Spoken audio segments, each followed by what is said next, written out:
Here we go, everybody. We're live. I see folks in chat already. First, always first in line, Nerdy Norwegian. Check out my interview over on Nerdy's channel. I see Ken. I got my checklist. I got things that I need to say, need to do. I'm ready to go.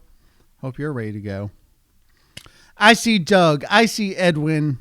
I see Kev. They're pouring in, folks. This is what I like to see. Yeah, the kitty balance spot. Yeah, I'm upstairs for this stream because I got to be on the big computer. I got to have all the things I need. So here we go. Let's start with a couple ground rules for the stream. I have URLs on screen for everything. Those are the URLs you want to use. If you want to make a donation, that's the thing you got to use. It's going to go through the Streamlabs charity fundraiser tool. I mean, I would appreciate it if you sub to the channel and all that stuff through Twitch. That stuff doesn't count. It's got to go through that URL there. Kanzenshu.com/safe. That's going to redirect you over to the Streamlabs charity fundraiser page for that. At the bottom of the screen, you can request your own totally free, no strings attached overdose response kit. I don't have my kit here, but I do have, you'll get 2 doses of naloxone in there. That's going to be in there. Other, let's see, important stuff up at the top of the stream. If the stream dies, I'll be back. This computer sometimes gets a little unstable. We'll see how it goes. Should be okay. Let's see what else we got. We've got some skeets out there on Blue Sky. I would appreciate and love if you reskeeted and shared along the way. We got to do some announcements. Do those kits ever expire? No, so naloxone technically has an expiration date on it. So if I look on this one that I just got a couple months ago down at my grocery store, totally for free. This one says it expires August 2028. That's one of the things about naloxone is that it doesn't truly expire, just, you know, it's like a half-life kind of thing. So its efficacy will decrease a little bit. You know, slightly expired naloxone is better than no naloxone. So grab it and don't worry about it. There's some other good stuff in there. We need to talk about the donation tiers. So there are 2 donation tiers on this. There's actually 3. We'll get to the special third one in a second. At a $50 tier, you can help me choose a podcast topic for Kanzenshu in the relative near future.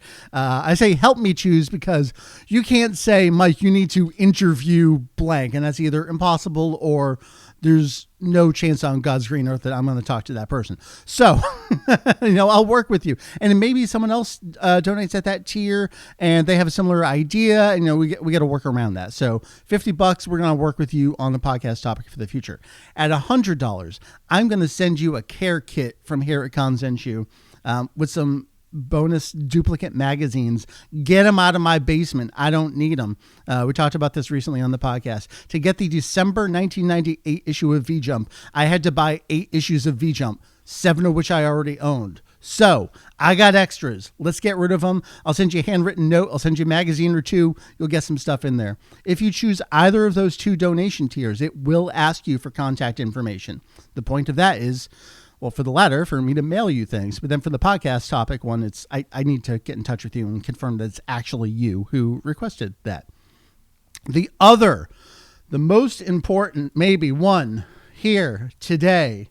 Let me get it prepped. Right, and this is the thing I have. Hey, everyone. So, Doug, don't start talking. Hold on, Doug. I have so many scenes set up. It's a lot for me over here. Any donation that you do during this stream, you're going to see a timer there at the bottom. That's going to go all the way to the end of this stream. Let's see. Where is the one that I want? Here. Ooh, here's what we're doing, folks. Hey everyone, so this Saturday, a buddy of mine, Mike Aka Fujito Reaction from Kanzenshu, will be hosting a 5-hour-long charity fundraising stream, and I wanted to spread the word. Not only that, but for every donation over $1, you'll be entered into a giveaway to win one of these Genki Matsuri exclusive edition figures. The fundraiser is for Safe Project. It's an organization committed to overcoming the addiction epidemic here in the United States. Instead of doing a giveaway for likes and follows, using these figures to entice people to donate to an organization that can truly help save lives, seems like the way better idea. So stop on by this Saturday from 1 p.m. to 6 p.m. Eastern at twitch.tv/VegettoEX. Mike's gonna be playing some Final Bout, some Dragon Ball Z Budokai, and he might even do some readings from the holy text. I'll be in the chat too, so please come, hang out, have some fun, and donate for your chance to win one of these figures. It's all for a great cause, so I hope you'll be there. These figures are given to me by the lovely people over at JP Fan. Please check them out if you want to import figures for cheap. Also, I heard that for every $5 donated, Mike, Mr. I Hate the Dub, will be forced to listen to the English dubbed Hope of the Universe speech. So let's try and drive him nuts. That's totally true, and not something I just made up just right now so that he'd be forced to do it. See you there.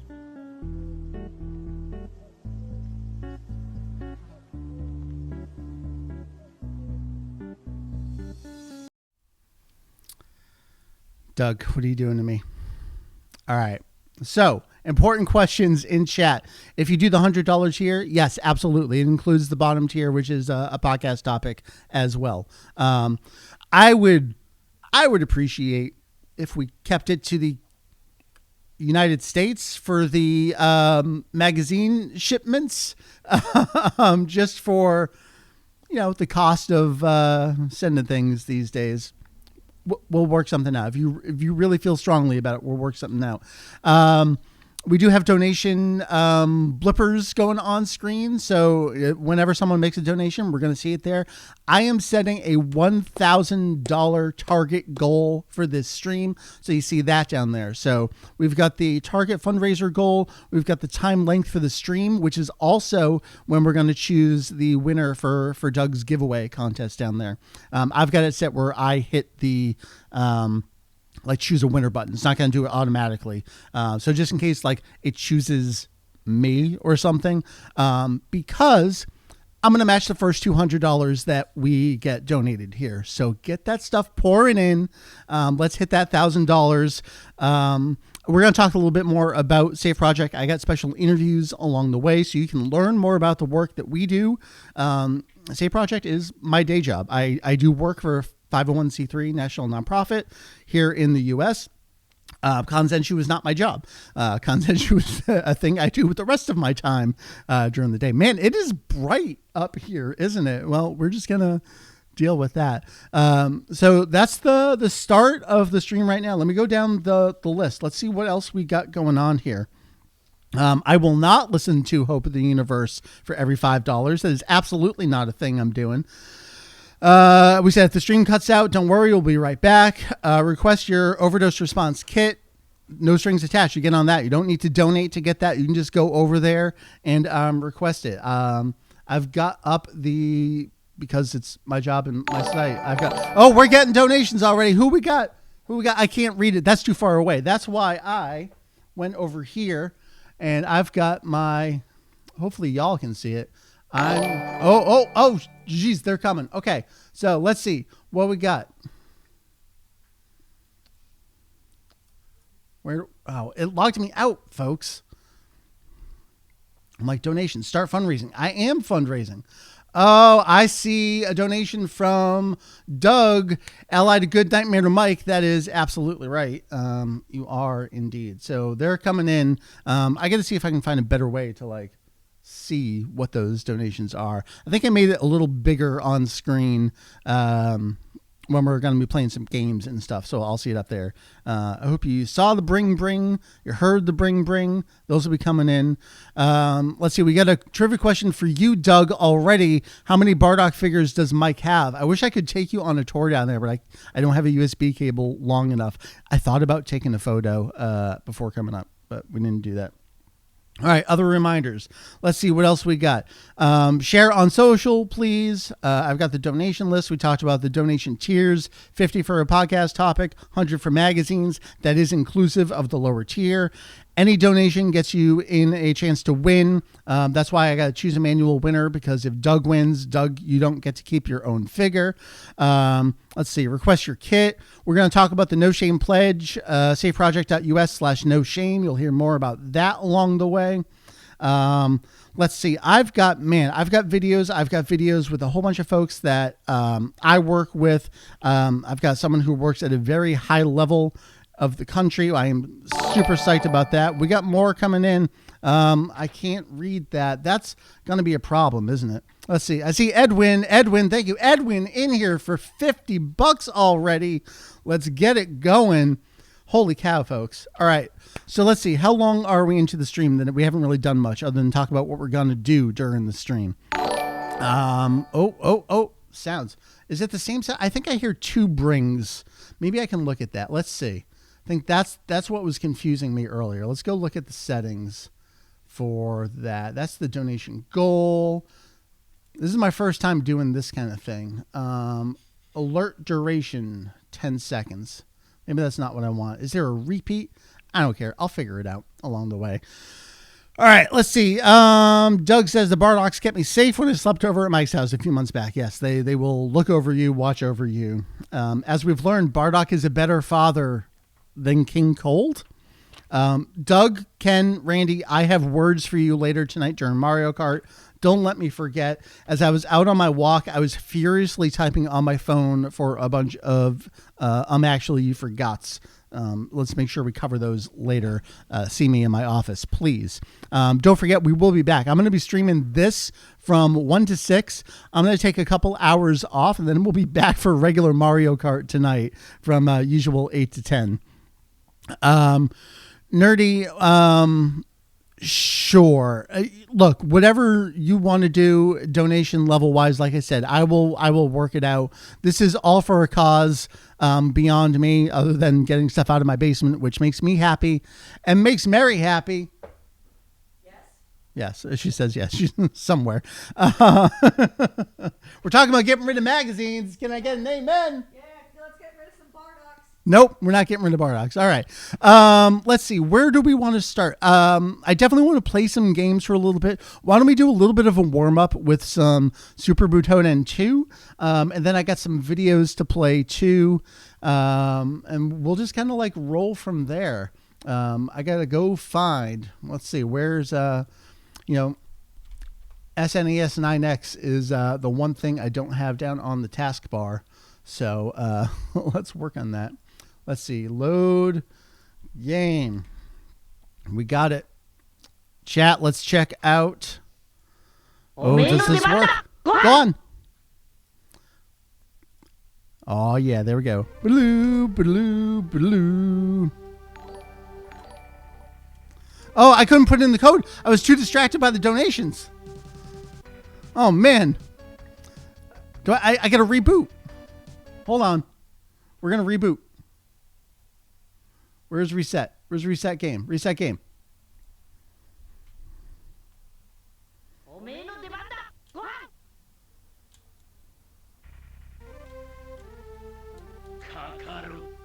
There it is. All right, now we can continue playing. Let's also go over. It keeps logging me out over on the laptop here. I wonder if I can't be logged on in two places at once. Nerdy in for 150. It's already time. Folks, I gotta do the match. Are we gonna have to set a lot higher than $1,000. All right. Let's just jam to some music for a little bit.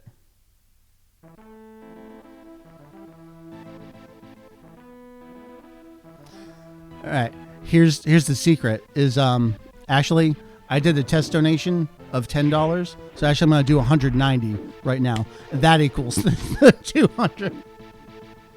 See, should I choose? What do I want to do for a podcast topic? Oh man. Oh, do I get magazines too? This is incredible.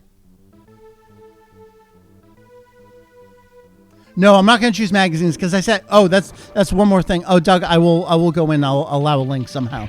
Maybe I set you as a VIP. There are only 10 spots for the magazine one, just because I do actually only have so many things. So we'll work that out.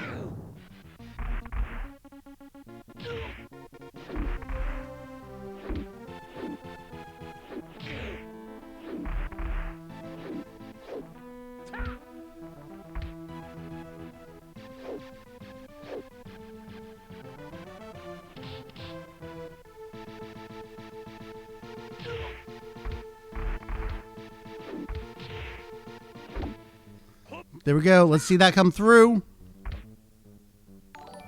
There it is. There's that match. Folks, we have been streaming for 16 minutes. Are we going to change? We're going to change this this target goal here?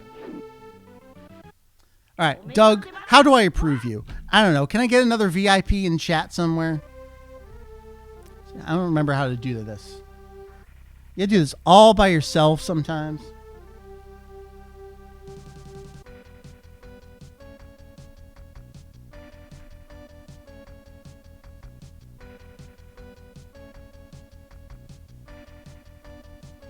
I don't know. Too much work. Links up on the screen.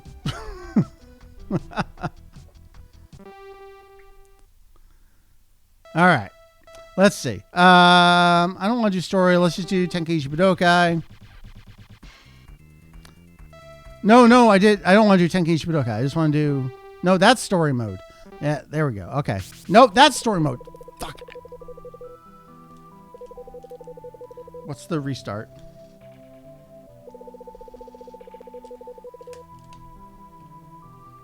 Let's restart.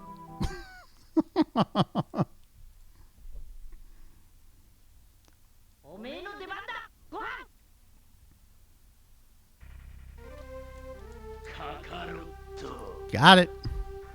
All right. Oh, we got more. We got more. Remind me tomorrow. No, I don't want to update Windows. Are you insane? We got Glenn in for 100. Thank you, Glenn. You got magazines coming your way if you so choose, and or podcast topic. Love it. All right, who do we want to play as?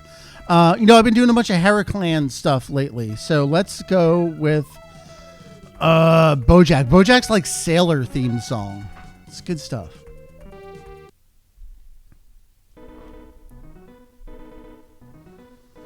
That's Gohan's theme. What are we doing? Oh, man.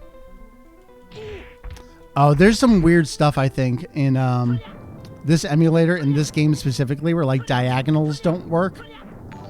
We might have to play something else. I forget what it was that... what the deal was with this.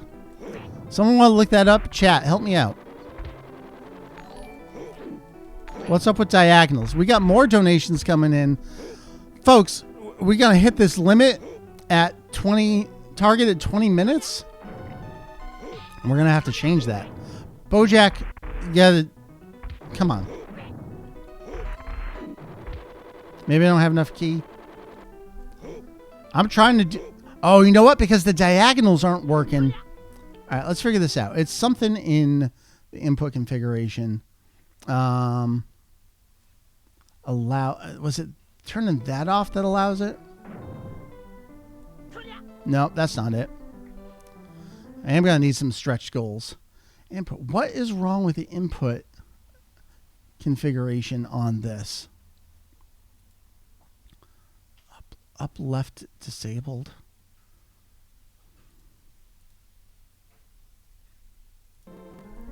I don't know. I don't know what the deal is with the diagonals on this. So maybe I think what we'll do is I'm going to play one of the interview videos, and I'm going to make the executive call that we're going to need to up this this target goal on this, because look, we're killing it here. We barely started. I got a long way to go. I'm not going anywhere until 6 o'clock. And all these people, remember, everyone putting something in here, y'all are going to get a chance to win something from Doug. BoJack.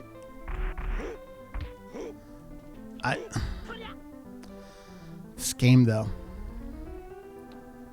Maybe I'll just let Cell Jr. How long do you think it would take a Cell Jr. to beat BoJack? Let's find out together.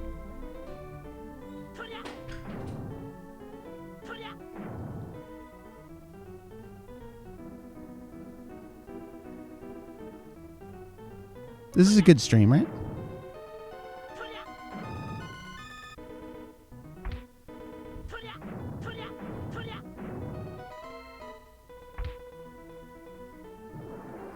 I see more donations. I got to refresh over here. I see Jake in for 100. I see Kev in for 50. Y'all are incredible. Y'all are awesome.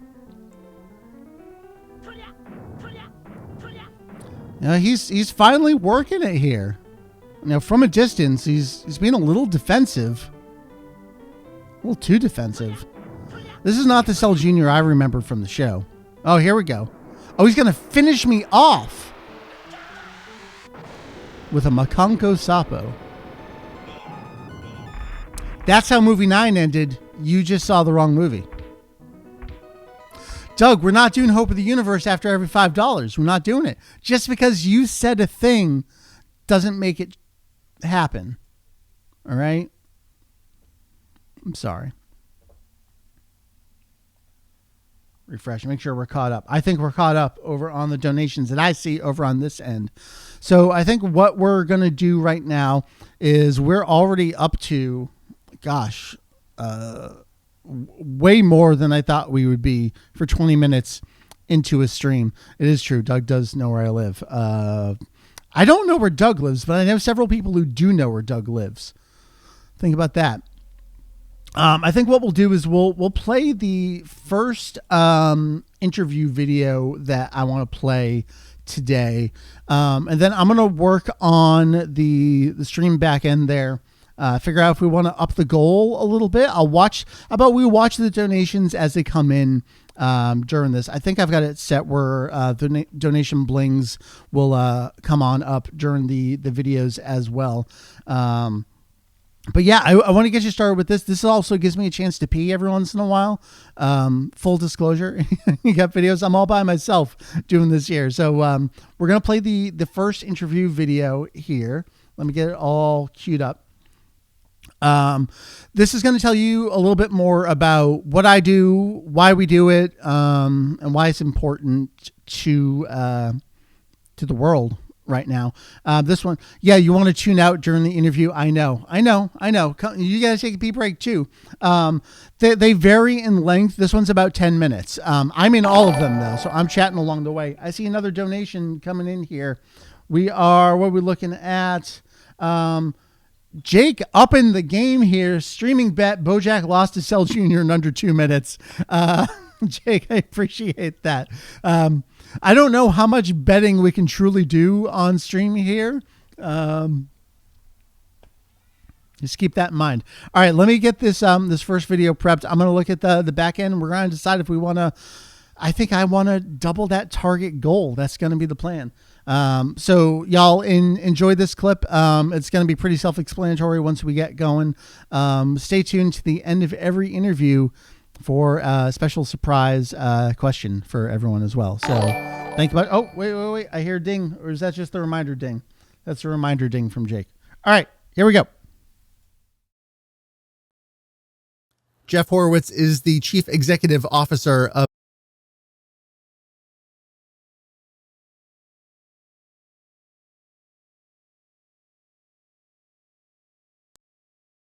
Jeff Horowitz is the Chief Executive Officer of Save Project. Jeff, thanks for joining me. Hey, Mike, thanks for having me. And thanks for what you're doing today. This is fantastic. Thanks. Let's start at the beginning. I have a few questions for you. I think the most important one, what is Save Project? Why are we here today? Safe Project is a national nonprofit. SAFE stands for Stop the Addiction Fatality Epidemic, and it was created by Sandy and Mary Winnefeld when they lost their son to an overdose after 14 months of treatment. We are fighting the stigma and doing everything we can to work nationwide in different portfolios to do what we can to overcome stigma, overcome the need for prevention or the desire for prevention that people have, and really to help individuals at every aspect of the continuum of care so that we can normalize addiction and normalize recovery. You know, there's so much I want to talk about with the work we do, but I kind of want to pause and chat about you for a second. Jeff, you're a retired U.S. Navy captain, lawyer. You could be doing anything or nothing right now. What brought you to Safe Project,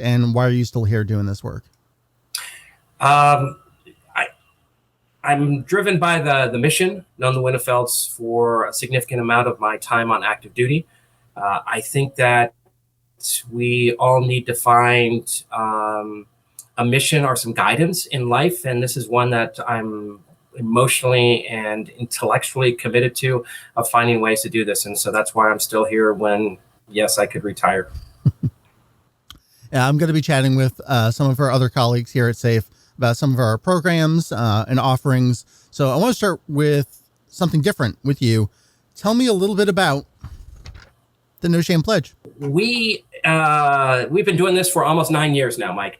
And what we've discovered is that despite the fact that some would say addiction is a disease, others would say it's a treatable health condition, the bottom line is addiction is something that happens.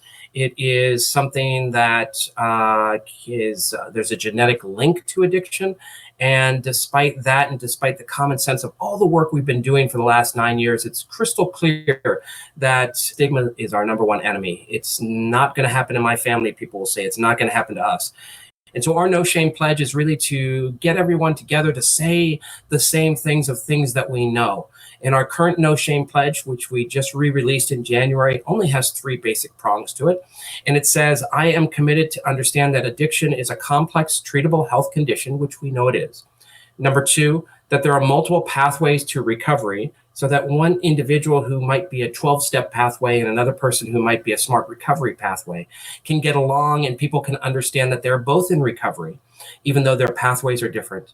And number 3, that stigma is the major barrier to seeking support, accessing care, and achieving recovery. And if we can overcome that stigma and that attitude that people have, then more people would be willing to get treatment, more people would be willing to talk about problems that they have, and more people would be supportive of individuals in recovery. And so that's our pledge. We encourage everyone to take it. I insist on all partners to take it. And if you write an email to me, some random spam email, they'll be happy to know that I'm going to respond to it with a random spam email about the importance of the No Shame Pledge. Yeah, I love that. And I've taken up doing the exact same thing, and it seems to work well in that they stop asking me for things. So I don't know if it actually works, but occasionally they take the pledge, but otherwise they stop sending you messages. Yeah. Yes. Safeproject.us/no shame, all one word, NOSHAME there. Love for you to take the pledge, sign up for the newsletters. You'll get all the information about what we're doing. Jeff, one more thing I want to chat about with you is something we're launching kind of here on the live stream. We are offering totally for free an overdose response kit. We've got slightly different versions. You've got the new one there. You can just head on over. I've got the link in the description and on screen for most of the stream we're doing here. You can sign up and we're just going to send this to you absolutely for free. Jeff, tell me what's in the overdose response kit here. So here's the kit, and inside the kit, there's a carabiner on the side that you can hook it to something or you can place it somewhere. If you open up the kit, we actually have a title that says opioid response kit, but that piece of itself in this storage container that's here actually will have QR codes on how you can respond to an overdose or where you can get more information. But you don't even have to take that picture out. All you can do is open up the kit itself, and there's lots of goodies in the kit. If you order this kit, you're going to get the No Shame Pledge, a card to get the No Shame Pledge, which is what we just talked about. But more than that, we're going to give you some tools to help you overcome an overdose if you are in the situation to face one. There is a training folder that will walk you through how to address an overdose. There are individual cards which will show you individual training that you can watch online, whether it's a 1 minute, a 5 minute, or a 30-minute training that talks about opioid overdoses. We have a treatment locator card.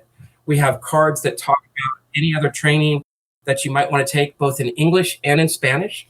We have, most importantly, 2 doses of naloxone, which is how you can save the life of someone who is overdosed.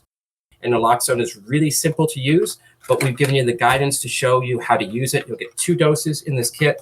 Plus, we'll throw in a whole bunch of other Safe Project goodies, like maybe a pen, maybe a bracelet, maybe another carabiner, and maybe some stickers that you can show to others that you are supportive of SAFE, you're supportive of naloxone, you're supportive of finding ways to save people's lives. This is great. Again, we are offering this completely for free. We just want people to save a life. That's the most important thing that we can do. My commitment to you is that if you order this kit, you'll have all the tools and resources to save a life. You'll understand the value of saving life, and you also will force me to make a kit to mail to you individually. And that's going to be worth money in the bank. Yeah, I talked about this somewhere else. I think in either a lead up to a promotion for it. I said, my boss is going to sit there and compile the kits and mail them to you. So let's get Jeff to work here, putting some kits together and stuffing them in the mail. That's right. Keep me off the street. Keep me busy and keep me out of Mike's hair. No, absolutely. So please, they're free of charge, and they're the best and the easiest way to understand that this is simple. And we can normalize addiction. We can normalize an understanding of recovery, and that we have the tools to save people's lives if we're willing to accept them. Jeff, the last question I have for you is, this is a fundraiser stream. So yeah, we want folks to request naloxone. That's great. We're going to send that out to you. We're asking people to donate here today, though. What does a donation to SAFE Project accomplish today? Well, for starters, donations will take care of items like these. Naloxone itself will cost us probably about $25 to $30 for a pack of 2. We've distributed thousands of doses for free to those that are having trouble getting it and needing it. We have also other prevention techniques or prevention items that we provided, such as an at-home disposal product, which we've provided 170,000 to people for free to get rid of drugs in the medicine cabinet. Plus, there's lots of training and education that we've given to individuals, whether they're veterans, active duty folks, whether they're college and university folks, whether they're individuals in the communities, or going into businesses and workplaces to get them to help their employees and their employee families. All the money is posted what we do. We're very transparent about the money, so the donation will be used for a good cause and a good focus. And if you really want it to only work for college students or only work for more opioid overdose awareness kits, so maybe I can pay someone to pack those packs, just let us know, and we'll dedicate that money and any donation you make to exactly what that cause is. Yeah. Look us up, Charity Navigator, all the associated sites, good rankings there. Jeff Horowitz is the Chief Executive Officer here at SAFE Project. Jeff, any closing words for Mike's audience here? For Mike's audience, thanks for doing this. Thanks for enjoying Mike's work. Mike's work in this world is something that I don't actually experience regularly, probably because I'm packing these darn things. But thanks for spending your time with Mike, and thanks for spending your time with some of the other folks at SAFE Project. Look us up. If there's something we can do to help you individually or help a family member, please don't hesitate to ask. We're here to help, and that's what our motivation is. So have fun today. Enjoy your stream with Mike. Jeff, I forgot to ask you during our original interview, and you, of everyone that I've asked, is going to have an answer for this. Who's your favorite Dragon Ball character? Piccolo! There we go. Perfect. Here we go. We're back, everybody. At least I hope we're back. I don't see the chat showing up on screen, so we'll see. Hey, also, you know what I forgot to do? I forgot to start recording locally. We're going to have to download that first part, or all of it, from Twitch. That's how it goes sometimes. Okay. Yeah, the chat's just refreshing. Good. I see it all coming up over there. Hey, let's go to some questions. I saw over there in chat. Yeah, when I opened the scene, that makes sense. Cool. Let me go back over there. So Nerdy's got some questions. Will the interviews this stream be available later on YouTube? Yes, I will likely do some kind of, compilation cut on things. The nice thing about doing the interviews is, as I was doing the interviews with everyone for work, I was like, these interviews are actually like better for work purposes than maybe even for this, like using them as articles or some other kind of thing somewhere. So that's they're going to be up and available places. So I looked over in the Streamlabs charity. Looks like you can't edit an ongoing goal. You'd have to like create a new one and like move it over. So I'm just going to leave it be. We know that we're going to hit 1,000 because we've only been going for 37 minutes here. So let's go for 2,000. Let's not worry about it. Let's blow past that $1,000 thing there. And then Nerdy, you asked about international partners. You know, we're in the U.S. We are an American nonprofit organization, so we do have other folks that we are aware of and have sort of worked with before. I know we've got some Canadian partners, so let me get back to you on that specifically. Out in your area, I'm not entirely sure. If you could put someone in touch with us, that would also be equally nice. So, I'm sorry for your loss. Let's chat some more on that stuff. Appreciate it. So that's that. I guess just a couple more reminders as we've been going here. So I'm going to have some more interviews along the way. Let's get to some games coming up next. Remember the donations, $50 gets you work with me on a podcast topic. $100 gets some magazines sent in the mail. There's only 10 of those spots. So when they're gone, they're gone. If the stream cuts out, again, we'll be back. Don't worry. I already matched that first 200. Let's get those donations rolling in some more as we go here. The main event was going to be playing and beating Final Bout on the hardest difficulty. So I say we get that going here. I grabbed the Japanese version of the game, but we're going to play the English version of Final Bout. All right, now let's get it loaded, and then we'll be playing some Final Bouts. We're gonna have to skip the opening because it's not gonna be the biggest fight. Like,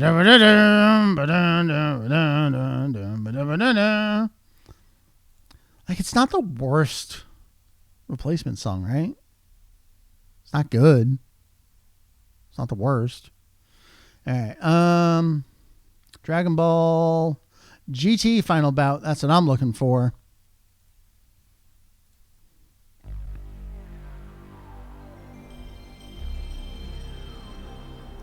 There it is, folks.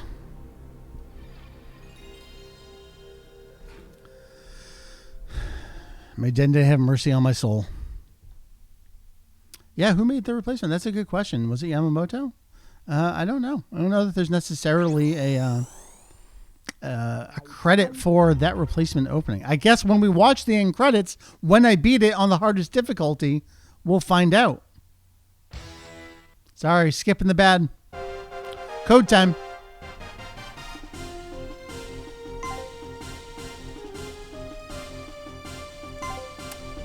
I still got it.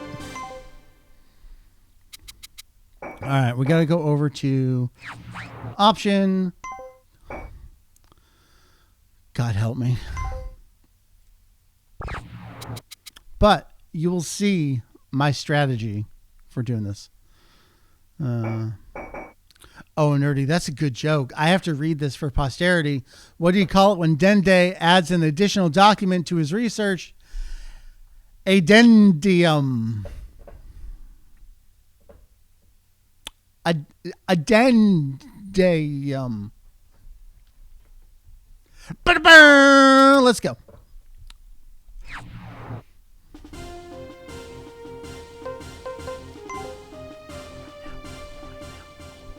All right now. You look strong. This should be a good fight. Oh shit, yeah, you're right. I forgot to unlock Peel-Off. My bad. All right, so now you're going to learn how to beat Final Bout on the hardest difficulty.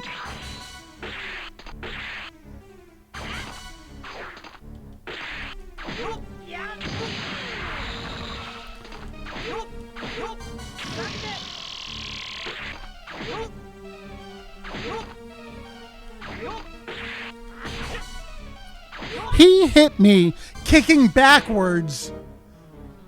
Damage forwards. You to be more serious. Oh, are you serious? And this is all Whoa, you have? what's happening here?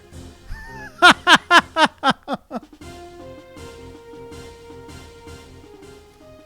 right. I hear bling, bling, bling, bling, bling. Up and show me your real strength. We got Tanuki Joe. We got Divine. Thank you so much for your donations. Appreciate it. Oh, boy. Oh, SL Goku. Yeah.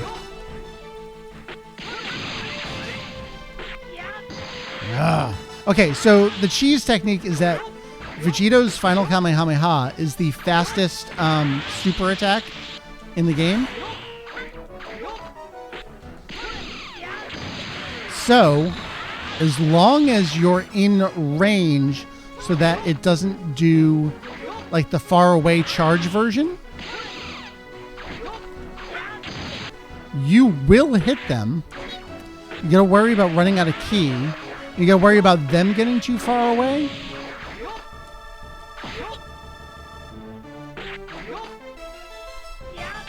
Yeah, that's the way you do it. Right there.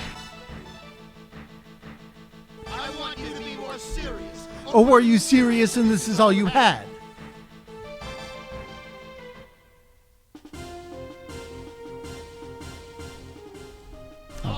All right now. This is going to be a problem. He does say Yosha in Japanese.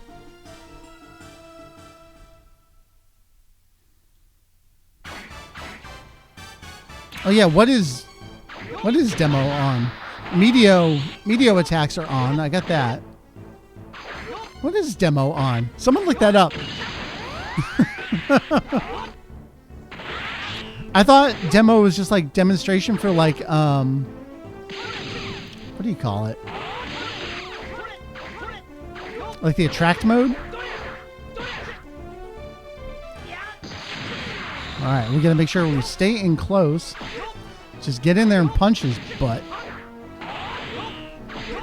There we go. It wasn't supposed to be like this. I'm amazed that I was able to toy with you this much. Yeah, does Steve Bloom and the Vegeta actor play Vegito together? I assume they do. All right now. Yeah, the thing about this game is that it's so unresponsive that contributes to the like he kicked backwards and hit me forward kind of thing. The input delay is just crazy, and then there's just the floatiness of it. But I mean, you think about Virtua Fighter 1 and how floaty that was, like that's understandable. But this was also Bandai and their partners like doing 3D for the first time and truly having no idea what they're doing. Hey, we're doing great so far, folks. Serious. Oh, are you serious? And this is all you have. Oh, the cutscene animations for the attacks. Oh, okay, I guess I never All right now. Trash of the Universe. Now, should I clean the trash of the universe? Oh, right there. Yeah, Ken, I totally agree. I think the game looks incredible. I think it sounds incredible. A lot of recycled music from older games, other themes. Yeah, Vegeto's attacks are truly incredible. Like look at this. It wasn't supposed to be like this. I'm amazed that I was able to toy with you this much. Yeah, Piccolo's Trash of the Universe freezes to show you a terror. All right now. You can't beat me. I can tell without fighting you. Yeah, this stuff. I love the voices. Let it be known the folks that We Got a Podcast are wrong.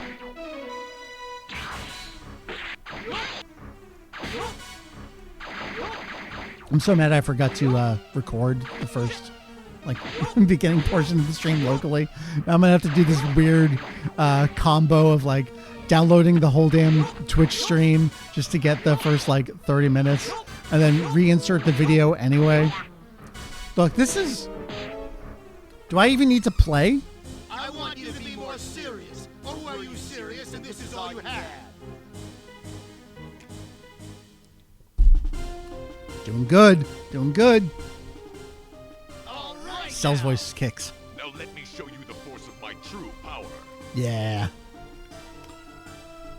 Yeah, Albert, this is hard mode, I assure you. Hard mode is you chose to play Final Bout.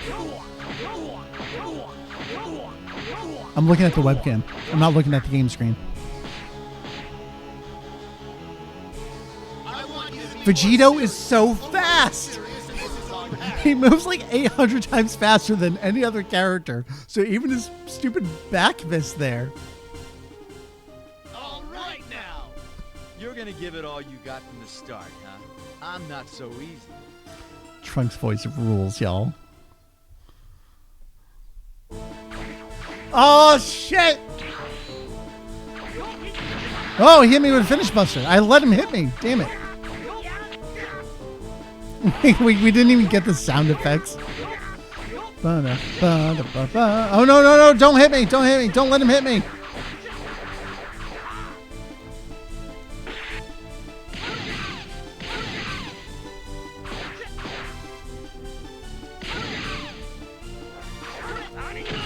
Oh no! Oh no! How do I break out of a meteor? I forgot. Either I broke out. Oh no, he got me. He got me. First loss. First loss. I'll take it because he carried no willpower. Everything's okay. Tougher than I thought. I shouldn't have been so careless. Yeah, I want to continue. Jasmine, you want to play Final Bout? You any good? All right now. Are cats You're good gonna at give it video all you games? got from Ask the him for a start, friend. huh? I'm not so easy. You know, Edwin, you got me. I'm a dubby. I'm a Final Bout dubby. See, again, backwards. All right, Trunks, I'm done. Oh, I better. I can't let him hit me. Why did he fire up? He's on the ground. Oh no. No, get in, get in, get in.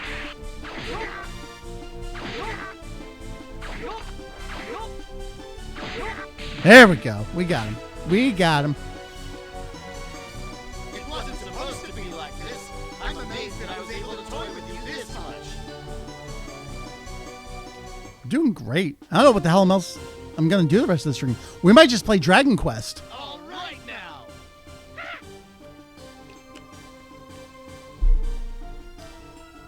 What if we just start Dragon Quest 1 and just play? All right, this might actually be a little challenging because Boo's a weirdo.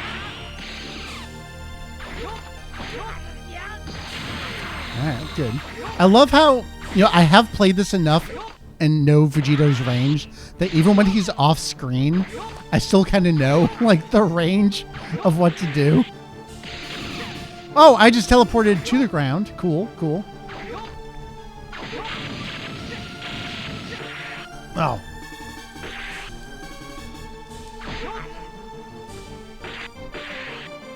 Oh, no, I don't want to be that far away.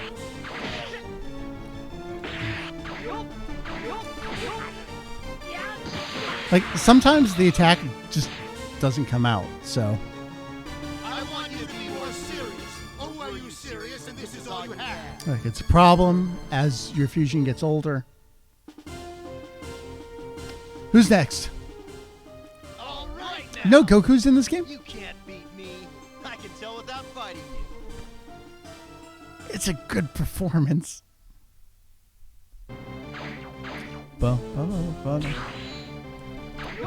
Oh, that was such a slow Kamehameha, just watching it in like slow motion coming towards my face. All right. Oh, excuse you.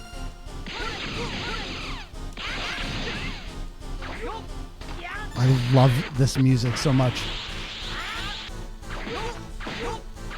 All right, if we can get in with this streak of punches, we did it. All right, woo! Woo! It wasn't supposed to be like this. I'm amazed that I was able to toy with you this much. It's so good. This game is so good. I only need my foot to defeat you. I only need my foot to defeat you.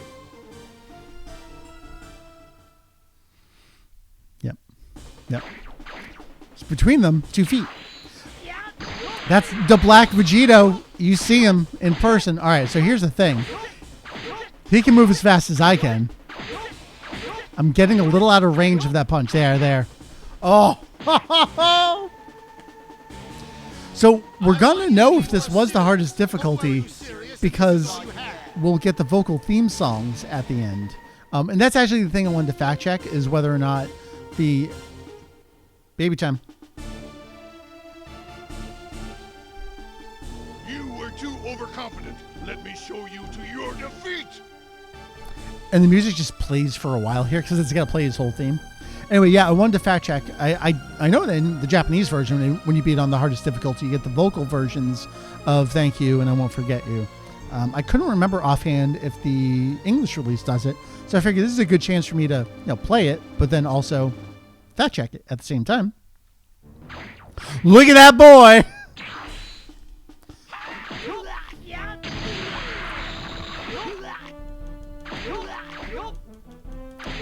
Also, I can't... Oh, maybe it's without continues you fight Super Saiyan 4 Goku?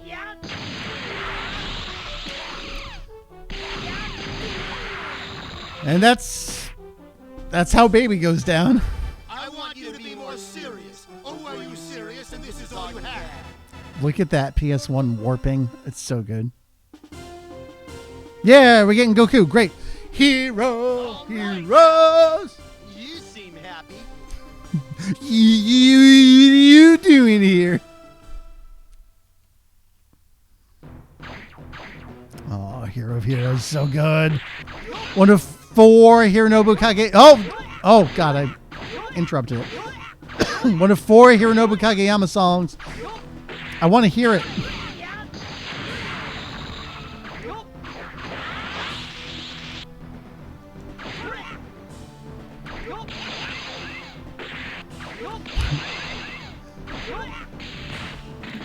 These fights are so funny. I want you to be more serious. Oh, are you serious? Anyone time me on that? How'd I do?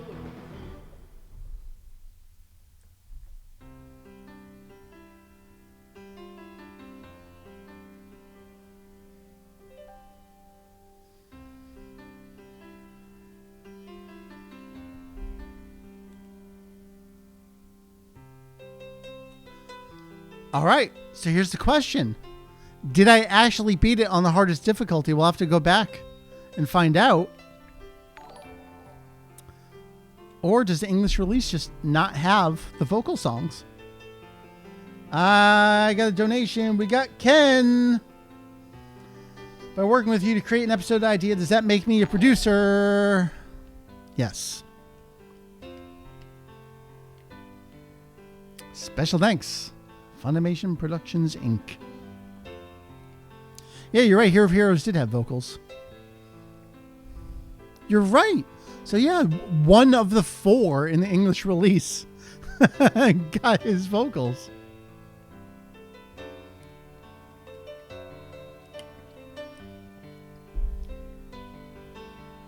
Boo, boo, boo, boo.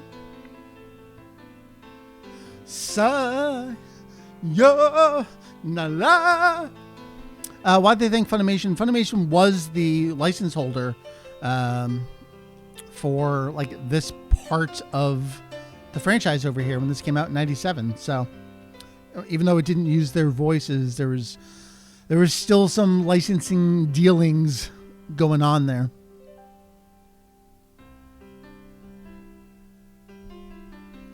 Someone rewind the stream and see if I chose hard on the difficulty there. Credit him. And Kuko. Thank you, Rules. The song's so good. This is our boy, Yamamoto. The saxophone version is actually pretty good.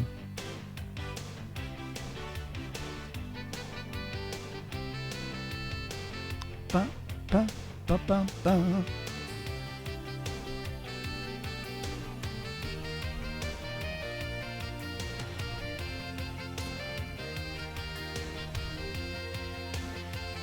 I think maybe hardest difficulty, you get the full group with all the... I was about to say the DLC characters. The unlockable characters. Joe's absolutely right. This is what happens when you call Kanzenshuu headquarters and you get put on hold. We thank you for calling Kanzenshuu today. We'll get back to you at our earliest convenience.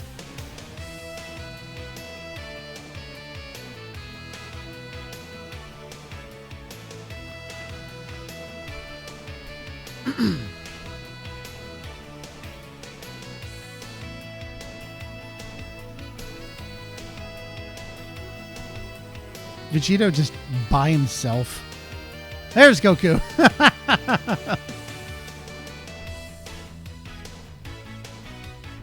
Good question from Techno Sinjiro. Good to see you here in chat. Anyone involved localizing the game ever explain why they slapped GT into the title when it is not in Japan? It is only Dragon Ball Final Bout in Japan. I can kind of get behind it. Oh, we do get the special screen. Oh, can I take a screenshot before it goes away? What is it? Is it F10? Is it F12? I got it on the first call. Screenshot saved. I guess let's watch the awful replacement music version. You know what? After this, let's load up the real one.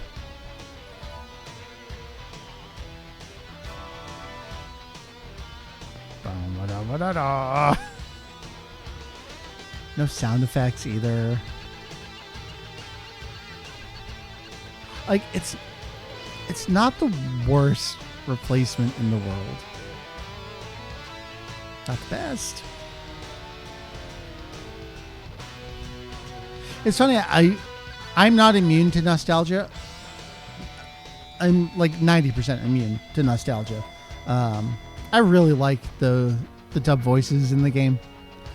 I hear this opening. It does nothing for me. It doesn't tickle anything anywhere for me. Does abso-fucking-lutely nothing for me.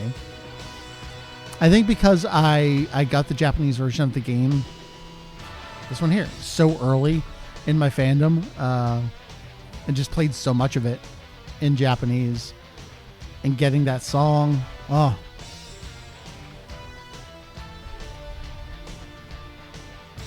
It's not good.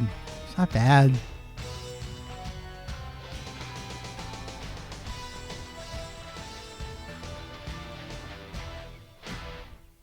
Like, it ends at the right time. That's pretty good. Let's go check the difficulty, and I wonder if it saves what it was set at. Hard. It's on hard. We did it. That was a true hard difficulty beat, everybody. So, fact check. Vocal versions of the songs do not play on the hardest difficulty when you beat it in the English version of the game. Let's load up the Japanese version and get some real biggest fight up in this house. Let's see. Oh, close game. Save state for resume. Sure, so we can relive. Here we go. Oh, we're going to let the bounce and everything. Yeah, let's get the full PS1 boot up. Let's get the full Bondi bounce. Albert, I'm not playing it again in Japanese. I might. Not now.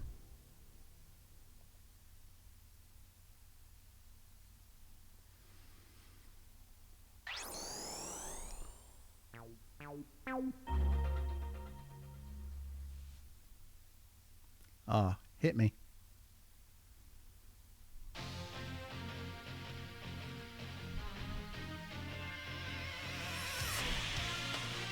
I've got my audio output down. I'm turning my audio output up for this. I'm going to shut up. Let's hit it.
Folks, you've experienced peak.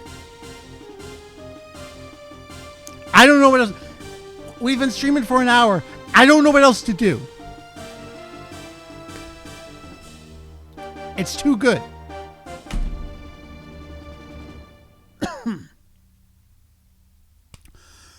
Well, do it again. I'm not doing it again. No, JP shows up and he's like, do it again. Yeah. No.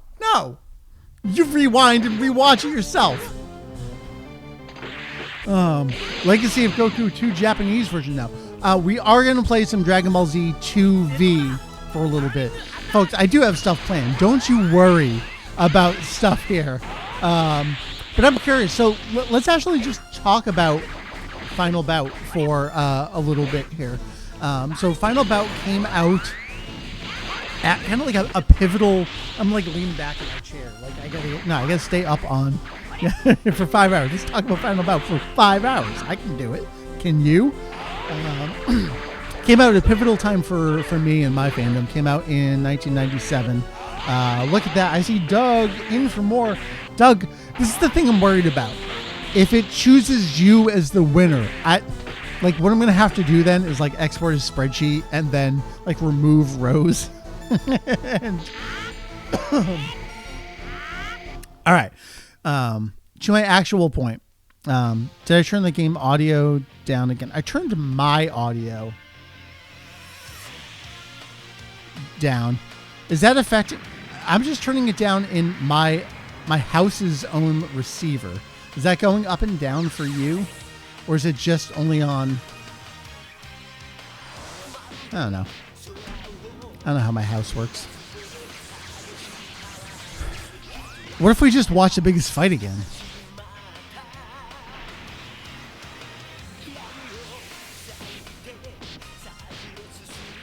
All right.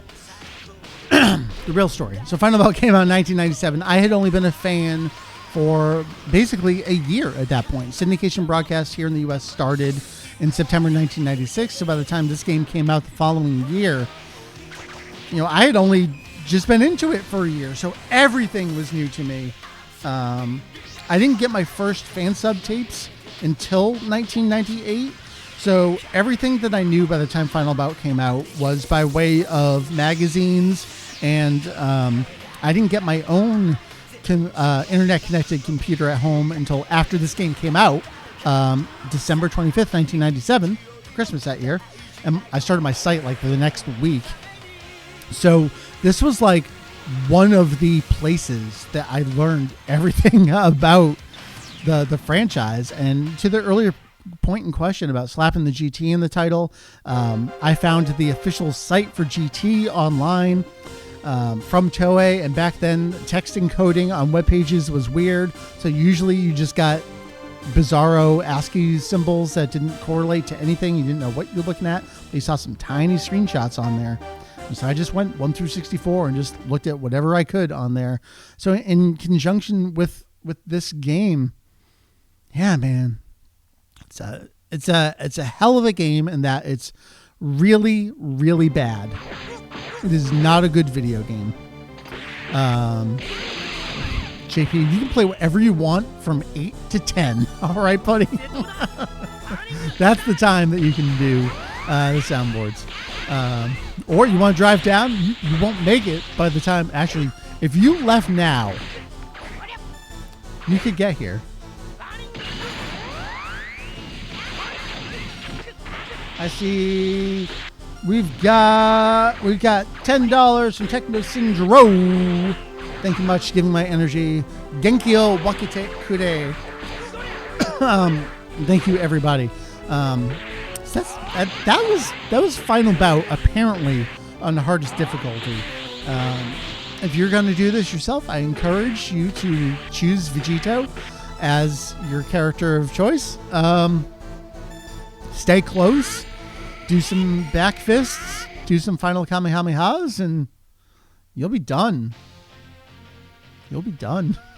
So let's come back over to full screen Mike over here. Yeah, I'm in your face. Holy cow! I don't like looking at myself this large on the screen. I'm used to just being in this tiny little box over Mario Kart.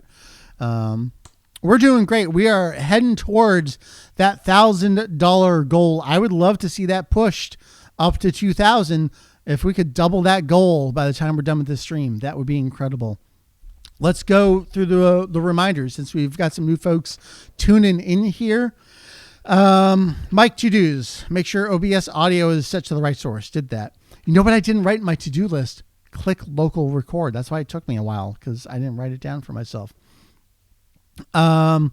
Reminders on the donation tiers. $50 donation, I will work with you to choose a podcast topic. $100 donation, I will send you a duplicate magazine care package in the mail. That also does get you the $50 podcast topic choosing level there. I got to get rid of some of these extra magazines out of my basement. So we'll work on that. Reminder, if the stream cuts out, we'll be back. Computer sucks. Other things, work related. So the address right up here, this is the donation address you want to use. I won't turn down a Twitch sub, that kind of thing, but this is the only thing that's going to count towards the donation goal and tiers and everything. We're running this through the Streamlabs charity fundraiser goal there. That will redirect you over to the super exciting fundraiser page. You'll know you're on the right one. Down here, right? No, which finger? This finger. Mirrored. There we go. If you do that, kanzenshu.com/kit, that'll redirect you over to Say Project's website where you can request your own totally free, no strings attached overdose response kit. And there'll be 2 doses of naloxone in there along with some other goodies, as we saw in one of our earlier interviews. So let's see. I matched the first $200. Look how well along the way we are to the $1,000 goal here. This is pretty spectacular, everybody. We beat Final Bout on the hardest difficulty. We rediscovered the SNES 9X, at least. I think it's beyond just Super Butoden. Things with other games. It has weird problems with diagonals. Got to figure out what's going on there. So maybe we won't play Dragon Quest, because I was thinking about playing the Super Famicom remake of Dragon Quest 1. Guess we won't play that one. Let's see. What else do I need to remind everyone of? I think that's it. Oh, Doug's giveaway. Every donation gets you in a chance to win a figure giveaway from Doug. So I'm so appreciative for that. So everyone at any level that you've donated, you are in the running for that. The countdown you see down in the bottom, that is for the stream as a whole. That is also for that giveaway. We'll give it away at the very, very end of this stream. My voice is already taking a hit. Final Bout got me a little too excited. So I think what we're going to do is I'm going to go to the next interview that I have for you. Let's see. I'm going to choose a good one. I'm going to choose one where I can take a bio break here and work on this Gatorade for a little bit as well. We're going to chat with Dylan Dunn, who's the director of Safe Campuses here at Safe Project. I say here because we're a national nonprofit and we're fully remote. So that's that. So let me get that all queued up for ya here. And then I will kick it over to video. Enjoy the next interview here. I guess we get some cloud coverage coming in. I'll see you on the flip side of this interview. Thank you, everybody. And I'll keep track of the donations as they come in. Y'all rule.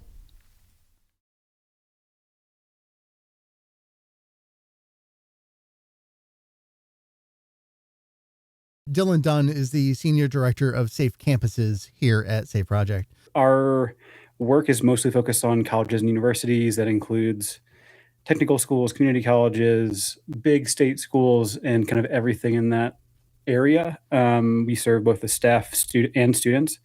The work we get to do is, I really enjoy it. I really love it, especially because Safe Project's origin story, if you will, starts with a college student, our founder's son, passing away on a college campus. And so we get to kind of implement that, or the response to that tragedy every day in a really cool way. And I'm sure we'll talk more, but we have great programs. We do a bunch of stuff, but that's kind of the overview: is colleges, universities, students, and staff. Yeah. Yeah. The interesting thing about my audience, I think, is that we skew older. Dogs are cool. Don't worry about it. We skew older because I've been doing this for so many. This is going to be my 30th year as a Dragon Ball fan, and I've been doing my website for 28 of those 30 years. So people have been along for the ride. So we have a lot of people who are, if not young professionals, then established professionals in the field. I say all that to preface, I do want to hear about Summer Series, and I do want to hear about CRLA. So the Summer Series is our 8-week-long summer program for staff who allegedly have free time during the summer. We know they're still doing their full-time jobs. They're still budgeting for the upcoming year. They're still kind of going through the work that is less public, that like students don't see, because students aren't often around in the summer, even though some are taking summer classes. We do a lot of, over those 8 weeks, strategizing of what are the things you kind of maybe took for granted during the school year because you were busy being busy, of course. And then how do we match those needs with a bunch of resources and then make an action plan for the upcoming year. So the action plan is, I'm going to start a monthly meeting for students in recovery on my campus. I'm going to build a resource for parents who want to know more about substance use on my campus, or I'm going to build a huge program that's going to last 20 years. It really varies depending on what the resources are of the people who participate. But every year we have somewhere in the ballpark of 40 to 60 professionals from different campuses around the country. And yeah, we work them through that process, and we've been doing it now for 7 years, which is pretty cool. So. Nice. Then let's transition and tell me about CRLA. Why don't you break down the acronym first and then tell me? Yeah, it's everyone's favorite acronym that everyone always mixes up letters. Yeah. You did not, of course, because you're great. It's the Collegiate Recovery Leadership Academy, CRLA. Collegiate Recovery is, of course, recovery programs and initiatives on college campuses. It tends to be kind of like a vocab word in our work of what is collegiate recovery. It is what it sounds like. But every year since 2018, we've brought together somewhere between 50 and 70 students to try to be the solution to the problems they see on their campus around substance use, lack of recovery support, overdose response, prevention, all sorts of things. But we recruit students during the summer, and we say, hey, if you're passionate about these topic areas, especially if you are a person in recovery, usually about at least 2/3 of that cohort are students in recovery. We say, hey, we're going to bring you together in Washington, D.C. We're going to fly you, no cost to the student. SAFE will pay for all of it. We send you to DC. You meet all of your peers who are also excited. Many of these students have never met someone in person who's also as passionate as they are until they see it in person. And then the tears start flowing, the hugs start happening. It's really great. We spend that November event training them up, making sure they're connected and aware of the resources we offer and the processes we're going to bring them through. We then fly them back to their campus, no matter where they're coming from. And we then do similar to what I talked about in the summer series. We help them strategize, design a project, implement that project during the year. We'll fund that project if they would like to, or if they need that funding. And then at the end of the year, we then fly them to a different location. This year, we're going to Minneapolis, and they then get to reconnect with what have become very fast friends of, I knew you during the fall, but now I've met you even more in monthly meetings and calls and recovery meetings we have together. And now they're just best friends by June, and they get to come together, celebrate their impact, and then start to plan, again, in a really emotional way, sometimes plan what their future is going to look like. Right. They get to share their successes. They get to share what's coming next for them. And we ask them, like, what's next? And they get to brainstorm together, which is really cool that, again, to be able to see in the summer, our staff members kind of brainstorm what the solutions can be. And then all summer or all academic year long, between the summer series cohorts, we're asking students what their solutions are. And so we can have this running cycle of what do students want, what do staff want, and we can pass those back and forth. Yeah, I shared with you ahead of time that I wanted to talk about myths and disinformation. That's a big part of what I do at Consenshu. And I know she came in with a Dare shirt, so I think it's important. Yes. Let's start there. Like, does it start there in terms of myths and substance use in education and youth? It does, but it also is less and less. So it does start with kind of those myths that a lot of us grew up in. But the funny part is the students we work with today are an interesting mix of students who know what Dare is and those who know Dare as a meme. Yeah. And so, like, this is very much a meme shirt. It's got lightning bolts on it. I think it's from Spencer's, maybe. It's a Dare shirt that I wear for fun when I work out. But like, for example, we talked about the Collegiate Recovery Leadership Academy. We have students who are from age 60 all the way to students who are 18. And so when it comes to the cultural myths, we are just dancing around all the time of who has heard what, or who even knows what the egg in the frying pan commercial even is, right? That's even a little dated for me. Oh, I was going to say, do you even know that? Come on. I'm aware of it as a student of the game. Okay. Yeah. So, like, I, again, it's too, I wasn't even thought of yet. But yeah, I went through Dare as a kid, and we see things like Dare, these like cultural touch points really color the work that we do. And a lot of our work ends up being, we enter into a room, we have to quickly read the audience. Yeah. And to your point of, like, what are the myths, or what are, maybe even not myths, but what are the half-baked truths that people are entering with? And it's really important for our staff to approach myths, or, again, half-baked truths, with a lot of empathy, knowing that everyone in the audience believes these things for a reason. Yeah. They believe them because they were scared, they were impacted, they're grieving, they are desperately seeking like what seems like clarity in a world that's very confusing. Yet my team's job is to dance in the confusion all the time and try to bring out the nuggets of truth. And so, in some ways it does start with Dare, but Dare is one example of a lot of information that's constantly and increasingly coming out in a more rapid speed that it can make our job hard to keep up. But I think that's the fun part that we all kind of relish in. Yeah. There's maybe two things I want to ask, and then I have a fun question at the end. One, hopefully you can address this. Okay.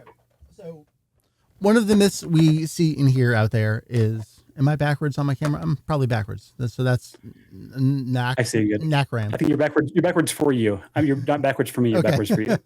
So I'm going to have to flip that in editing for myself because I'm screen recording. Yes. One of the myths we have out there is that having Narcan available encourages substance use. That's not true. It's funny because we can both have the research conversation of that was kind of when naloxone in general, even before it was easy access with Narcan, that was one of the first things people were researching is, hey, we talked about naloxone. We want schools, for example, to have it. Parents start panicking. Yeah. Oh no, that means that my student knows they can use and be safe. What people expect the outcome of that perspective to be is then students are going to use more. Mm-hmm. The reality is the research doesn't show that out. Even if that was the case, and I know it's obviously a myth, the research is contrary to that, but even if that was the case, I'd rather your student be alive and know they can survive than feel like they're alone, nobody cares, and if I die, nobody is here to help me. Or if I overdose, no one's here to help me. Right. Yeah. I think there's a real, like, the facts don't bear out, neither does the attitude of the point. And so it's a really powerful thing for us to push against. But when it comes to my work, that gets to an even deeper reality that we talk about a lot when we're writing or when we're giving presentations of people. We're used to talking about alcohol on campus, even though like not everyone's aware of how much alcohol education happens on campus, but it's a lot, because we know many of our students need it, not all of them, but many of them. But why we do so much alcohol education, and then why we now do so much drug education on campus, or where we were pushing people to do more, is that students are surrounded by peers who want to help. No one wants their friend to pass away. No one wants their friend to get hurt. And so we can either see that, these darn kids are out partying again, which everyone have their own opinion on that. Great, fine. No matter what's happening, students are in one of the most highly populated, most connected, most well-resourced part of their life. Let's make sure they can learn from that, grab that by the horns, if you will, of, hey, I'm going to help my friends. I'm going to get trained in naloxone. Then when they graduate, that doesn't have to be something that's fleeting. I always know how to use naloxone because I learned how to use it once, and I'm good to go. I can bring that to my workplace. I can bring that into my community. I can bring it into my friend groups forever. College just happens to be a great way to get folks started down that journey. And then also, not to ramble here, but if you have a campus, so again, I grew up in a small town that was a college town, if you will. If they trained every person on that college on how to use naloxone or Narcan, every person on that campus then, as they move around the community that I grew up in, is now an army equipped with the materials and the education they need to save the lives of my family members. And I think we often are so concerned about students as these like 18-year-olds who are so untrustworthy, rather than what my team's job is to say is, these are the people that they're creating the world every day. And so let's empower them with what they can use to help other people as well. Yeah. I think you tiptoed around this a little bit, but the second half of that question is, what does the research show about substance use on college campuses over time, and more specifically recently? Yeah. We do a presentation about just the research to get people to fall asleep, basically. Yeah. Just kidding. But we often will start with the research because, of course, we're in an academic environment and that's what is required of us. So what we can say is the research is showing, in terms of rates of student substance use, a general decline, but not a decline that would be as exciting as the average person would think it would be when I say that. Yeah. It is like percentage points, one at a time, slow decline. Yeah. Yeah. And then when one thing declines, you're seeing students replace it with something else. What I mean by that, not to like get into, oh my gosh, one drug over another, is that, hey, if students are drinking less, it's likely they're maybe using cannabis more. Yeah. Not that it has to be that way, but we often see that. And then when it comes to drugs, other than kind of the big ones that we talk about a lot of, alcohol, cannabis, commercial tobacco, when it comes to like prescription drugs and we're talking about often when it comes to overdose, those rates are pretty stable at numbers where the average person would go, oh, great, they're so low, we don't have to worry about it. I think it's like 0.5 percentage point of students have ever touched heroin. Yeah. Great. Yeah. Lovely. Single percentage points of students have ever used any sort of prescription medication not as prescribed. I think of those like quote unquote like other drugs or like pills and powders, or again non-potentially legalized drugs like hallucinogens aren't legal in most places. I think we're almost to a 10% point with students who are using psychedelic drugs. You see that culturally that's happening. Based on a lot of reasons. But why I bring all this up and get into the data and make everyone fall asleep for a second is, even though the average person would see those numbers and go, wonderful, less than 10%, less than 5%, less than 3% are using certain drugs, we've won. We've done the thing. That doesn't reflect really any change. But what we do know is that those pills, powders, and crystal drugs are more dangerous than they were 10 years ago, even though the numbers are the same. Yep. Or similar. And so we talk to people a lot of, hey, just because you are excited about those numbers doesn't mean that the risk is the same. So let's introduce naloxone to the conversation in case someone does get a drug they're not expecting and overdose on opioids, even though they never intended to use opioids, or they know to have friends around to make sure that, hey, I don't intend to be using anything bad, but if something happens, please help me. Or a bunch of other tools that we have. But the research is it's like a red herring, if you will, in our work of don't fall for it. Even when overdose rates fall, don't fall for it yet. We'll let you know when it's time to stop being overly concerned. We're never interested in making people panic, but we'll let you know when it's time to take your foot off the gas, and we're nowhere close right now. Got it. Dylan Dunn is the Senior Director of Safe Campuses here at Safe Project. Dylan, I have one last question for you. We've never addressed this. I have to imagine, by cultural osmosis, who's your favorite Dragon Ball character? I was really into art as a kid. Yeah. And when you're getting to art as a kid, the first thing you want to draw is manga, anime. I probably have those terms wrong. You got it. You nailed it. You're good. Great. So my brother was a big Dragon Ball Z fan, and I loved drawing while he was watching. And so I would draw Vegeta all the time. I had and then I think you may remember this. There were like golden figures they gave out, I think, at Burger King. Oh, do I know the Burger King figures? Yeah. I don't know that I have one easily accessible, but yeah, there was a promo. The driving episodes came out as the VHS. I think that was Burger King. That must have been Burger King. But yeah, there's like silver, metallic, golden figures. Yes. I have a Frieza one myself. Yeah. So we had a couple of those because we were a Burger King family. I have not eaten Burger King in probably 20 years because of that.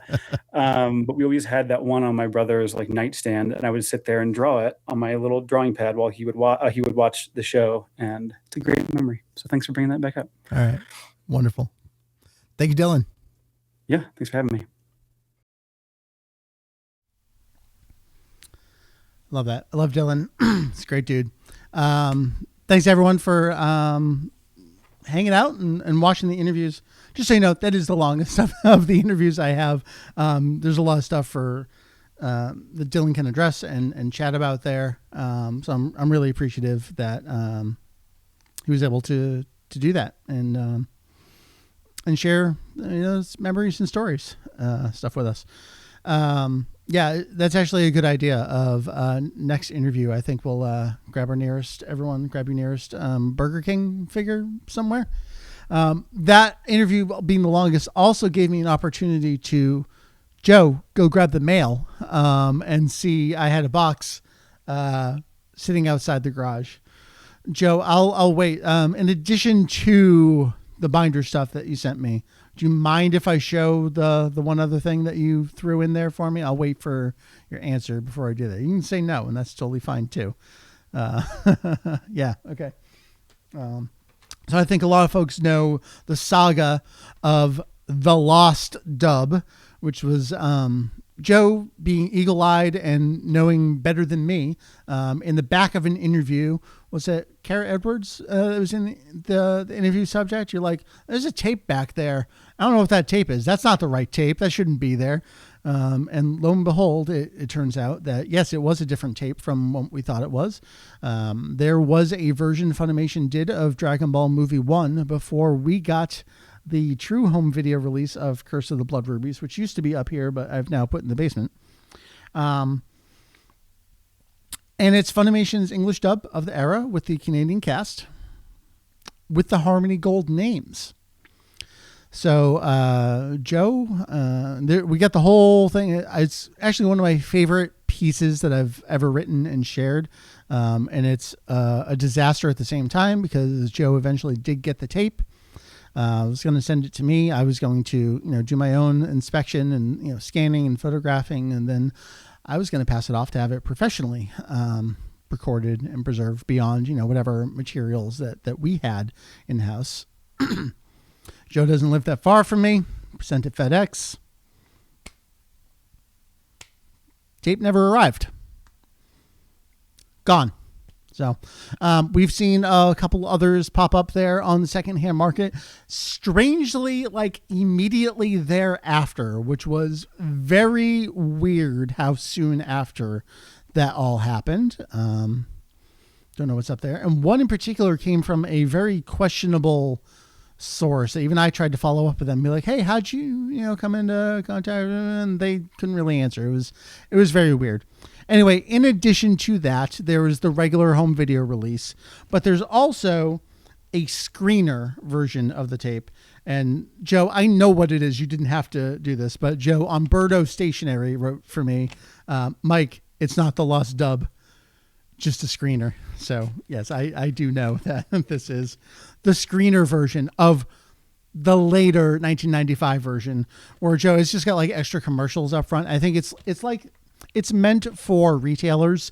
So it's like a video version of, in a million countries, so popular, coming this year from Funimation Entertainment kind of thing. It's just a big advertisement for them to pick up the tapes or the series or whatever. So thank you for the screener copy. I know that is a little more widely available out there. I do see it pop up from time to time. Maybe in the next break, I'll share the 2 Arrival versions. I'll go grab those and we can talk about those a little bit. And there's not much to say because they're exactly the same. So, Joe, thank you. I appreciate it. You're a good dude. You're always invested in Dragon Ball history. And has Joe been a part of this community the longest out of anyone here? I think you probably have that on lock. We've got some other old in through Temple of Trunks era folks. Is anyone else Vegito EX's homepage era though? I don't know, Joe. I think you win the no prize on this one. So, thank you much. I saw some other chats coming in along the way. Thank you there. I think I'm caught up on donations. We're a little over $800 towards the $1,000 goal. I would love to bump that up to 2,000. I just heard something. I can't see it up there. There we go. JP, thank you so much. I guess I will read out your comment. Go Donkey La Bamba. Streaming for a good cause. I appreciate it. Thank you very much. Yes. Donkey La Bamba here. Donkey needs his some energy. So let's can we pretend we're Jeff Gerstmann for a second here? I've really fallen in with the Monster Rehab, the Teen the Lemonade. I was really into the white one for a while there, and then I discovered this sitting on the shelf, and this has been my jam. So I know like this isn't my bit, but we're gonna crack one here. Oh yeah. Oh, so good. So good.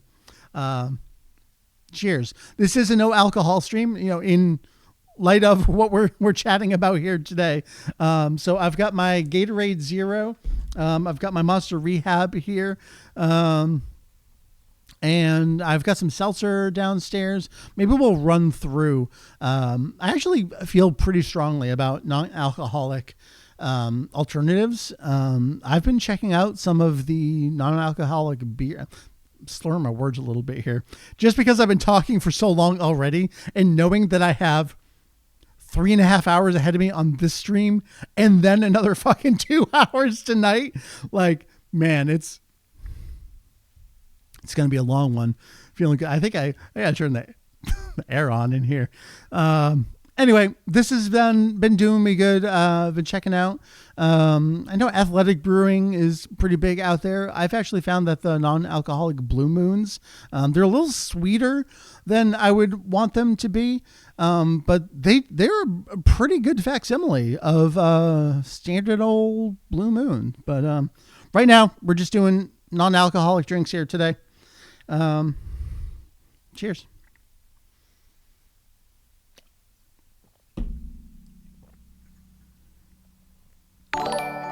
Oh, I hear more dings. I was just going to refresh and see what we're doing and where we're at. I got FaZe over here with $10. Thank you so much. We are making it happen here. Folks, why don't we get up to that $1,000 mark? When we hit 1,000, which was the original limit, I think we'll read from the Holy Bible. I was going to save it for later because I didn't think we would hit the $1,000 so early. I'm ready. No, I can wait.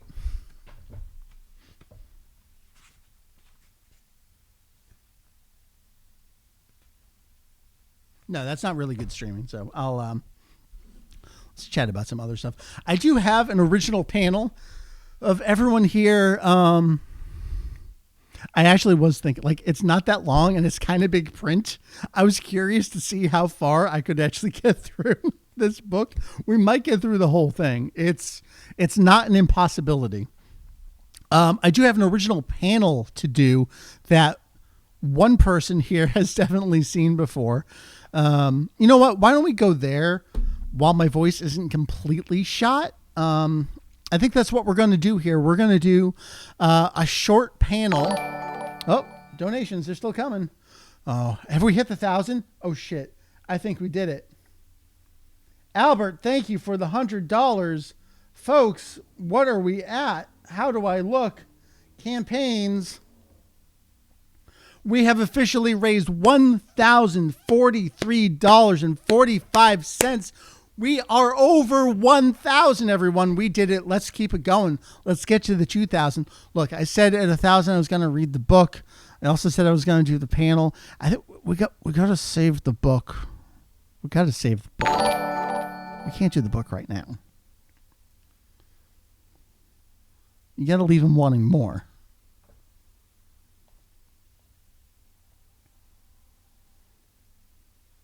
Let's see, am I caught up? Albert, are you the last donation? Yeah. All right. Why don't we... Let's do the panel. Maybe we'll play a little Dragon Ball Z 2V. It's not a whole lot to show off in that game. There's like the V-Jump stage and Kula and Kuriza, which we'll talk about, which is not original to that game. Let's work on the panel. Let's hit that up. And I think I've got the donation stuff over top on that one. Ken, Godspeed to you at the vet as well. Thank you. I appreciate it. I should have made tea. You know, Mary had to run out for a while. I may text her and be like, can you bring me back some tea? Someone remind me to do that. All right, so we're going to go over to the panel screen here. The chat's not going to be up in the panel because we're going to do full screen on the panel. I think if I remember right, I've got myself down in the corner. I'm pretty sure I do have the donation bling bling up on top of that though. So everyone, and in particular, JP, are you ready? Oh, hold on. Look, one more donation coming in. Dograsu, thank you so much. Look at that, at $50. That means you can choose a podcast topic with me. This is my secret Hisatsuwaza. You plan out the podcast for me instead of me doing it. All right, let's go over to the panel. Folks, are you ready for cool shit I learned working towards the Wiki launch? Make sure I'm caught up. Yep, still caught up. Okay. So this is a panel I put together for long story friends. That's all you need to know about it. Let's see if I can do a better version of it here today. It's easier when I'm not staring in the faces of people directly. It's only virtual text faces over here. So if you don't know, hey, we launched the Kanzenshu Wiki this year. We've been working on this for, 17 years. I think I did the math on when the first post that was like, hey, for reals, let's think about doing this.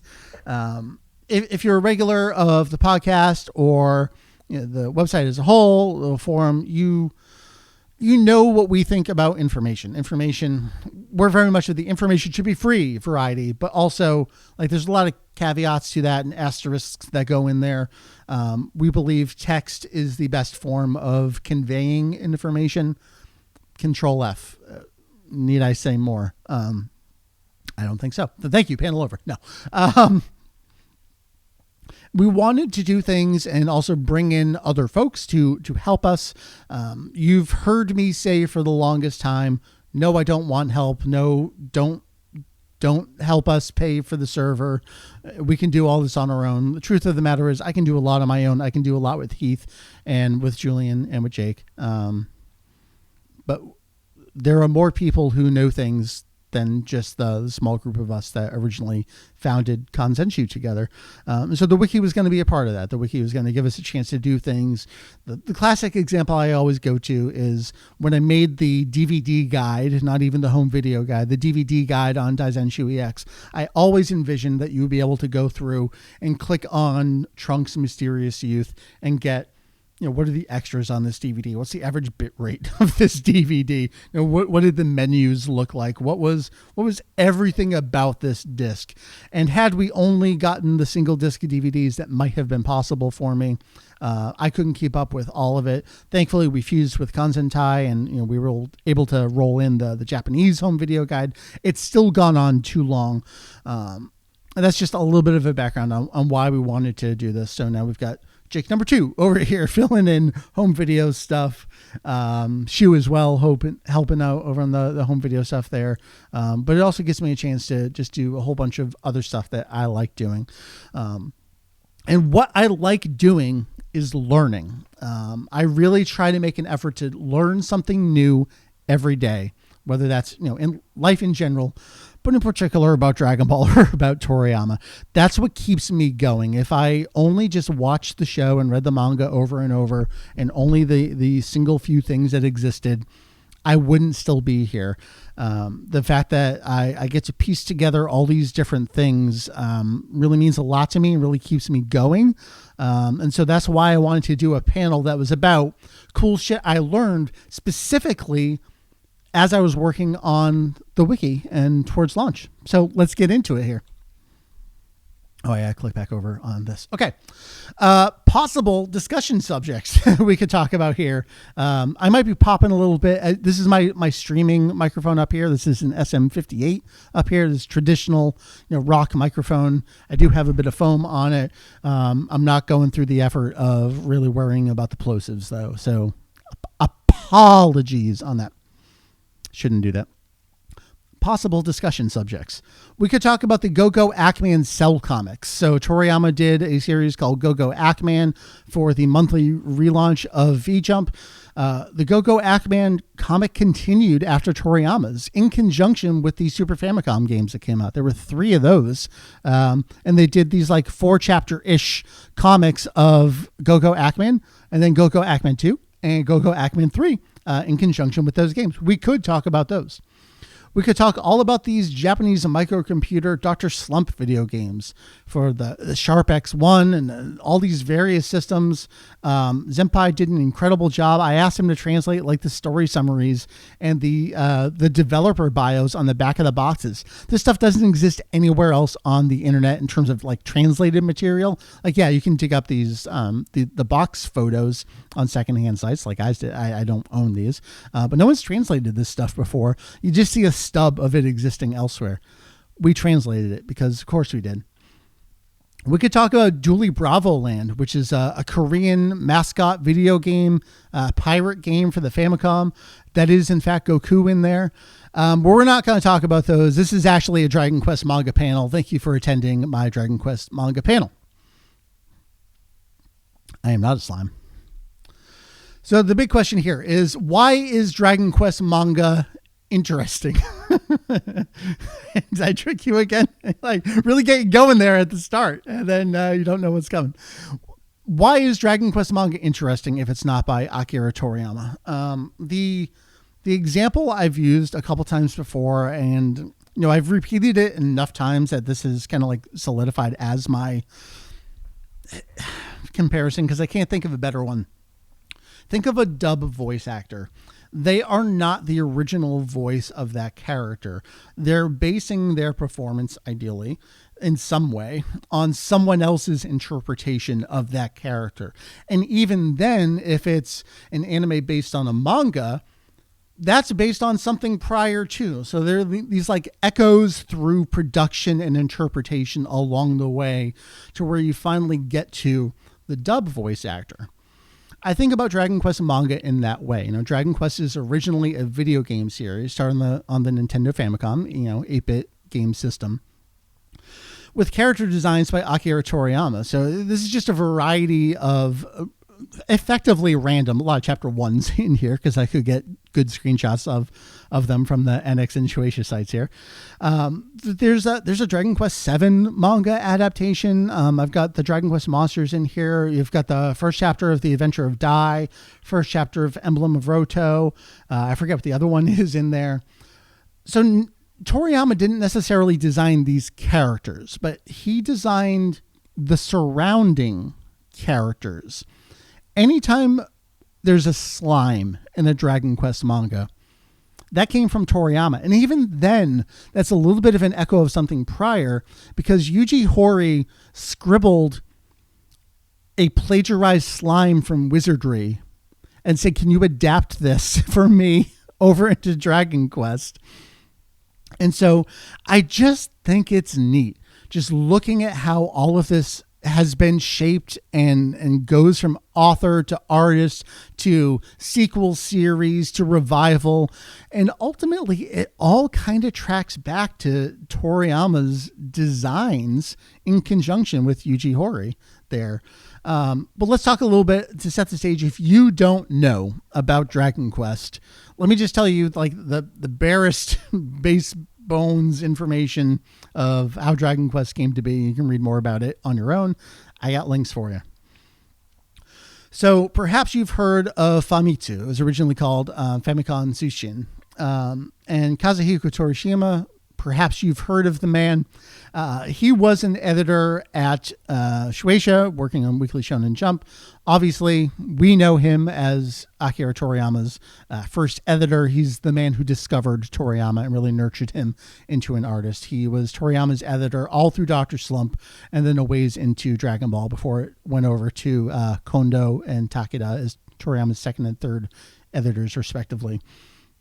Torishima, in conjunction with other editors and folks at Shueisha, were looking at how Famitsu was getting like exclusive coverage on games, and they're thinking about Weekly Shonen Jump and what can they do to really form this alliance maybe with someone and get something unique made that was in their wheelhouse that they could claim exclusivity on. And so Kazuhiko Torishima told Akira Toriyama that Yuji Horii, who had been working on some Portopia, other like mystery games, wanted to work with him. And then he told Yuji Horii that Akira Toriyama, the guy from Dr. Slump is doing Dragon Ball, he wants to work with you. Truth of the matter, if you believe Torishima, is that none of this happened and he was tricking them into working with each other. His plan was, if we get Enix with Yuji Horii here to work on a game, a role-playing game with character designs by Akira Toriyama, that is the thing that would do gangbusters in the pages of Weekly Shonen Jump. The coverage there would be incredible. It would be good brand synergy across the board for everyone. And then meanwhile, Koichi Sugiyama came in and like replaced someone else that was going to be doing the music on the game. He was already an established guy. We don't like or care about Koichi Sugiyama. Goodbye, sir. That's the long and short of how Dragon Quest came to be. Is it was all a ruse by these really Torishima just getting this stuff together, getting these particular folks together, and they made Dragon Quest. But let's go ahead to the future. Dragon Quest goes and we get all these games and you get all the rumors about, they're not allowed to release Dragon Quest on a school day. It's not entirely true. They did it of their own free will, changing that. Dragon Quest goes for years, obviously mega popular. We could talk a lot about how Dragon Quest never truly took off in America. By the time Dragon Quest 1 came out here, Dragon Quest 3 was really the thing going in Japan. So it felt really antiquated, and effectively Nintendo gave it away through Nintendo Power. It kind of had a soft relaunch with Dragon Quest 8, and that's finally when we got the Quest back in the title instead of Dragon Warrior. Dragon Quest 9 got a big push from Nintendo on DS. Dragon Quest 11 was probably the closest we've had to breaking through to the mainstream. But along the way here, we've had all these different manga series, and I want to talk to you about a couple of them. We're going to talk about Naho Oishi in particular here. If you're a Dragon Ball fan, you might know Oishi as the author of Dragon Ball SD and some other stuff. We'll get to that in a second. She was probably previously known as the fan artist Gichi. Maybe did some smut here and there, as you do. So let's talk about Noishi's.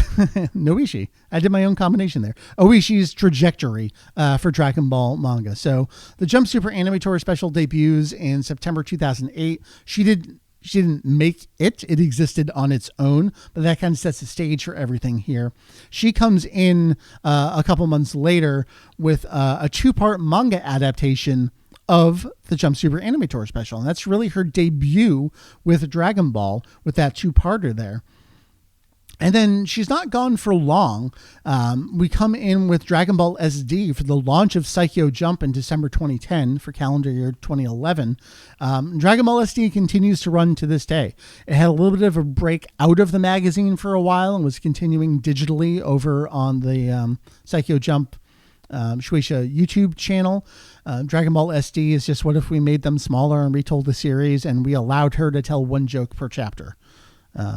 It's fine. And then my favorite episode of Bardock came out in summer 2011 there. There was a 3-chapter what if story. And so kind of in a flip of the Jump Super Anime Tour special, where it was an anime special first that Oishi did a manga adaptation of, this flipped. Oishi did a manga of episode of Bardock. And then after it got an animated adaptation that came with Dragon Ball Z for Connect over here in the US, and came with Psycho Jump over in Japan. And for the longest time, this is just like, this is what I thought Oishi's, stuff was. This is it. This is all she did. Nope. What if she did a Dragon Quest manga and it was right here?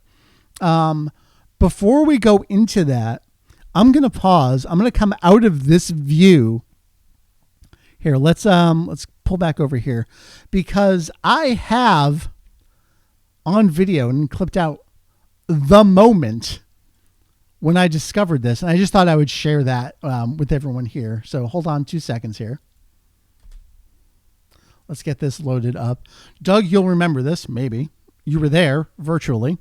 Let me go back over to the video, and then we're going to play this. This was I was doing one of the Wiki editing streams. And again, I will say I did like 8 of these Wiki editing streams leading up to the Wiki launch, and no one ever said, Mike, why are you doing all these Wiki editing streams all of a sudden ahead of it? Because I wanted more stuff for launch, and you didn't know. Let's watch this clip.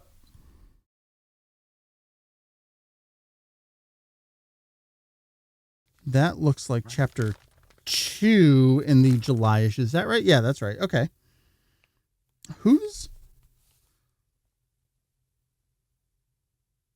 Holy shit, Naho Oishi did this. Did what? This Dragon Quest Monsters manga. They keep giving her work. Holy shit, how did I not know this? I'm like, okay, who's the credit on this? Oishi. Wait a minute. I know this name. Wait, no. And then it's Osamu Kaneko as well. He's the one who does the slime manga. It's the 2 of them?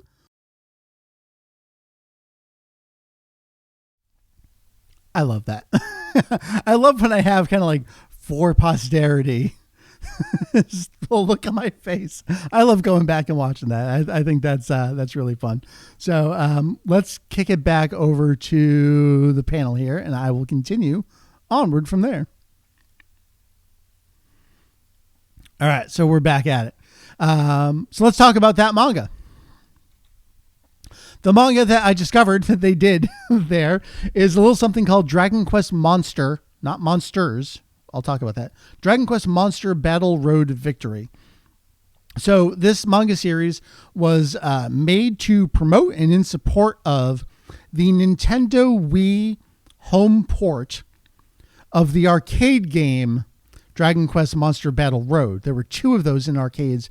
Really, just think of it as Dragon Ball Heroes. That's almost exactly what it was. The arcade game there for Monster Battle Road Victory.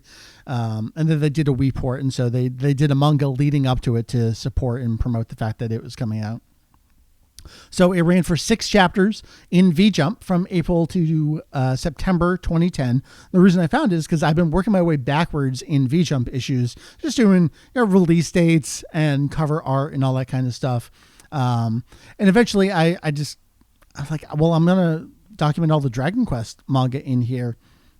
For me, it started with the trial run issues of V-Jump, where the first couple issues had like this Dragon Quest one shot, and then the third issue had an Avon prequel chapter for the Adventure of Dai. I'm like, well, if I'm citing those, I might as well cite other Dragon Quest stuff, and then it's just the gestures broadly. It's turned into all of this here. So it was this 6-chapter series, but then there's another name in there that I mentioned. This manga, it was not Oishi on her own.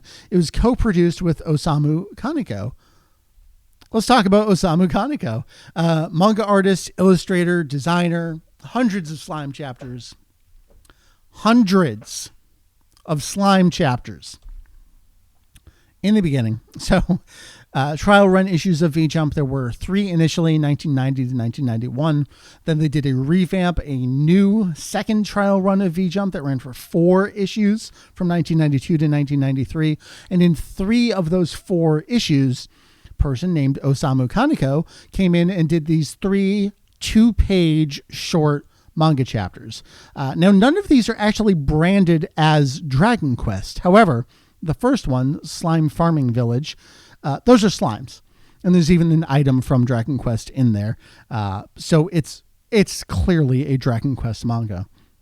The other ones, though, they're more just like in the world of an RPG. There's the second one there. The kid's old man is a weapon seller. And then there's just a young mage there in the third one there. Kaneko continued from there. They looked at this and they said, yeah, what else you got? You want to talk about legacy. Osamu Kaneko, these 4 manga series, Slime Bokenki, Slime Adventure, it's more than just adventures, like the Chronicles of the Adventure of Slime.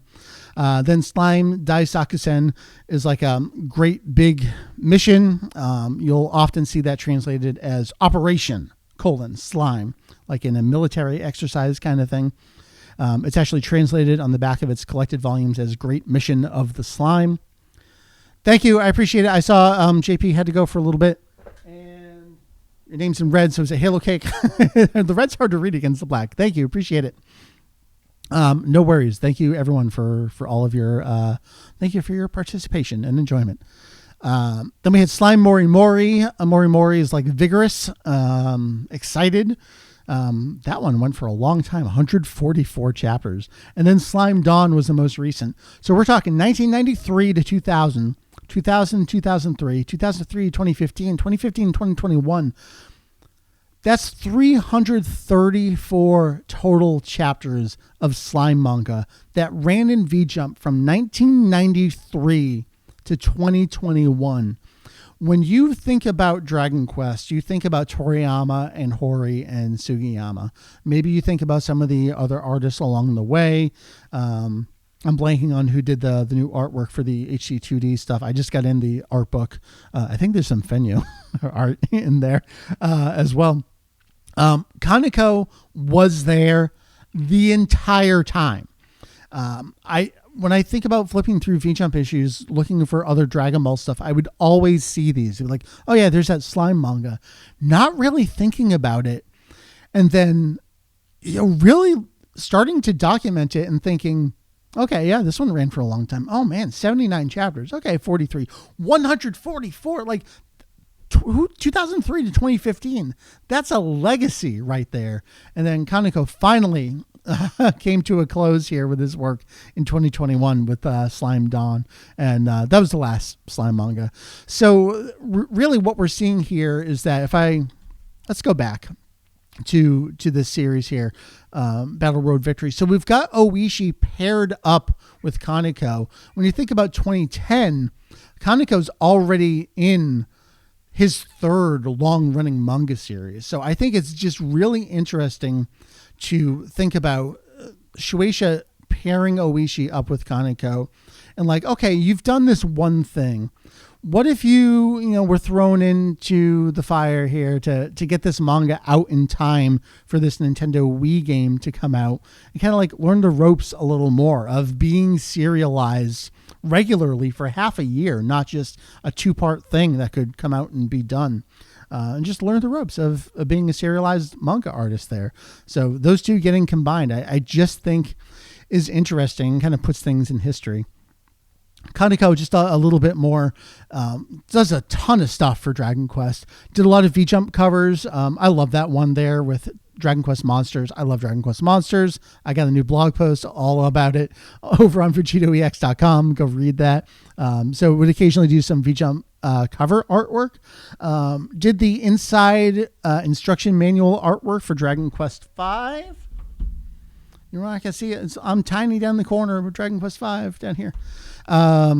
Did some artwork for a Mother 2 book that's out there. Was it a strategy guide or a game, some kind of game guide for it? Blanking off the top of my head. It's in the Wiki article for Kaneko over on the site. And then also designed this character Gadisu, the Emperor of the Underworld, that appears in Monster Battle Road.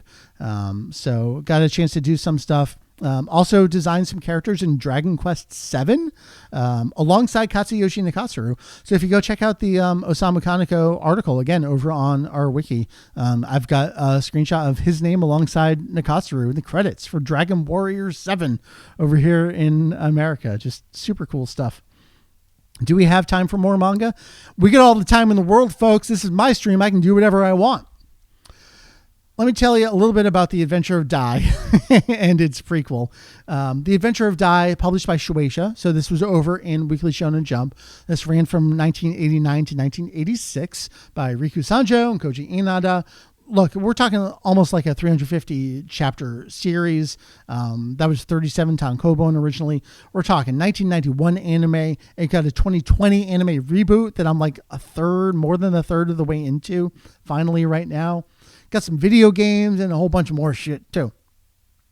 Right now, still being published by Shueisha. It's in its 4th story arc, running from 2020 to present, is a prequel manga to The Adventure of Dai. So we've got half original team here. We've got Sanjo back, and then we've got new artist Shibata, who's on this. Shibata's artwork is incredible on the Avan prequel here. We're over 60 chapters into it right now. We're over 15 volumes into it right now. Will it get an anime? I sure hope it does, because Viz only just picked up Dai again, and we're only 6 volumes into that. And we got a long way to go. And I don't know when we're going to get this. Other countries are already getting the Avan prequel. So I want you to think about the timeline of Dai here. 1989, over from Shueisha. In 1991, so a couple years later, published by Enix directly. So this is still pre-Square Enix merger conglomeration going on. So still Enix on their own. 1991, we get this manga series, Emblem of Roto. Roto, so you may see it as Loto sometimes in prior, maybe like fan translations or other stuff.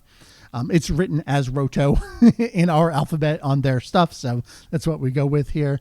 This one ran over in monthly Shonen Gangan, some version of Gangan. Maybe it's just Monsters that was Gangan. We're in for 86 chapters, which is not nothing, right? This is a series that I don't want to say takes place canonically in the world of, but effectively does. Takes place between Dragon Quest 3 and Dragon Quest 1. So it takes place in that world. Whether you consider it canonical to the games is another thing. And that is different from Dai, where Dai is its own world.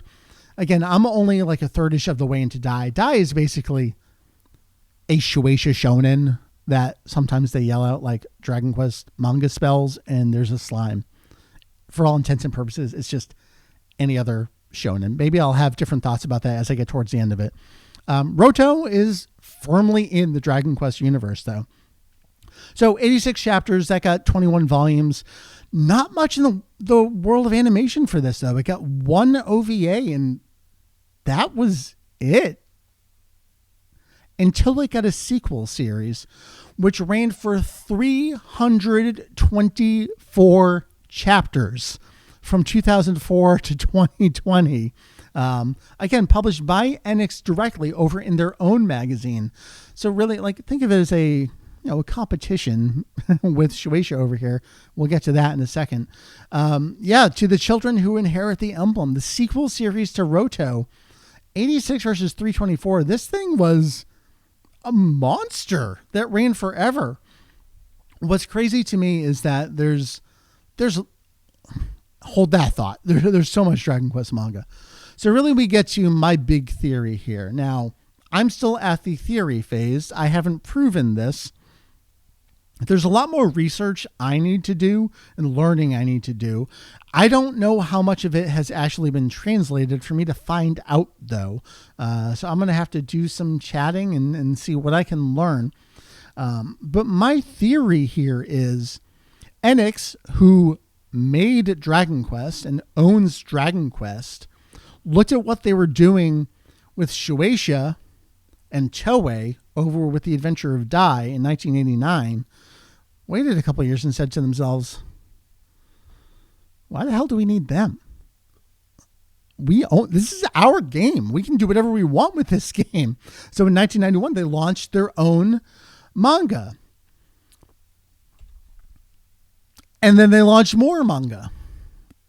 And more manga. And more manga. And more manga. There's a lot of Dragon Quest manga from Enix over here.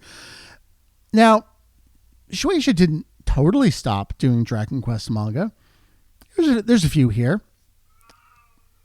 Tara's got thoughts on Dai manga.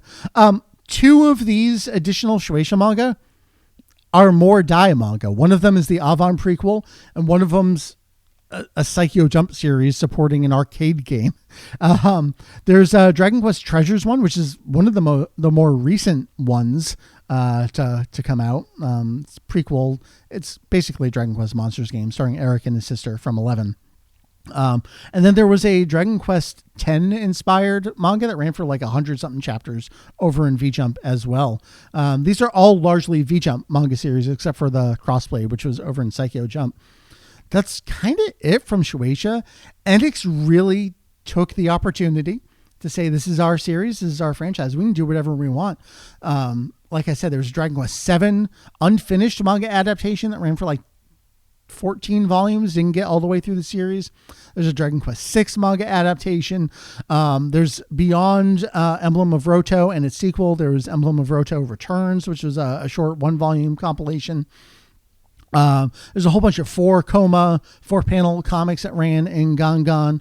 Dragon Quest Monsters Plus, which I've talked a bit about recently. The one there with the girl is one of those mangas that's like, we're playing Dragon Quest X online and I like meet my, guild mates in real life kind of stories. There's a million Dragon Quest manga out there. And my theory just kind of goes back to Enix thinking like, we've got this. This is our series. What if we just did it on our own? And I kind of feel like they never hit the heights of The Adventure of Dai somehow. Is it just that Dai came first? And Dai wasn't the only project in conjunction. Y'all hear this cat? She's really got thoughts about this.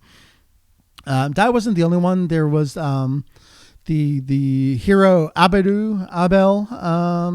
Is that the right name? That there was an anime series that actually aired here in the US, dubbed with Ocean, I believe, that came out around that same era. But those are like the big ones from the Toei and Shueisha family. Enix did all this stuff, and I feel like they just, it never quite hit the heights. Maybe Torishima he knew how to get them all together and get the best, most popular thing produced. That's the panel that I put together, let's say, for you all today. And of course, we have to leave it here. Panel from Sandland. That is our buddy Beezy there picking up a PlayStation 6 with a copy of Dragon Quest 13. We are still on track for this to be a reality. There's something crazy about that. I don't know if it will happen. I would love for it to happen one day. It's truly prophetic man there, Toriyama. So, folks, that was my cool shit I learned working on the wiki. Trying to log into my laptop again.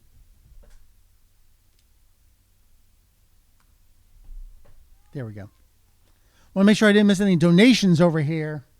Let's refresh. Let's see where we left it. Okay, we're still the same. Folks, that was my Dragon Quest manga panel, which was actually what I learned working on the wiki, which is actually Dragon Quest manga. So, curious what you think, what you've learned along the way. I think my grand theory of Torishima really understanding. Look, you say what you want about Torishima today. I tend to agree with a lot of what he says. I know we got some haters out there. I think he understood the audience and got the right folks together clearly to make something that resonated throughout history and time. So that's that. I appreciate everyone indulging me in working on that panel and sharing it with you. I made it and I figured I would get some more use out of it. And I think this was a great opportunity for it. So I know this isn't necessarily what you thought you were in store for here with this live stream, but I've captured your attention. I will continue to do so. Folks, we are under 3 hours to go here. We have hit that initial $1,000 goal. I would love to see that hit that $2,000. I'm going to try to wait out that $2,000 before we read from the holy text of the Dragon Ball Evolution Junior novel. We'll get to that in a little bit, I think. Well, I guess let's go through the reminders again. If the stream dies, we'll be back. Donation tiers, $50. I will work with you on a podcast topic for Kanzenshu. I say work with you because we've got a bunch of folks who have already contributed at that level. Want to make sure we don't have overlap with ideas. Also want to make sure I don't do something that I can't do for some reason or another. I will absolutely do my best. You know me. I will work with you. $100 donation will get you some of my duplicate magazines out of the basement, along with a note there. And that is inclusive of the podcast topic. So you remember that. I'll try to remember that, and we'll work together on that. There are only 10 of those to go around. So if you want to get in on that level, $100 for a couple extra magazines. I got a lot of old V-Jumps. You want some old stuff? You want to relive the glory days of PS1, Saturn, Super Famicom? Oh boy, howdy, do I got you covered there. Every donation is also an entry into winning. Doug's giving away some figure stuff here. I couldn't be more excited and happy. Incredible support there. We played his video at the top of the stream. If you haven't checked it out, I do have it embedded now on the homepage of Kanzenshu with the announcement post for this stream. And it's over on his Instagram and TikTok. We're going to talk more about the work that we're here to support and do, which is my day job working at Safe Project. We are doing a few things here today. We are raising funds for Safe Project. In addition to raising money, you are also able to request your own completely free, no strings attached overdose response kit. That is the URL right here. So how do I want to do this? Okay. So if we could do kanzenshu.com/safe. That's going to take you to the Streamlabs charity page, the super exciting fundraiser that we are doing right now. That'll get you a donation in. And then kanzenshu.com/kit. That's going to direct you over to the Safe Project website for you to request your own kit. In that kit, we played a video earlier where our CEO dumped out the kit and showed you everything in there. You'll have 2 doses of naloxone in there, in addition to a bunch of other goodies. Kit's totally free. You don't have to donate. We just think it's important. We told you all about it earlier. I think what I'm going to do, because I've done the panel now, and I think I'm going to take a break and down some of this Gatorade and the rehab here, is why don't we play another interview. I've got a couple more. Dylan was the longest one, so don't think that like I'm just pawning you off to interviews. I think it's important, and I think it's a good showcase of the work we do here. Why don't we do our chat with Adam, who is our director of Safe Veterans? So I'm going to pull that clip up and get that prepped for y'all. I'll play that. I'm going to be watching the donations over on the side here. I think I'm all caught up where we left off. We're aiming for that $2,000 mark, folks. We hit 2,000, and then I'm going to read until I can't read anymore out of this Dragon Ball Evolution Junior novel. We've got some Dragon Ball Z 2V coming up. Let's plan on doing that after the video. We'll play some 2V. So here we go over to the next interview clip. Thank you much. I'll see you on the flip side of that.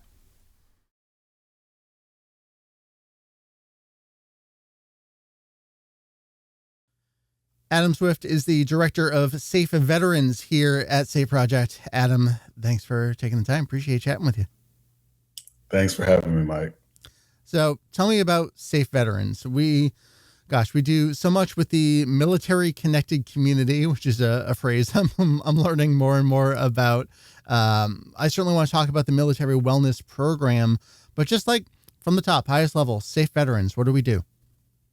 Sure. Safe Veterans, we were established in 2019, a couple of years after the nonprofit was established. And we use wellness programs basically to address substance use and mental health challenges in our veterans and military connected community. That's great. Simple, to the point there. I think a lot about stats. That's just who I am. I'm a data person. We know things about, I think, to like the workplaces portfolio and the construction industry. Can you tell me a little bit about how the addiction epidemic disproportionately affects veterans a little bit? Sure. A lot of folks know that twice as many veterans die by suicide than the civilian population, but that statistic is the same for overdoses. So some folks don't realize that it's that significant. And then there are co-occurring mental health challenges that the veterans face as well. And so when a veteran is exposed to substance use challenges, they're more than likely also engaged or challenged with mental health challenges as well. And so we find it necessary to address both of those lanes at the same time in order to meet the needs of the population. Let's get into it then. I feel like the military wellness program is the flagship program of Safe Veterans, certainly the one I'm most familiar with, which is really funny because I've never actually sat in on the actual workshop itself. I've just done everything involving the workshop other than sitting in on it. So tell me about the workshop. What does it entail? What does it involve? What do we offer here? Sure. The military wellness workshop is really was really established when we realized that there was a gap in the needs of our veterans transitioning from service to civilian life, and with support from Walmart and Wounded Warrior Project, we were able to establish this wellness program that really specifically addresses those wellness needs that our veterans really encounter. So many programs are available that address employment, right? They teach you how to do an interview. They teach you how to write your resume, how to get a job. What about what happens when that coworker challenges you and, or doesn't quite understand your military culture, and those emotions rise, and now you're in a situation where your job might be in jeopardy. And so the wellness program really preemptively addresses those things. And so we want to look at, the veterans or the military connected members' best self, right? Their strengths, their self-leadership attributes. We know that veterans and individuals have been in transition all their life, from childhood all the way up to adult life and through the present. And so how can we learn from those challenges? How can we take the lessons we've learned from those challenges and apply it to our growth? We look at the times where, unfortunately, we do have that volcano that erupts, those situations where we just blow our cool. And how can we deal with those situations? How can we address those situations? How can we prevent those situations from happening? We give practical tools, and not only do we give the tools, we practice those tools in the workshop. We look at the stressors that come up in life, right? And everybody deals with stress, good or bad, large or small. and how do we cope with those stressors? What are our coping mechanisms? And we evaluate those coping mechanisms. Are they effective? Are they ineffective? And then we're able to kind of see how we want to address our stressors in life. Then we take a step back to kind of look at the whole landscape of our experiences and ask ourselves, okay, I'm dealing with this stress, I'm coping with this stress, and we have that big buzzword, I'm resilient. Is that enough? Is it enough to be resilient? Can I thrive in life? Can I go from just coping in life to thriving in life? And we ask, can we raise what we call our set point? And our set point is kind of like where we hang out typically in life when stresses are good or bad come. How do we respond to that and how do we bounce back? And that's our set point. And so can we raise that so that on any given Sunday, we're able to address whatever stresses come our way, whatever challenges come our way in a way that's meaningful and healthy for us. Then we look at all the resources that are available to veterans that veterans have earned through their service. We break down the barriers and stigmas to accessing those resources and let them know that their resources were earned through their service, that accepting those resources don't take resources away from someone else. You'd be surprised at how many veterans, feel like I'm not worthy of the resources or I don't deserve them or I'm taken away from somebody else because we're just it's so ingrained in us to take care of our left and our right, right? I got your back. I got your six. We need to take care of ourselves at this time in our lives. And one way we can do that is by accessing those resources that we've earned. Then we look at setting and achieving goals. There's a whole worksheet that we use that we help our members visualize goal setting, and there's a whole science behind that. But it really helps our veterans see themselves achieving the goals. And before the end of that worksheet, they walk away with step one of achieving a goal that they have determined that they want to do for themselves. And they have that commitment that, okay, this is what I'm going to do. This is when I'm going to do it. This is how long I'm going to do it until this happens. And so they walk away with something concrete that they can do going forward. And lastly, we look at how we can be a part of this community that we, in many cases, feel like was taken from us when we took off the uniform, right? And so we can come back to this community that is still there for us, and we can be there for the community and be a healthy part of the community. Many times, folks have said that connection is an antidote, the opposite of suicide ideality, substance use challenges, mental health challenges. And so we know that connection, having someone in your corner, having someone walk the journey with you is so valuable. And so if we can be a part of that community, that's just a great thing for us. And so it's really a full circle workshop where we start with ourselves and we go on this journey and we come back to the community that we were once a part of. I love that. And two things really hit me as you were talking there. The one is, I feel like the key thing for this program is, you mentioned, so used to taking care of everyone else. There comes a time, and this is the time to take care of yourself.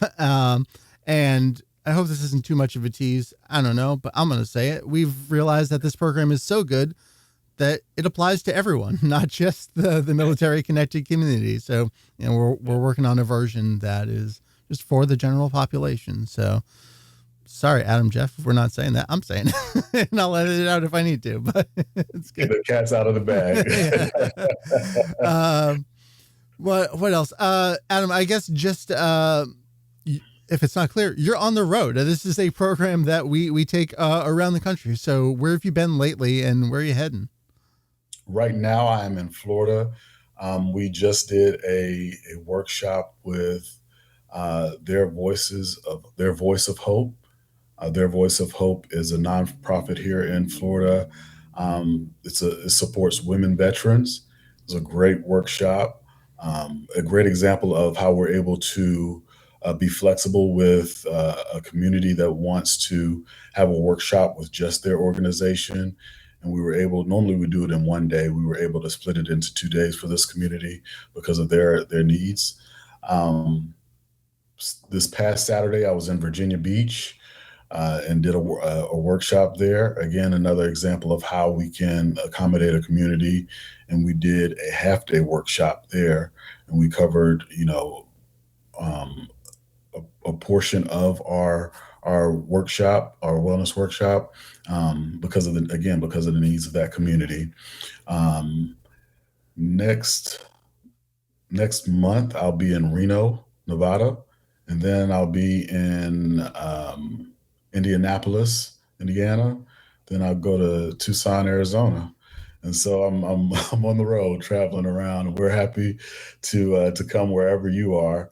One of the other things we'll do, because I am one person, is we'll train local staffs, local individuals, local communities to facilitate the workshop themselves.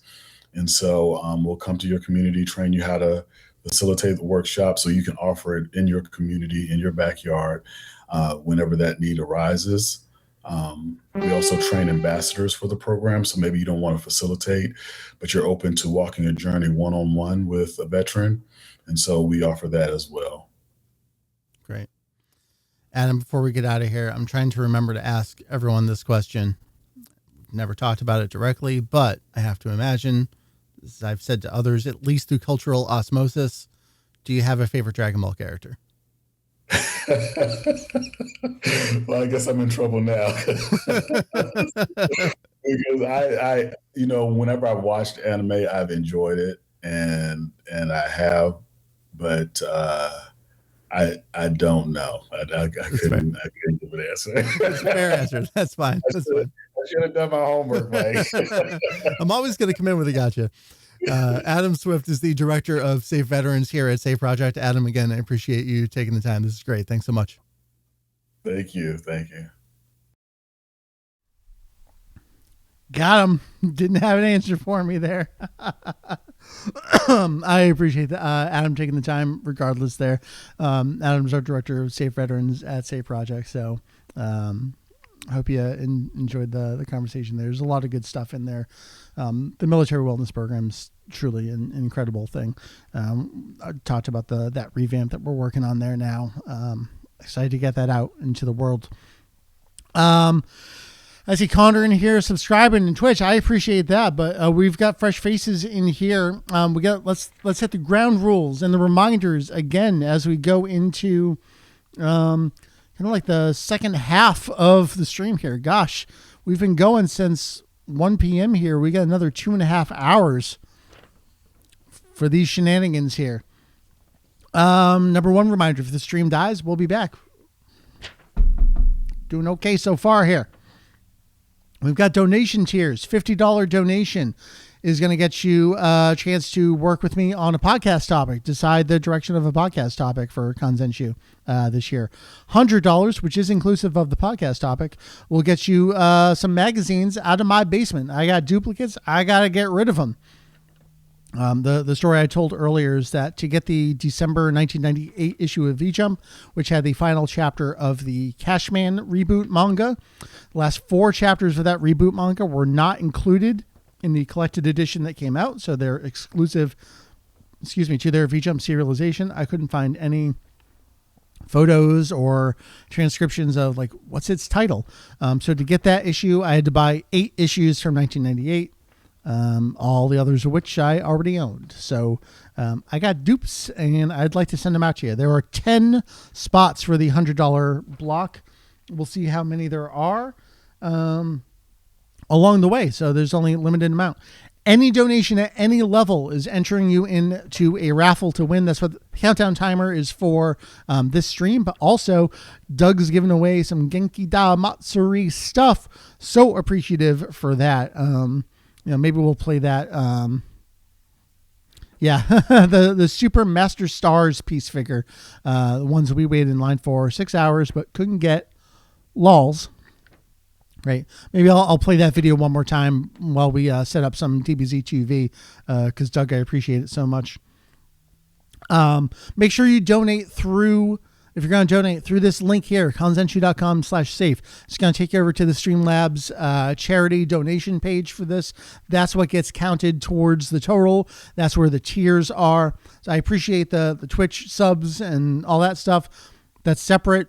I'm not going to turn it down, but we're here to raise money for a good cause. Make sure you go up through there. Independent of that, totally free, no strings attached. You can go over to kanzenshuu.com/kit. That'll take you over to Safe Project's website where you'll get your overdose response kit. Totally free, 2 doses of naloxone in there. So I think that's that. I guess let's work on, let's see, what do I want to check on right now? Let's check donations. Any new donations coming in? We're caught up on donations. We've crossed the $1,000. That was too easy. We got to do more. We can do better. We are on our way to the $2,000 mark. I'm going to read from the book. Don't worry. I'm not going to leave you hanging. But if we can get to $2,000 sooner than later, I'm going to read as much of the Dragon Ball Evolution Junior novel as I can get away with before someone shuts me down. No one's going to shut me down. We're going to read all this goddamn book. See those donations come in. All right. In the meantime, any other reminders I want to do for the stream, about the stream? Let's see. I'm going to set up DBZ 2V. Let's see. That lives over here somewhere. Oh, that's the wrong folder. All right. I was going to play Doug's video, so we'll work on that. Yes, I can pause that. Perfect. Let's see. What else do we want to do? We want to get that video. We got that. We got that. Let's play Doug's video. Then we'll come back and we'll play some 2V. Just a reminder about why we're here, what we're doing, and any donation level will get you a chance for this. Hey everyone, so this Saturday, a buddy of mine, Mike Aka Vegito React from Kanzenshuu, will be hosting a 5-hour-long charity fundraising stream, and I wanted to spread the word. Not only that, but for every donation over $1, you'll be entered into a giveaway to win one of these Genki Matsuri exclusive edition figures. The fundraiser is for Safe Project. It's an organization committed to overcoming the addiction epidemic here in the United States. Instead of doing a giveaway for likes and follows, using these figures to entice people to donate to an organization that can truly help save lives seems like the way better idea. So stop on by this Saturday from 1 p.m. to 6 p.m. Eastern at twitch.tv/VegitoEX. Mike's gonna be playing some Final Bout, some Dragon Ball Z Budokai, and he might even do some readings from the holy text. I'll be in the chat too, so please come, hang out, have some fun, and donate for your chance to win one of these figures. It's all for a great cause, so I hope you'll be there. These figures are given to me by the lovely people over at JP Fan. Please check them out if you want to import figures for cheap. Also, I heard that for every $5 donated, Mike, Mr. I Hate the Dub, will be forced to listen to the English dubbed Hope of the Universe speech. So let's try and drive him nuts. That's totally true, and not something I just made up just right now so that he'd be forced to do it. See you there.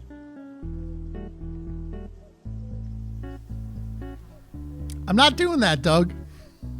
It's not happening. I appreciate any donations at any level. We're not doing Hope of the Universe, though. All right. Oh, here we go. Was it someone over on your Instagram that came up with the Ally to Good Nightmare to Mike? I didn't think that encapsulates it so perfectly. And that's actually what I love about my relationship with all of y'all is you just needle me perfectly. I heard a ding. Let's check in. How are we doing here? We're on our way to 2,000. We got a donation here from Jeff. There's a lot of comments on here. I don't necessarily want to read. I don't know who wants to share what. I see someone I recognize in chat too. Is she here? Is she in the house with me right now? Maybe she's out on the porch. There are a lot of comments. I'm not necessarily going to read stuff that people throw in here. If you throw it in the chat, that's up to you. I appreciate all the comments everyone's sharing over on the donations as well. Just want to throw that out there. Thank you so much, everybody. So to recap, what have we accomplished today? We trivially beat Final Bout in the hardest difficulty, and we fact-checked the fact that the English version of the game does not play the vocal versions of the two ending themes on the hardest difficulty. Bummer. We did an original panel. We learned cool shit I learned working towards the Wiki launch. We did a bunch of other stuff. I'm already blanking. It's been a whirlwind, and I'm only halfway through. So why don't we play some Dragon Ball Z 2V? Oh, and no, we are not just loading up an ISO. I mean, we are loading up an ISO. I actually own Dragon Ball Z 2V. For real. This was one of my holy grails for a while, and it wasn't the hardest thing in the world to buy. You can just buy it. It's just on the secondhand retailer sites. Jeff, thank you. I'll get to that in a second. So Dragon Ball Z 2V, which is the Japanese version of Budokai 2, but the extra edition of Budokai 2. It starts back in the Budokai days. So those games came out on the PS2. We got them first in the US. We have a great rumor guide article about this, great translations. The American releases of these games, the international releases, Europe included, they were a complete afterthought. They were being developed in Japan for the nostalgia market based on the success of a Fist of the North Star game on the PS1. And they figured it's been a few years since GT ended. What if we sold some games to the folks that are a few years older now? And then the American European partners approached them like, hey, can we get those games over here? They're like, what are you talking about? Why do you want Dragon Ball video games? So that's how we got the Budokai games out over in English. And they actually released them here first and put out the finished versions in Japan. They came out just a couple months or weeks after the American editions of the games. So what are called the Dragon Ball Z Budokai games in Japan are simply called Dragon Ball Z, or in America, are simply called Dragon Ball Z in Japan. There's Dragon Ball Z 1, 2, and 3. Now, 2V. V. The V stands for V-Jump. This was an exclusive edition of the second game that you had to send a mail-in lottery from V-Jump to have a chance to win. I did not. I bought it. It's gone up in price. I don't want to say significantly, but a decent amount. It is still widely available, though. Like, this is, people say, oh, it's the rarest Dragon Ball game. It's not. You can just go buy it right now. There's like golden editions of some of the Famicom games. Those are infinitely more rare than something like this.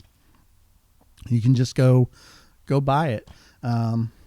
So we're going to play this, and I'll tell you a little bit about what's different about this edition of the game from both the American edition, Budokai 2, and the original Japanese edition, Dragon Ball Z 2. So let's get PCS X2. Is that what it's called? Let's switch over to PS2 streaming. Make sure we get that up here.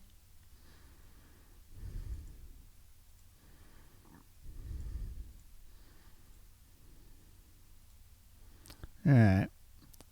I find that it doesn't always... There it goes. I had it paused. Oh, we're definitely going to listen to the opening theme on this bad boy.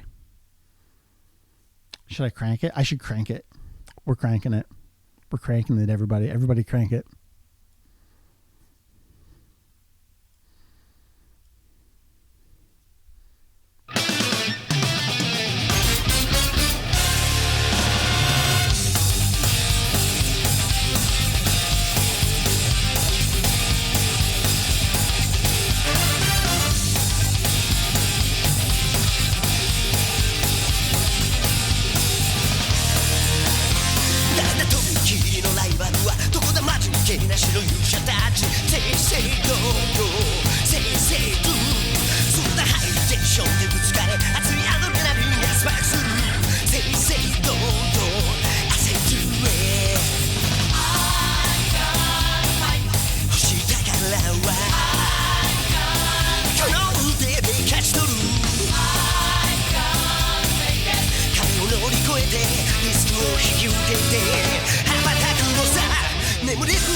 All right, we'll turn the audio output back down now after that.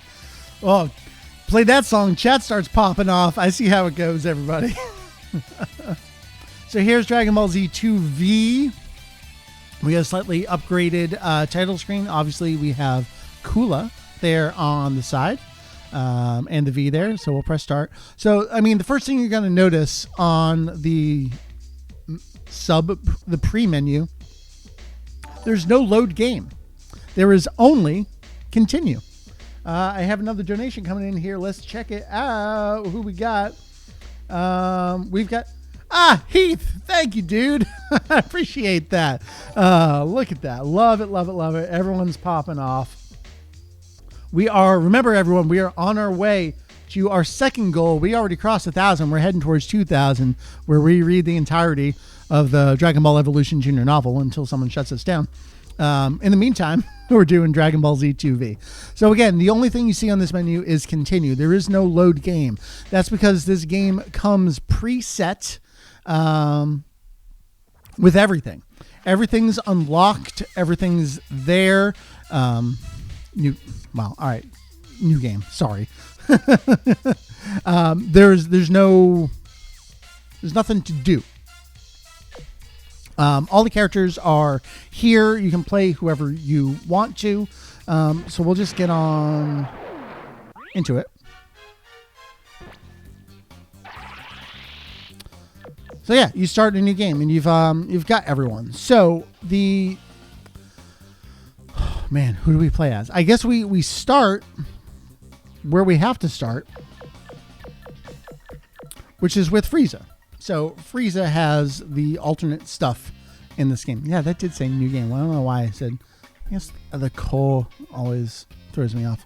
Frieza has alternate outfits in this game. You probably remember. Oh wait, no, we went the wrong way. We're gonna go the other way. Oh, spoilers. You go this way. You've got his palette swap. Go this way. You've got Frieza. Go this way. You've got Majin Frieza. Perhaps you remember Majin Frieza from the story mode in this game. And then spoilers, you have Kula as well. So people often mistakenly say that Frieza is exclusive to Dragon Ball Z 2V. That is not true.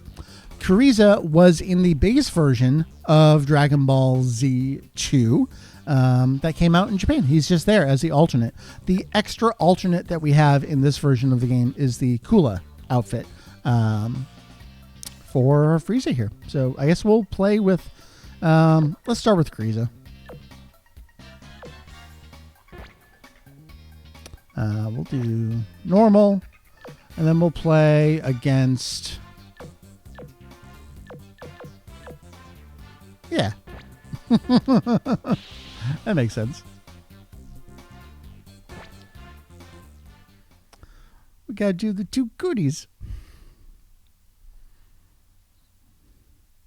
Oh, I should have chosen the bonus stage. We'll do that with Kula. That's the other thing about the game. So, yeah, he doesn't really have an extra voice or anything like that. Oh, boy. I'm going to have to remember how to play Budokai games, huh?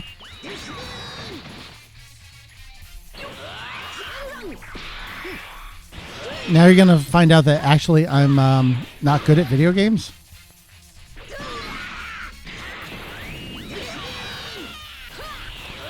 I'm still trying to do Final Bout style charging. Luckily, I remembered sort of here.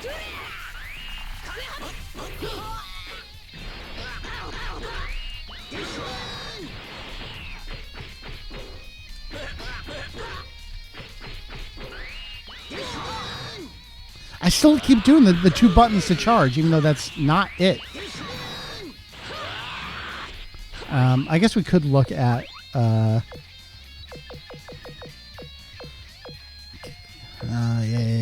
Okay. Those are all these combos. Yeah. All right. Okay. Oh, no.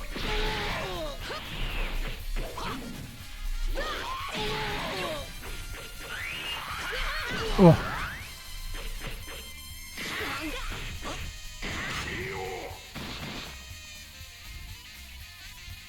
Look at his little slouch. I gotta figure out what the fuck just floated by. Did you see that? What just happened? What was that? Oh, a plane. Okay. I thought it was like Frieza's hover chair that just suddenly like went by. Anyone remember how to transform in these games? I meant to do like a move list lookup ahead of time or something.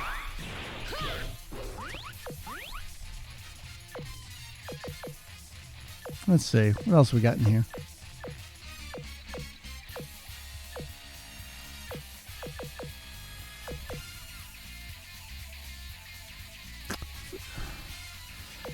Oh, no. You know what? Does his transformation come in with his ultimate attack?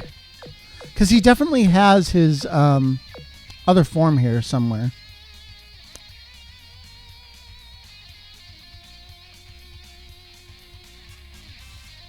All right. How do you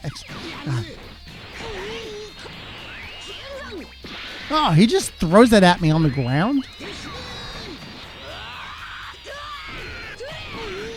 Oh, is it an item? Yeah, I didn't look at the items. I just did the normal on him.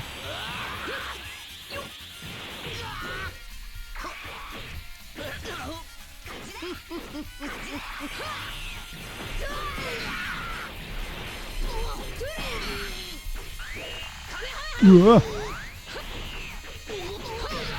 I don't remember how to play this game.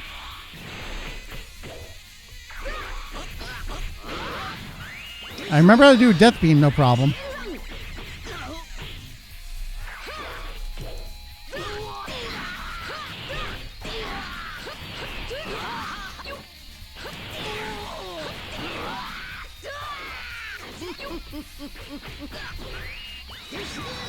We can get it. We can get it.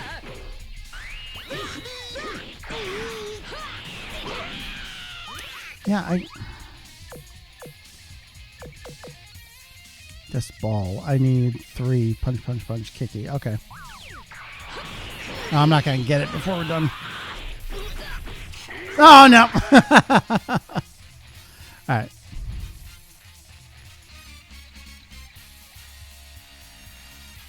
Let's do one more and try to get a death ball off so you can see the chestnut version of it.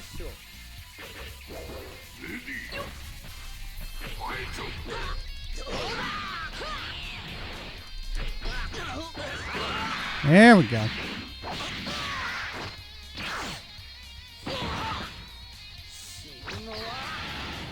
Maybe he doesn't have a transformation. Maybe I'm misremembering. Oh, shit, right.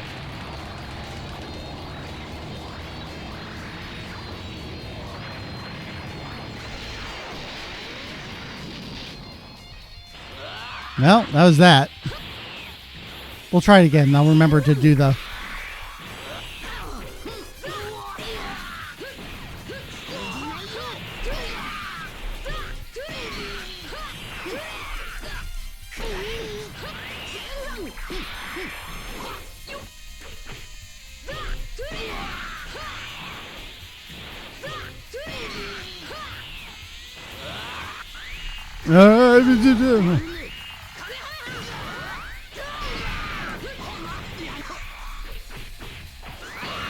All right, I will remember to twirl the controller this time.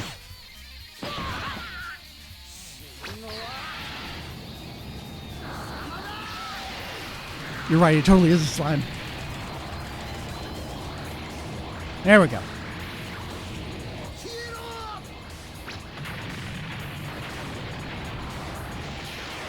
Oh, yeah. That's right. Was it the item? This is all coming back to me. The spaceship item. Is that in this game? Who could say?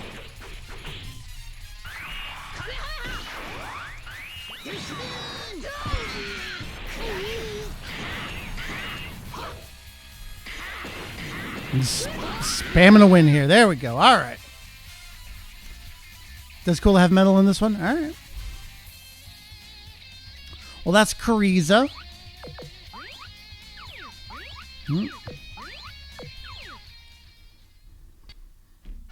It's really just like a final version of Budokai 2.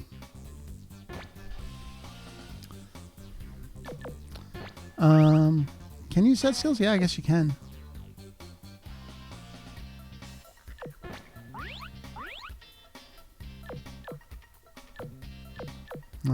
Do I want to go through this process or just do the normal? Let's just play normal for now.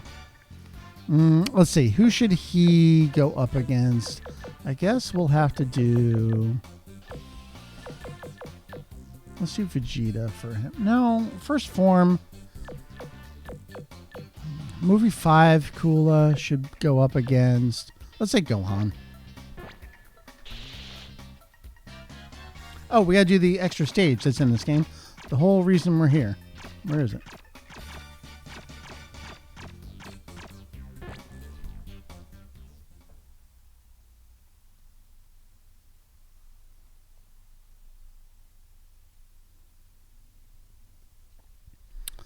So it's just the Budokai stage, except it says V-Jump. And so the reason that I do... Here, let's pause. The reason I do a dash in V-Jump is honestly because of this stage that has the dash in there between the V and the jump. And I remember seeing that early on and being like, oh, okay, I guess that's how you would transliterate, romanize the title of the magazine. Because in Japanese, it's just our letter V for virtual, not victory, and then jump in katakana. But because of this stage, it had the dash. I was like, oh, okay, that's how you do it. And so that's why I don't do a dash in Psycho Jump, but I do a dash in V Jump. Learn to hear. Oh, he's gonna toast me. Oh shit, I forgot.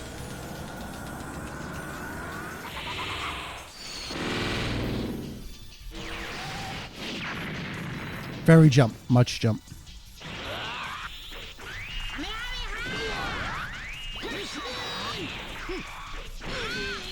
Well, that's kind of like all there is that's extra. There's the Nekomajin stuff that's in the Dragon World.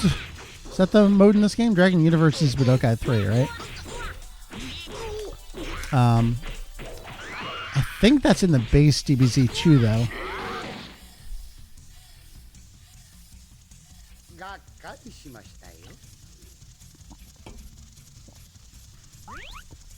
So you've mostly seen everything there is to see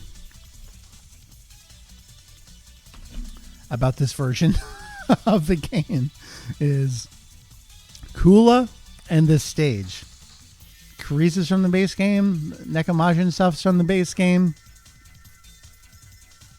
It's just a better version of Budokai 2.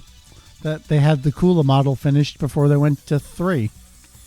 So, all right, are we taking stage requests here? All right, let's do. I heard Red Ribbon. I read Red Ribbon. I read Sunset. Yeah, let's do some of that. Let's stick with. So they change to Kula's name. I was about to say Kuda. But they don't change for Kariza. No. All right, let's say he's going to fight against... Let's put him up against Kaioshin. We'll do normal Kaioshin. Let's do what we wanted. Sunset. No, I saw Red Ribbon first. So let's do Red Ribbon stage first. We're at 1,200 on our way to 2,000. 2,000, I read the entirety or as much as I can of the Dragon Ball Evolution Junior novel. I'm knocking the stuff over. Don't forget. Hajime Masho. Look at these two polite Mashos. This stage does rule. Look at that. We've got a plane. We've got containers. We're in Hangar 2, it looks like.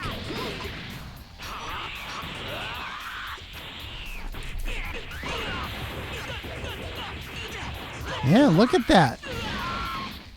Frieza's not messing around.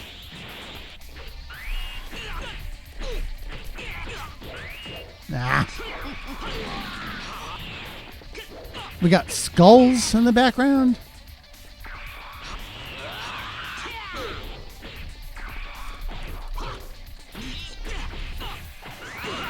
There we go.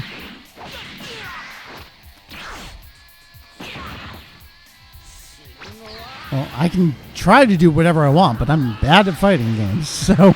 Oh shit, I forgot! I'm never going to remember that. Get out of here! Nice. I love his little... did I do that? Alright, that was Red Ribbon stage. Let's do Sunset stage. Who is a good Sunset opponent?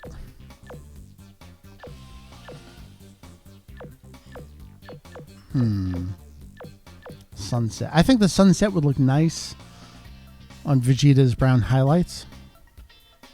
Let's give him a different outfit. Is that all we got? Alright. Hey, this is canonical Nekomajin right here. Kuriza and Vegeta together.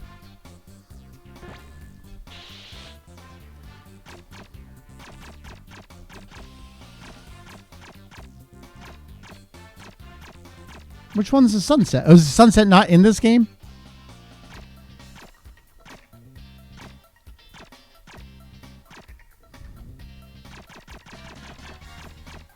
Is this the one? All right, I'll try it. I don't remember. We can do more. I got 2 hours.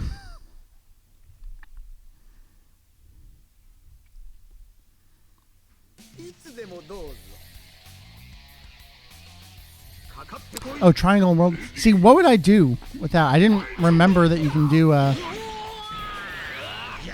time of day. I did some research, not a ton. Like, I played a bunch of this when I first got it in, and now it just kind of is there to be cool. Let's go over and let's go back to it. Triangle on the World Tournament stage. Oh, so we're going to get Twilight Tenkaichi Budokai.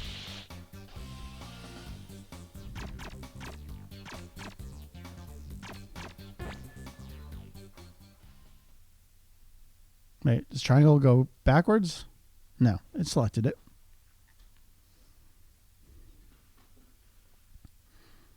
Oh, sorry, I'm not spinning him. Oh, look at that stage. Look at that. Oh, it's actually different. Look at this. Did I know this? Probably not.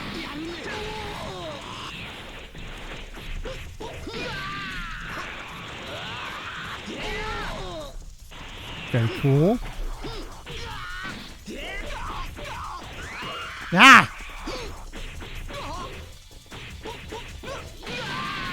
Oh, can you go for a ring out? Does ring outs work on just normal? I'm dropping combos here. Hands are already sweaty.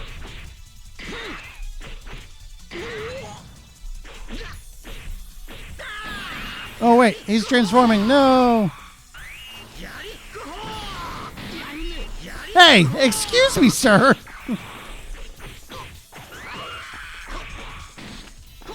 Maybe I should try grabbing. I just want to get a look at the V jump. That's awesome. Again, the dash. Ooh. I'm really bad at this game. Yeah, I will have to go back in and take better screenshots for the wiki.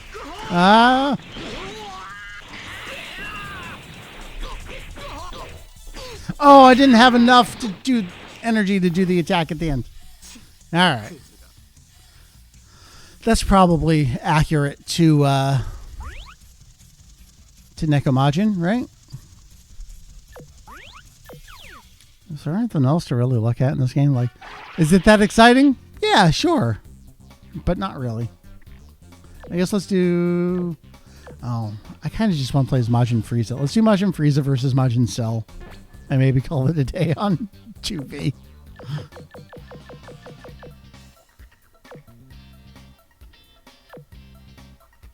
Blue Cell really does something for me here. I don't know. It's a good color. All right, what's another good stage we can do? What does Triangle get me on this guy?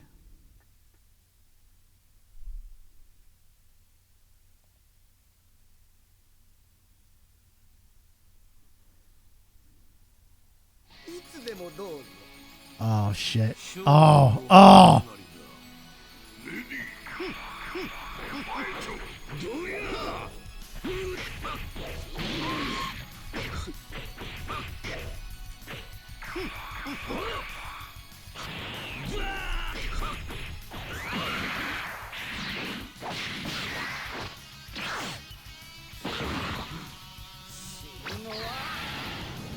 Is this a Stradivarius song? Oh shit!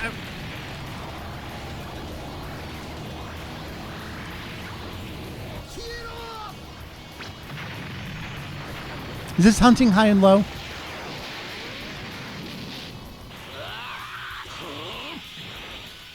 Yeah.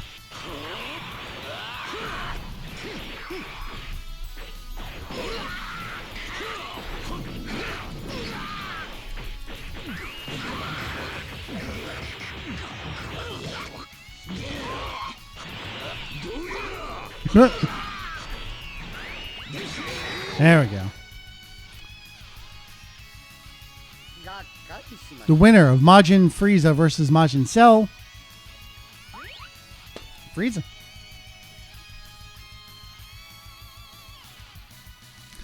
Can I get a copyright claim on this song instead of the original?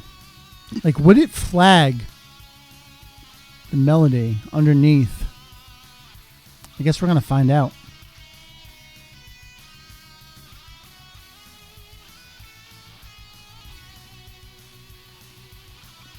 Yamamoto was cooking. He stole all the ingredients, but he was cooking.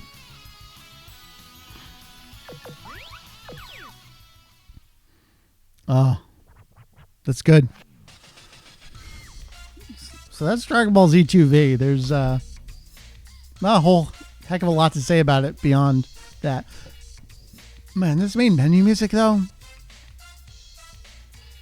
All the Tower of Power stuff in here.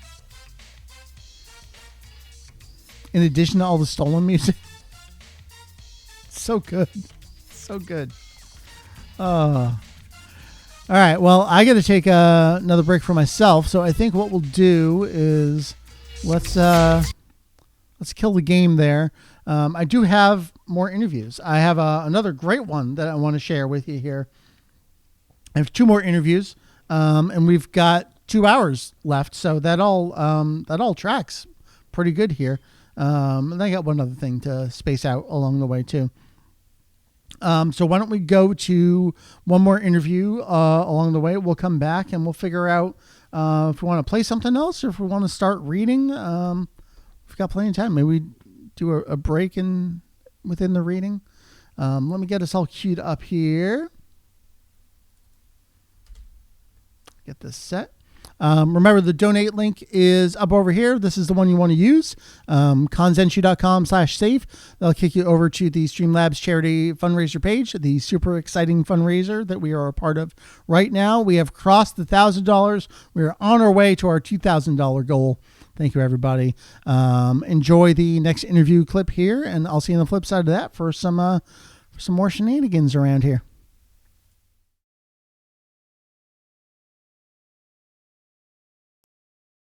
Sydney Chaifetz is the Director of Recovery here at Safe Project. Sid, thanks so much for joining me. Thanks, Mike. Thanks for having me. So I kind of don't know how to phrase it. I will say the world is your oyster. Recovery, where do you begin with it? I guess you kind of have to begin with a definition. How do you want to start defining what recovery is? Yeah, I love that question. So I think first I'll say that for me, my preference is that we give folks the opportunity to define it for themselves, right? So for me personally, recovery is about learning and healing and growing and examining my past and deciding what I want my future to be like. Now, there is a formal definition of recovery brought to us by SAMHSA, so the Substance Abuse and Mental Health Administration. They define recovery as the process of change through which individuals improve their health and wellness, strive to reach their full potential, and live a self-directed life. So what I do really love about that definition is that it doesn't mention drugs or alcohol at all in the definition, because what we know is that recovery is very holistic, and it's so much about kind of changing our lives, changing our relationships, changing our day-to-day, our routines, that get us on a better path of health and wellness and get us to where we want to go. But all that to say, I feel like each person that you talk to, their definition is going to be slightly different, because what maybe drew everybody to addiction is going to be different. So what each person needs to heal or what they mean their recovery is going to be different. So there's the more formal definition. That's how I like to define it, but you'll hear a lot of different things. Got it. Tell me about you at Safe Project. What does a director of recovery do? Yeah, great question. So my work at Safe, I kind of think of in two different ways. So like, what do I do internally for the organization? And then what do I do kind of with external folks outside of the organization? So internally at Safe, I lead a lot of our strategic planning efforts. I do a lot of our program development and our evaluation to make sure that all of our programs and projects are recovery informed, that we're integrating lived or living experience, and that we're generally aligning with best practices in public health and social work and in the addiction recovery field. And then I oversee our recovery initiatives and ensure that they are celebratory of multiple pathways of recovery. So kind of what we talked about, like there's many ways that folks can recover, making sure that they're aligned with best practices in public health, and then just that like evidence-informed practices. What do we have data to suggest is informing our approach to this work? And then externally, I develop a lot of resources. So I'll create a lot of trainings. I'll give a lot of webinars. I provide technical assistance to share resources and to share education that can help folks improve, for folks in recovery to kind of learn, and also for recovery allies to learn. And then one of the newest things that I'm doing is building a program for folks that are in recovery who want to both bolster their recovery and also be part of the solution to the addiction epidemic. So more on that to come. Got it. Key phrase I heard there, multiple pathways. So yeah, that's something that I don't want to say is unique to Safe Project. It's not unique, but maybe it's becoming increasingly unique among folks, is that there are and can be multiple pathways to recovery. Folks maybe watching along with this out there, like, I don't really know much about this. I haven't heard a lot about this. I've heard of AA, or I've heard of 12 steps. Can you kind of use that as an entry point to talking about multiple pathways? Yeah, great question. So 12 steps, Alcoholics Anonymous, Narcotics Anonymous fall under this larger umbrella of the 12 steps and the 12 traditions. And this is one, I will say, be it predominant way that folks might choose to recover. It's one that we're definitely going to see most in media and pop culture. And it's often one that might be more associated with even like the criminal justice system in the United States. So that's a wonderful way that folks can recover. And yet, because of a couple of key reasons, it might not be someone's preferred way of recovering. So 12-step, let's see, a couple of things. So for the most part, folks that engage in a 12-step recovery community might choose full abstinence. So to be fully abstinent from all substances. For the most part, it has a theistic foundation. So kind of belief in a higher power. It's built off of a lot of this peer support, which we know is very helpful in recovery in general. Alongside 12-step, there are so many ways that folks can recover. So I'm thinking about smart recovery. Smart recovery is a pathway of recovery that focuses a lot on mental health alongside addiction. So they use a lot of cognitive behavioral therapy tools in their recovery meetings. Similarly to 12-step, their recovery meetings are very peer focused. So we know the power of being alongside and talking openly and honestly with other people that have similar lived experiences. And with that, in smart recovery, they infuse a lot of that mental health and therapy tools within that. So smart recovery is a great one because it's non-theistic. So there is no belief necessary in a higher power. They also don't believe that abstinence should be a gold standard. So maybe folks are working towards moderation, or maybe folks want to be abstinent from one substance, but not other substances. Other ones that come to mind, moderation management, another great option for folks that just want to have better moderation with the substance, change their relationship with the substance. I'm thinking of White Bison, which is a recovery program that is built by and for Indigenous folks, recognizing the unique experience that those folks have in their healing journey, or, in their lived experience. There's Celebrate Recovery, which is a Christian pathway to recovery. There's Dharma Recovery and Refuge Recovery, which are two different Buddhist recovery pathways. So these use a lot of the Four Noble Truths and the Eightfold Path in that recovery pathway. Almost all of these are built off of that peer model, though, so being around other people with similar lived experiences, but they all have slightly different approaches to what extent is a higher power involved, to what extent is abstinence involved or moderation involved, what is the ultimate goal might look different. So as you said, like at SAFE, one of our primary goals is to celebrate multiple pathways of recovery. So we don't believe that any one way is the best way to recover, because as I was telling you earlier, like each person's lived experience and conditions and what their addiction, what got them there and what it looked like is very different. And so what we need to heal is going to be very different. So instead, we kind of take this approach of like each person is a puzzle piece, and what we need to find is that other puzzle piece that's going to be best for us in our growth. And for that reason, it's not helpful to say like, oh, this one's best. It's really finding the best one for you. Yeah, you mentioned abstinence, just total cutoff. I'm of the dare generation, the just say no generation, where everything is about just, that's it. It's a hard line in the sand. But when we talk about things that are evidence-based, evidence-informed, all these different kinds of programs, you throw harm reduction in there, it all kind of like fits together, it sounds, as this whatever works for you. And that could include maybe either still using, but less, or using one substance but not another. Can you just dig into that a little more? Yeah, Mike, I love that question. So I am a behavior change professional, and I think one of the most special gifts that we have as people is being able to change our behavior, right? Like the things that we do and how we do them are not written in the sand. Humans are capable of neuroplasticity. We can change our mind. We can change the way we do things. And so with that, I fully believe that people can change their behavior if it's no longer serving them. So yeah, some find that it's best for them to just like, hey, I'm going to stop doing, let's say I had a challenge with alcohol. Folks are like, I'm going to stop using alcohol fully. And I'm also going to stop using cannabis. I'm going to stop using all of these other things too. And maybe that works really well for them. But I truly believe too, that for other folks, they're totally possible of like, okay, let's say I had a challenging relationship with cannabis to where I was using it morning, day, night, and it was really impacting the way that I live my life. Maybe a recovery for me looks like now, instead of using cannabis daily, and all day, I use cannabis once on the weekend after my responsibilities are completed. And I decide that like, that's aligned with my goals and my values, then that's absolutely recovery. So yeah, I firmly believe that in recovery, folks have to be in the driver's seat, right? We have to respect autonomy and folks deciding for themselves what they want and how they want to get there and what they're capable of. Because that's what recovery is all about, is obviously learning and growing. But we know that recovery has to be individualized and it has to be self-directed. You can't kind of place recovery onto someone else. We have to build it ourselves. Yeah. That's a lot to take in, a lot to think about. But I imagine that someone listening to that is probably maybe got a spark going somewhere. Maybe they're thinking about, they're reevaluating for themselves. What's kind of like a recommended next step for someone who's just maybe got that spark going? Yeah, I love that. Okay, so I think first what I recommend to folks is to just really discern what it is that they want and what it is that they want to change. So I would kind of sit with myself and maybe jot down, like, what am I currently struggling with? What is it that I want to change? What particular substance? How often am I using it? Do I want full abstinence? Do I want moderation? What would my goal life look like?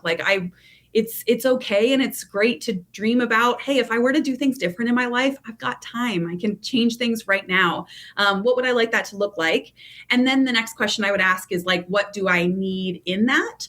So let's say I'm a religious person. Okay, I might decide and jot down, I need it to have some sort of a religious background. Or let's say I'm a spiritual person.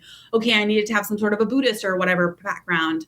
And then obviously, like, do I want full abstinence? Do I want to try full abstinence first? Do I want to try harm reduction or moderation first? What would that look like? So I really just first encourage folks to get real with themselves about, like, what's going on? What would I ideally like to change? What would I like my life to look like in a year, 5 years, 10 years? And then honestly, I know that Google is sometimes like a place where there's too much information, but in this case, it can be really helpful. And obviously SAFE has a lot of great resources. Our Family and Support Treatment Locator is a great place to start. But honestly, friend, 9 years ago when I was starting this path for myself, I Googled recovery Buddhism Phoenix, and I found a recovery meeting down the street from my house. Actually, it was a Buddhist meditation meeting that on Tuesdays they had a recovery group, and I showed up and I was super intimidated and scared. And the people there were so lovely and kind. And honestly, like, it was like I was in a room full of people that were sharing so many similarities to myself that I realized, like, this is a safe space. And not only can I do this, there are other folks that want to be alongside me as I do this, and it's totally possible, and it's something to be celebrated. So I would say, first have that internal dialogue with yourself and figure out what's even going on. There's no shame in asking for help, and there's no shame in recognizing that we want to make a change. And then looking for what's out there. I guarantee you there is a recovery community out there for you. Like I said, I love a Buddhist pathway of recovery. There's the Phoenix, which is very like physical wellness as it pertains to your recovery. There's Smart, which is very much like the combination of mental health and addiction recovery, which is so powerful because most of us humans struggle with our mental health at one point in our lives or another. So that's a really great background too. But I would also say too that sometimes being evaluated is a really great option. So talking to a mental health provider, you can even start with your primary care physician. And again, doctors, there is no shame there in saying like, hey, doc, I'm drinking more than I would like to be. Do you know where I can get evaluated for a substance use disorder? And then, knowledge is power. Understanding what your evaluation is and to what extent you might have a substance use disorder can really be helpful to understand like what might getting better look like. There's actually 5 levels of care to addiction recovery. And I think for many folks, we initially think of treatment, right? So like 30, 60, 90-day inpatient, you sleep there and you go to treatment. And that is one way that folks can kind of initiate the recovery process. But that's not the only way. And actually most folks can recover in ways that is not that intensive, right? So maybe it's going to therapy once a week. Maybe it's going to intensive outpatient therapy. Maybe it's going to a recovery meeting twice a week. So yeah, there's lots of things out there. And I just encourage folks to decide what they want and then find what's out there. And again, the SAFE website has a lot of those great resources to help folks in that way. Great. Sydney Chaifetz is the Director of Recovery here at SAFE Project. Sid, before we get out of here, I have one last surprise question for you. Who's your favorite Dragon Ball character? Wait, oh my God, no, Mike, I'm losing credibility. I can tell you numerous of my favorite Pokemons, but you're not into Pokemon. Well, but Pokemon's fine. Favorite Pokemon. Obviously, I'm a Charizard. Let me just show you really quick my Charizard. He's in a special sleeve because, obviously, excellent. I love an Eevee. But I'm a Charizard girl, and Charmander. I've got a Charmander there. Okay, so yes, I can't say that I know a lot about Dragon Ball Z, but I like a different type of. That's fine. Anyway. I'm a fire critter starter myself. So yeah. Thank you. Okay, yeah. I knew that about you, Mike. I could just tell. Sydney, thank you so much. I appreciate it. Thank you, Mike. I am a fire starter. Always, you got to start with the fire types. That's how it goes. All right. That was Sydney. Sydney's our Director of Recovery at SAFE Project. So hope you enjoyed that. I really enjoyed that. So I had to redo, spoilers behind the scenes. I had to redo my interview with Sid because I messed up the, I had OBS recording it like the wrong kilohertz for audio, and it was crackling too much. It's like, oh, I'm really sorry. I had forgotten to ask her that question the first time. So I was like, oh, we definitely gotta do this. And then, yeah, she knocked it out of the park at the end for an actual answer on that. So that was great. Yeah, I really appreciated, who's the best Pokemon? I asked my nephews the other day, who's the best Pokemon and why is it Mewtwo? And they looked at me like I was a crazy uncle. And they said, Mewtwo's not cool. And I said, we're not family anymore.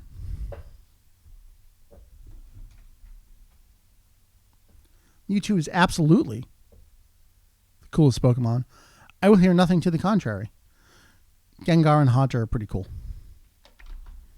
Yeah, they came in with ZA. These ZA kids, there's something wrong with the Gen Z and the ZA jet.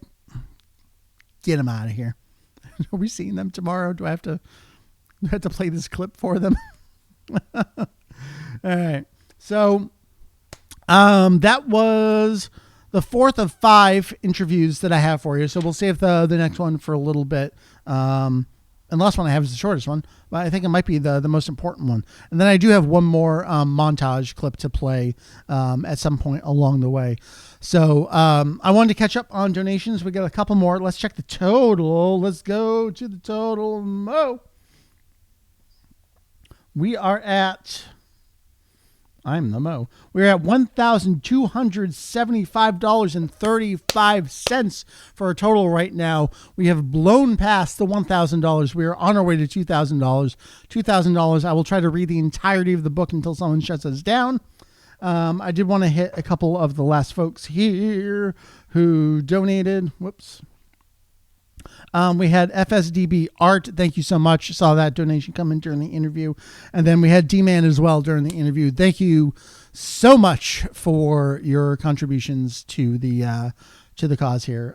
Very, very much appreciated. This is great stuff. We're on our way to 2,000.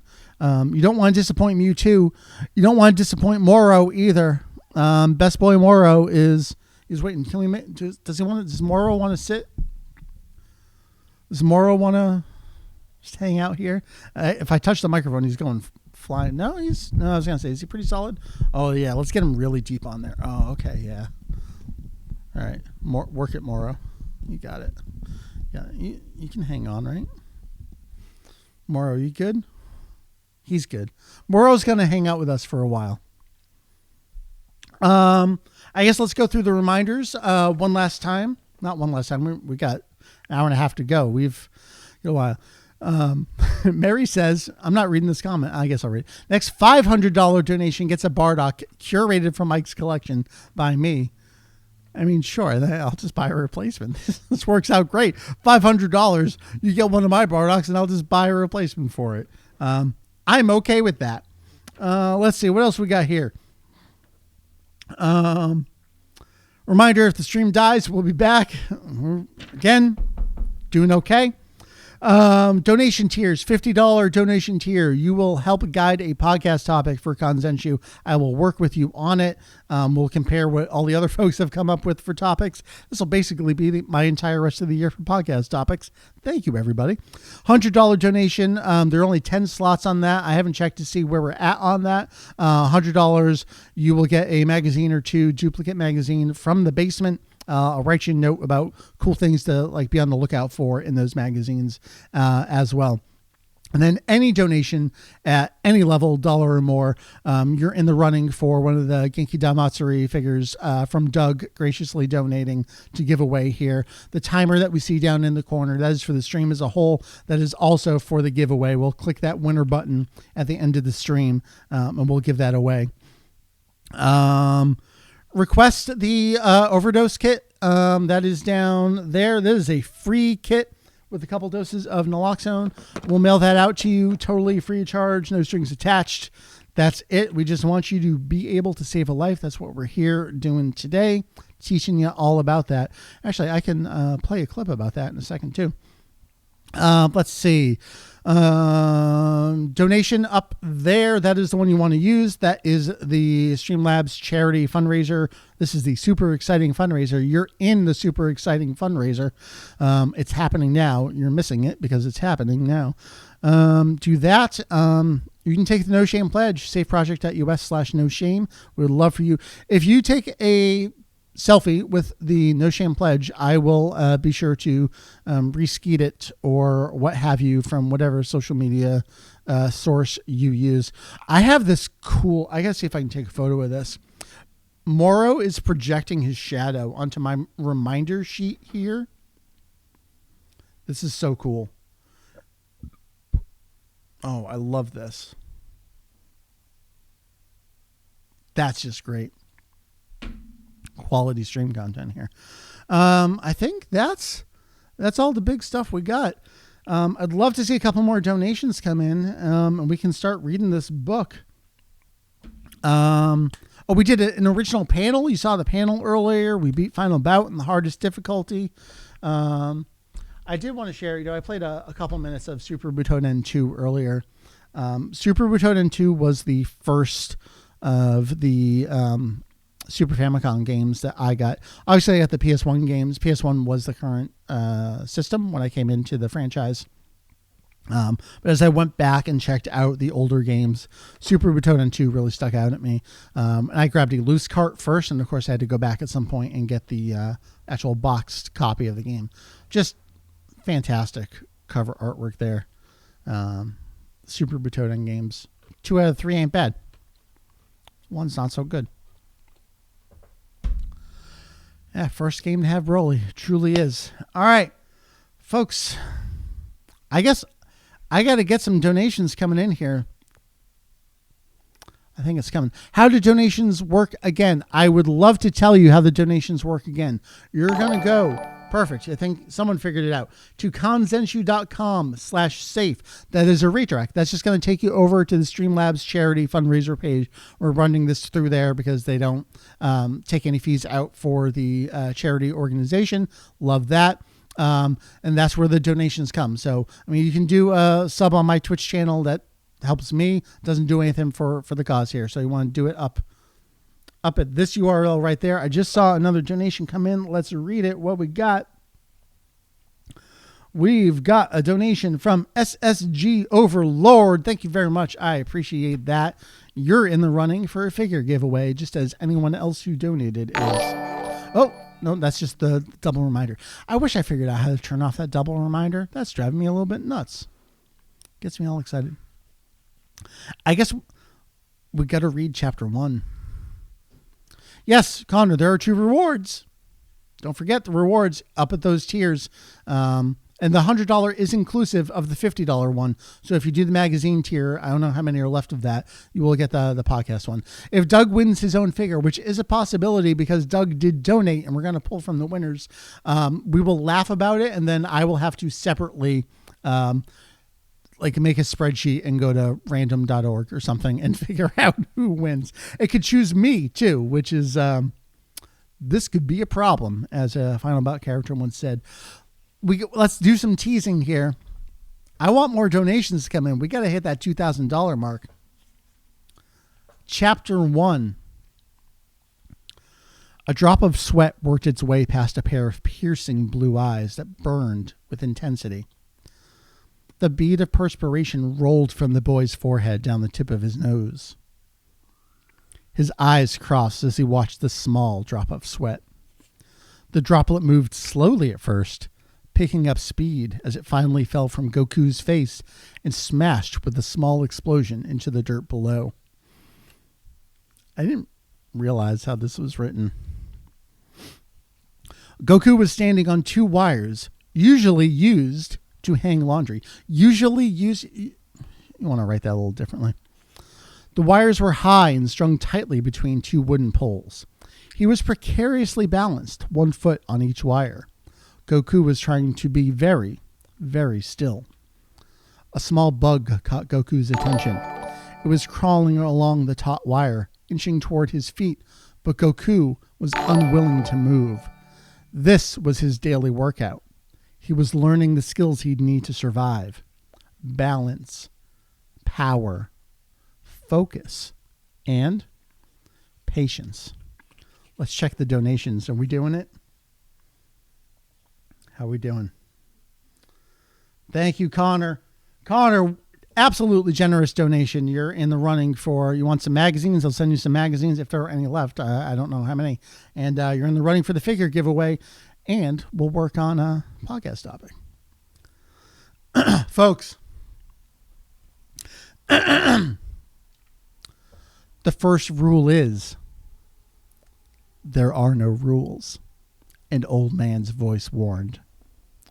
Goku had heard that warning before. He knew what it meant, and he was ready. Another drop of perspiration slid across his face. He was breathing heavily.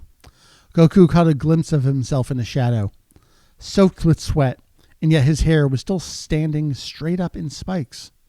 There was nothing he could do about it. Water, sweat, even extra strength holding gel. Nothing in the world would make his hair lie flat. He wished he looked like the other kids at school. Their hair was all neat and straight. Don't worry about your hair, he chided himself. Stay focused. The first one to touch the ground loses, Gohan announced. Goku's grandfather might have been 70 years old, but he could still move like a kung fu expert. Looking up from where he was balanced, Goku stared deeply into his grandfather's eyes. Gohan's eyes reflected the wisdom of his years. Gohan stood on the support pole for the laundry line. With the smallest of movements, he whipped his bow staff across his body. The rod moved faster and faster until the staff was nearly invisible. It was time. All of Goku's training thus far had led to this moment. The battle was beginning. It was him against his master. Goku didn't like to lose. Without another word, Gohan struck. Goku ducked, and his feet perfectly balanced on the wires as he dodged the old man's blows. Goku used the wires under his feet as a springboard, leaping toward his grandfather. He was moving fast, just as he'd been taught. With a combination of kicks and punches, Goku had the old man weaving back and forth to avoid Goku's expert strikes. Goku bent backwards as Gohan jabbed him with his staff. He narrowly avoided a blow by somersaulting onto the laundry line support beams. Now it was his grandfather's turn to be on the wires. Gohan flipped, flying backwards as Goku charged. With the ease of a master teacher, Gohan avoided Goku's punches easily, leaping back onto the supports on the opposite side. Prepare to eat dirt, Gohan warned his grandson as he swung his bow staff in a mighty arc, sending Goku jumping back to the wires. He struggled to keep his balance, leaping, dodging, and flipping. Goku continued to stay on the wire, but he knew he needed to take the lead in this battle. And soon. This goes a lot slower when you're reading it aloud. Like, oh yeah, this is a short book. Oh boy, we're on the third page. There, his eyes caught sight of that little bug he'd noticed before. It was barely clinging to the taut wire. They just say the same thing. Taut wire. Flurry of punches and kicks. I know what it's like to write a summary of manga chapter, and I'm seeing it reflected in the junior novelization here. With a solid flip, Goku landed, smacking the wire with his foot as he came down, sending the insect into the air. With a flick of his hand, Goku sent the insect flying directly into Gohan's mouth at the exact moment he lunged forward with his pole. Gohan choked, caught by surprise as he swallowed the small bug. And in that second, Goku found his opening. Gohan's bow staff slowed and Goku moved in for the final blow. Goku flipped. Using his legs like scissors, Goku caught the bow staff and tore it out of Gohan's grasp. He sent it flying into the soft soil of the vegetable garden below. Goku was certain that he'd won the game. One last kick and his grandpa would fall to the garden, joining his staff in the dirt. Using the wires like a springboard, Goku bounced up into a powerful flying sidekick. But Gohan, more experienced, was prepared. With his arms and legs poised, he formed the Shadow Crane Strike. A single hand pushed out from his chest. The air rippled around them as the power from Gohan's ki, space, comma, space, his energy force, struck the flying boy. Goku was out of the air. His grandfather never even touched him. Goku fell into the soft earth of the vegetable garden, head crashing down against a melon. His grandfather leapt down from the laundry line and came over to help him up. "Shadow Crane Strike," Gohan said as he reached over to dust the dirt off Goku. "You fell for it again." Goku wiped melon seeds from the side of his face. "It's not easy to block a move that I can't see." "Goku, you rely too much on your external senses." The old man shook his head. "To see, to hear, to touch, all overrated. True power comes from inside." Gohan placed his aged, gnarled hand against Goku's chest. "Your ki is your best defense and your greatest weapon." He tapped against Goku's heart, indicating his very center. "Feel it here." Goku felt that fighting with ki was just too difficult. He'd rather use muscles. "Focus the power," Gohan taught him. Goku humored his grandfather with a half-hearted attempt to use his ki.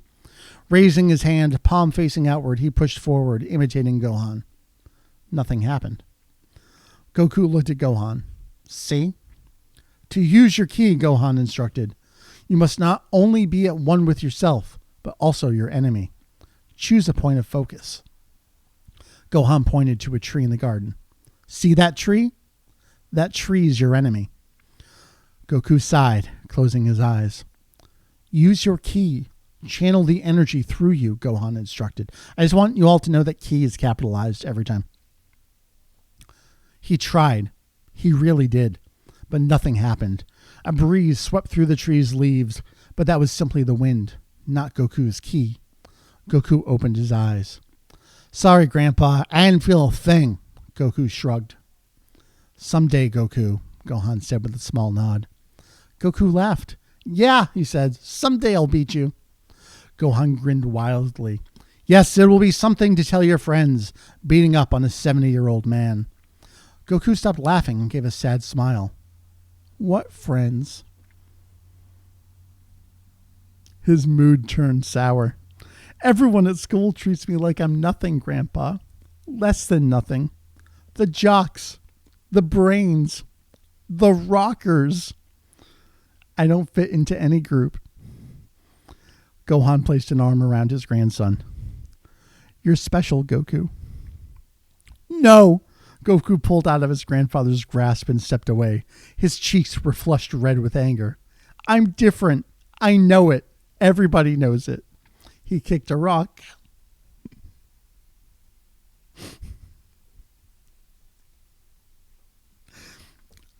"Sometimes they push me too far. I want to explode. I could tear them apart with one hand."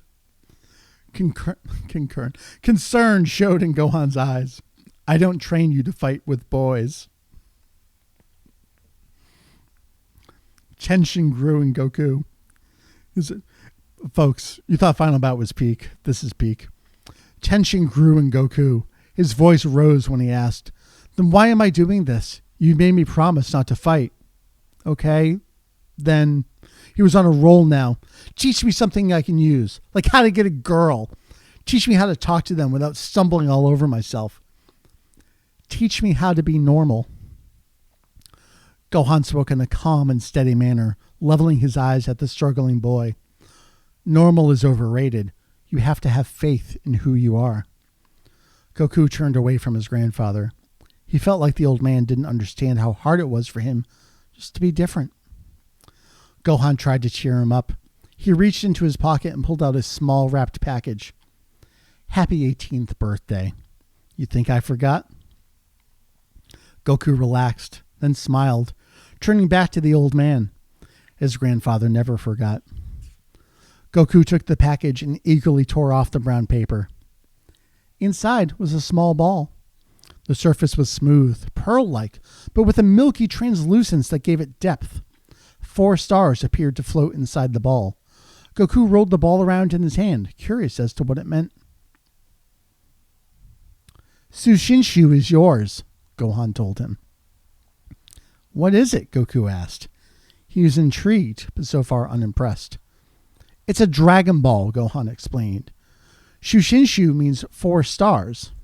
Gohan actually means 4-star ball, but okay. In the entire world, there are only 6 others. from 1 to 7 stars. Besides you, Goku, it is my only treasure. What does it do? Goku continued to turn the ball over and over, searching for its meaning. By itself, nothing, his grandfather said. But together, it is said the 7 Dragon Balls will grant the holder one perfect wish. Goku nodded. Sometimes he thought his grandfather was a little odd. This is one of those times. A Dragon Ball. Whatever. Gohan reached over to wrap Goku's hands around the Dragon Ball, conveying its importance. Keep it safe. Always, Gohan said. It was not so much a directive as a warning. Thanks, Grandpa. Goku slipped the Dragon Ball into his pocket. If it was important to his grandfather, he'd take care of the thing. You're a man now, Gohan cheered, lightening the mood. After school tonight, you and me, we celebrate. I'll cook all your favorites. Folks, that is chapter 1 of the Dragon Ball Evolution junior novel. We have made it this far. We got a ways to go. I need a break after reading that, just that one chapter. Thoughts, reactions, questions from the gallery here.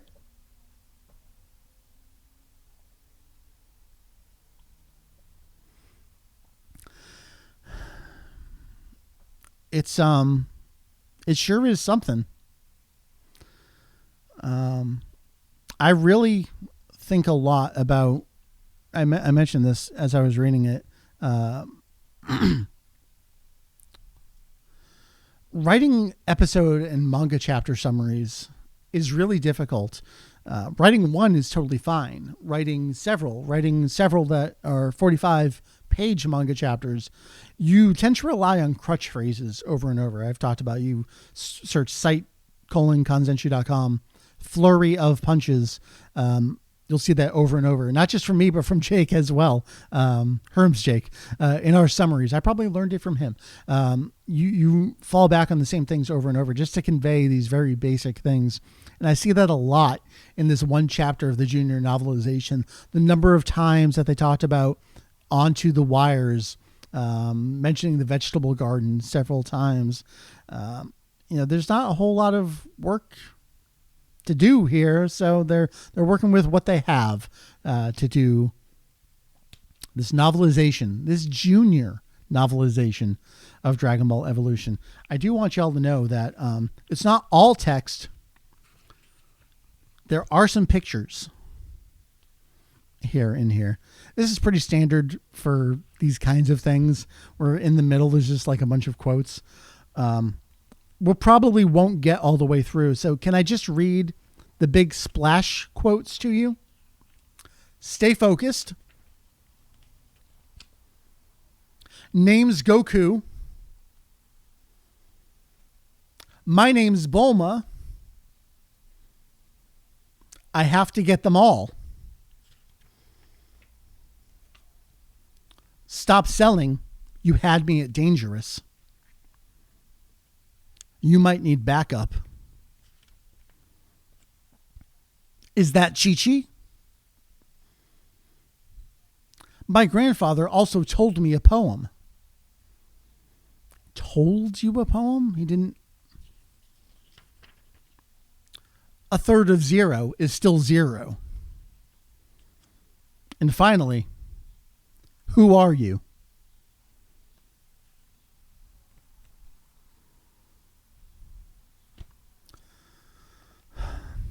Oh yeah, shit. There's not beware the Namex. I'm sorry, I missed this one. It just says Namex.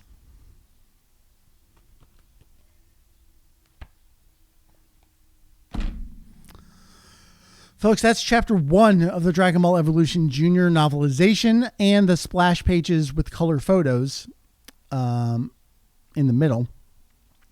I would like to take a break because I need a refill on this. I do want to stand up.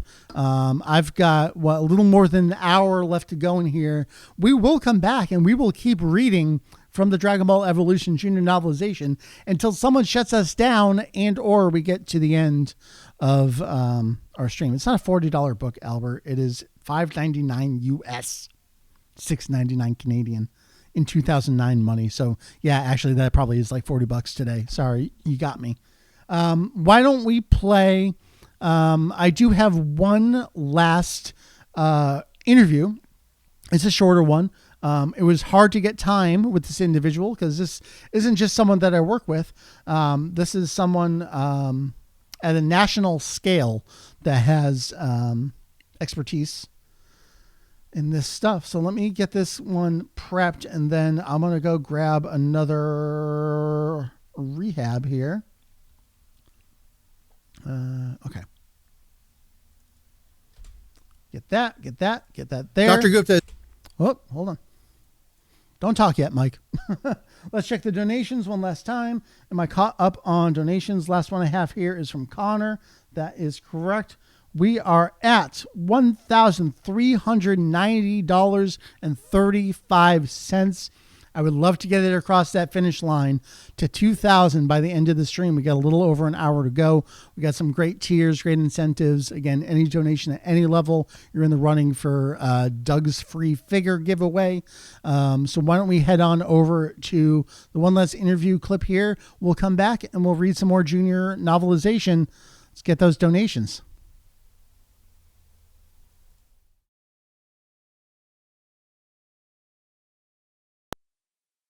Dr. Gupta is the first ever medical doctor appointed as the director of the Office of National Drug Control Policy and achieved the largest reduction in overdose deaths in the country's history during his term. He has dedicated his career to improving public health and public safety through his work as a physician, state and local leader, and as an educator. Dr. Gupta currently serves as the president of GATC Health, leading the advancement of personalized healthcare solutions through technology, and serves on Safe Project's board of directors. Dr. Gupta, thank you so much for joining me today. Thank you for having me, Michael. So the first thing I want to chat about is we think we know there is a decrease in overdose deaths specifically. Can you speak to that a little bit? What do we know? What's going on? Yeah, certainly. I think it is important to understand the decreases in overdose deaths. That includes both for people who are suffering from overdoses, addiction, as well as other substances beyond opioids. But it's really been happening as a combination of both aspects of reducing the supply and helping reduce the supply, working with across the world with other countries, but also at the same time back home, making sure that people have access to life-saving medication like naloxone, access to high-quality treatment, access to supportive care and recovery, and other aspects as well. All of these things are important because we know that while we're getting a remarkable decrease in the overdose death space, there's way too many Americans still passing and dying because of the overdose. So the crisis still remains, and there's a lot more work to be done because every single life matters and every single life is precious. Yeah. One death is too many. That's why we're here. Can you tell me a little bit more about naloxone in general? How does it work? What does it do? Why is it so important to our country right now? Yeah, so naloxone is a medication that it's a simple medication, but it's one that's a life-saving medication. It can be considered as an antidote to someone who's overdosing from opioids.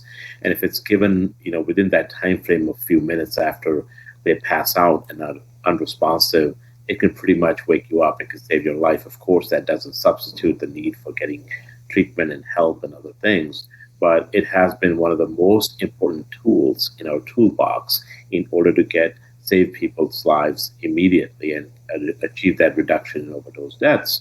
It is also something that is now available because we work towards that over the counter for most people. And for many, it's not going to cost them anything. Because a lot of the supply is being donated or it's available through state funding and federal funding. We've also over-the-counter reduced the prices all the way down from $120 a two-pack to almost $20 a two-pack for those who do have to pay. So it is a remarkable medication, and it is something that we need to use more of when we talk about spaces like the malls or school systems, transit systems. Think about an AED device or a defibrillator, how available they are. This is the defibrillator for someone who is overdosing. And this is why this is important. And there is nothing wrong with carrying it yourself, even whether you are on opioid treatments or not, because the worst thing that can happen is you see someone passed out and you inject this medication without almost any side effects, and they wake up and you've just saved a life, because you cannot treat dead people. So helping save lives first and foremost is the most important thing one can do. Great. Now, I didn't give you the heads up on this, but as a part of this stream, we are giving away completely free, no strings attached, an overdose response kit. Folks can request this kit. Safe Project's going to send it to you. We have 2 doses of naloxone there in that kit. What do you recommend people do? They're going to get this kit. What should they do with it? Where should they put it? Well, so I'll tell you a little story that would be helpful. I was just this week traveling to the Washington State, and I opened up my bag. In the outer pocket, I was searching for something else, and I saw a naloxone kit in my bag because I put it in everywhere I travel. And I was like, this is an important reminder that I still have it. And, if someone needs it, I can use it. So this is an example of what you can do with it, whether it's in your glove compartment of your car, your box, your suitcase, your briefcase. Carry it with you. Remind people to carry it with you. If it's an office, we work to make sure the federal buildings had naloxone place. So in office building, law offices, other offices, wherever you're working, if there's an AED device or a fire extinguisher, there is no reason that this should not be on the wall so somebody can get somebody to save that life. That's great. Last thing I want to chat about is stigma. Safe Project has the No Shame Pledge. We did a relaunch on this earlier this year. What is the battle with stigma all about? Why is it so important? What are we trying to break through here? Yeah, Michael, you're exactly right. I signed mine a few years ago while in the White House, and I felt very proud to do it. It is a statement that we're making that, look, whether it's carrying naloxone, whether it's helping people treat who suffer from addiction, which is a chronic brain disease.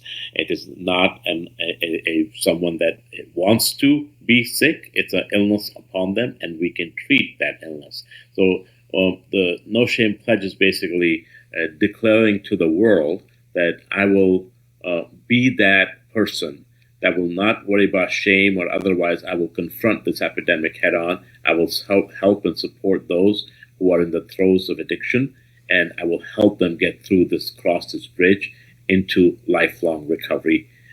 This is how, with 50 million Americans suffering from addiction of one type or the other, we're going to get across, we're going to be successful, and at the end of the day, it's not only a public health but a national security aspect of this, and the way we survive and prosper, thrive, is by making sure that we remove stigma from this issue, from this disease. Thank you so much, Dr. Gupta, spending a couple minutes here with us on the stream. Do you have any final closing words, any last bits of advice or recommendations for folks? Well, thank you, Michael. I really appreciate what SAFE does is so important, because SAFE is making a difference in the lives of people, whether it's on campuses, it's in communities, it's amongst our veterans, or it's across workplaces. And it's important to continue to make that difference for all of us, no matter what walk of life you're at, where you are, because too many preventive sort of loss of life is happening because of substances, and it's important for us to play a role. Every one of us can play a role, so I appreciate you playing that role and allowing me to spend some time with you as well.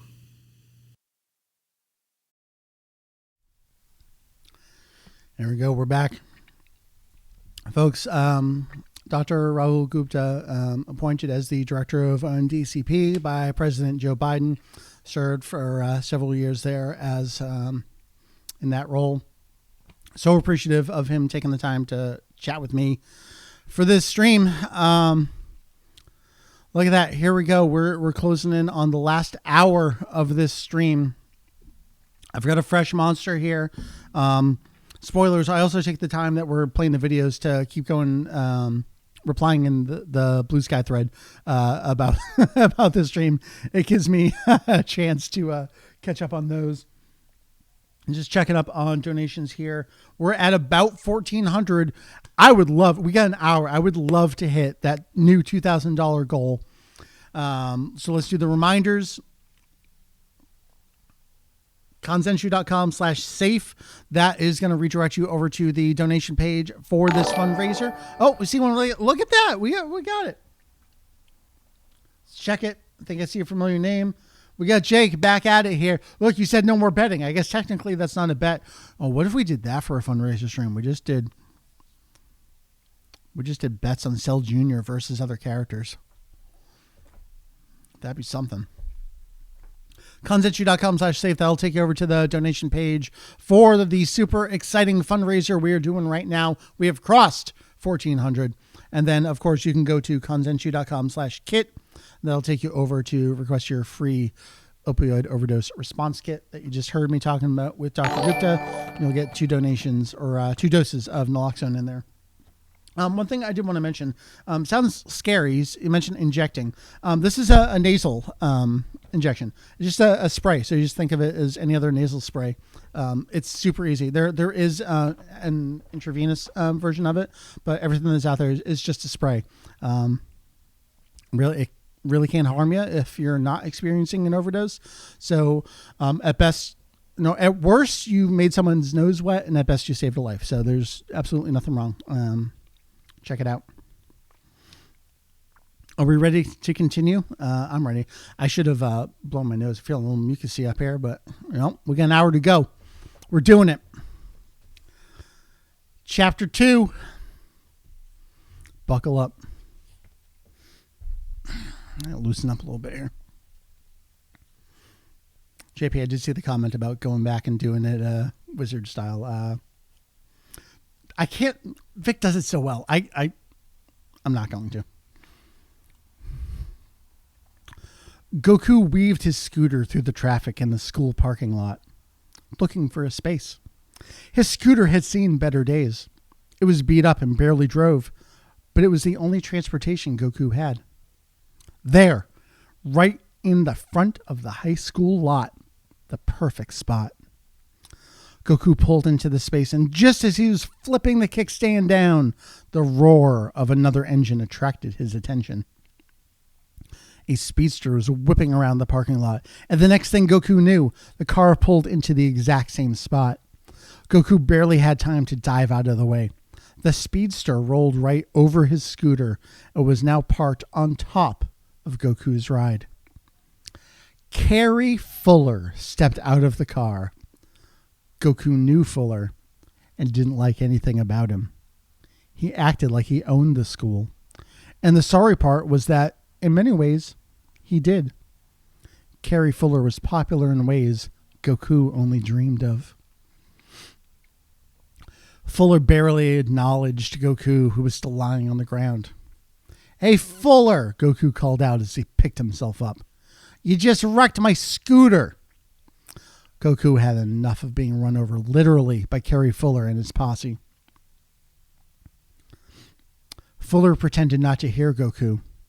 He turned to one of his buddies, a big football player named Agundez. "Agundez," Fuller yelled out. "Did you fart?" "Thought I heard something." Fart jokes is actually it's the most faithful thing I've read since Shushinshu in there. With a snicker, Agundez nodded towards Goku. "No, man, the squeak you heard is coming from him." By then, a small crowd had gathered to see what was going on. At Agundez's remark, was Agundez named in the movie itself? Everyone started laughing. Everyone except Goku. His anger rose to the surface. "You're going to pay for that, Fuller," Goku warned. Just then, the school warning bell rang. Kids began leaving the parking lot, crowding out like a herd of cattle into the school building. Goku didn't move. Fuller and his friends stayed too. Fuller pinned Goku with a threatening stare. "Make me pay, Geeko. I'll even give you a free shot." Folks, Time to Kiko, 16 pages. Goku's hand balled into a fist. He squeezed it tight, trembling in anger. He tried to hold back. You started it, Fuller taunted Goku. I'll end it. That's actually a really good line. You started it, I'll end it. I like that. Come on, show me what you got. And with that, Fuller pushed Goku, trying to prod him into action. Goku fought every instinct within himself, except Ultra, in order to remain passive. After a few seconds, he looked away from Fuller, backing down from the confrontation. His jaw felt tight, his muscles tense. Carrie Fuller simply sneered. You lift one finger, Kiko, and I'll stomp you like a bug. From behind the circle of Fuller's buddies, a girl called out, Carrie, I'm going to be late for class. Fuller turned from Goku toward a beautiful, spunky girl standing and tapping her foot impatiently by the sidewalk. It was Chi-Chi. Goku wished she hadn't seen him back down from the fight. He wished she had seen him act strong and macho. Maybe then she'd like him better than Carrie Fuller. He was humiliated to act so weak in front of her. I guess that sentence makes sense. Fuller glared at Goku one last time and snarled, There better not be a scratch on my car from your piece of junk scooter. And with that, he stepped away from Goku and wrapped his arm possessively around Chi-Chi's shoulders. They headed off to class together without a backwards glance. As they walked away, Goku couldn't help but notice that when Fuller leaned in toward Chi-Chi for a kiss, she subtly turned away. Goku's anger at Fuller was intense. His rage touched the very depth of his soul. The school bell rang again, and Goku was now completely alone in the parking lot. He bent down to retrieve his scooter, but it was stuck. Only one part of the handlebar was visible from underneath the roadster. Breathing deeply, Goku gathered his strength. He secured his grip on the car and lifted it a few inches off the ground. The screech of the car's alarm shocked Goku, but more, it was the flash from a camera built into the rear-view mirror of the car that got to him. Goku put the car back down. A mechanized voice rang out. Intrusion alert. Warning. Your image will be uploaded to local law enforcement agencies unless you step away from the vehicle immediately. In frustration, Goku kicked Fuller's car, but the sound of the alarm and the constant snapping of photos was too much to bear. With a final sigh, Goku stepped away from the vehicle. He'd been defeated. Again. Thank you for the follow. I forgot I had that set up. That's Hyperdimension Vegeta.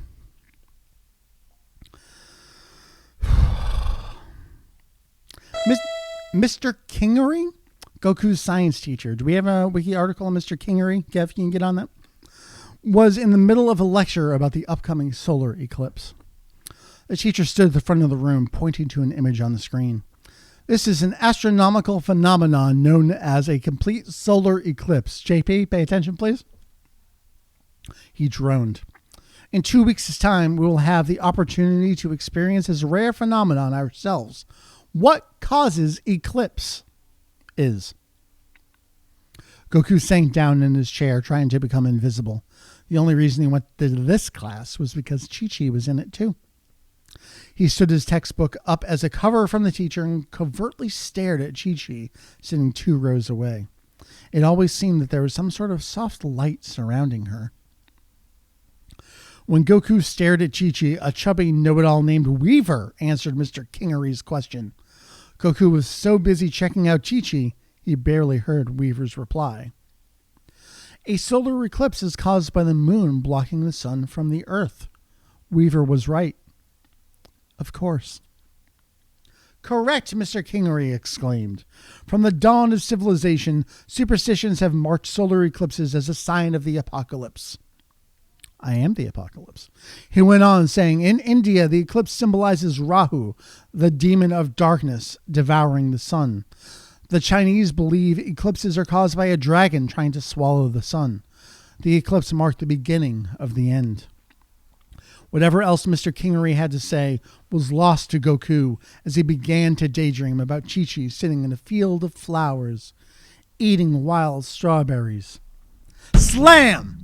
Mr. Kingery's wooden pointer crashed down on Goku's desktop, jolting him from his daydream. Goku, Mr. Kingery addressed him. What might our ancestors say about the upcoming solar eclipse? Oh boy, buckle in. This is the good stuff here.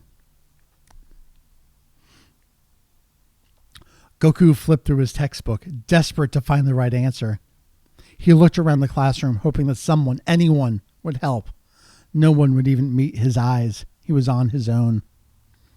Goku stammered, searching for the right answer. My grandfather would say, beware of the Namex. Mr. Kingery looked puzzled. Namex? He asked.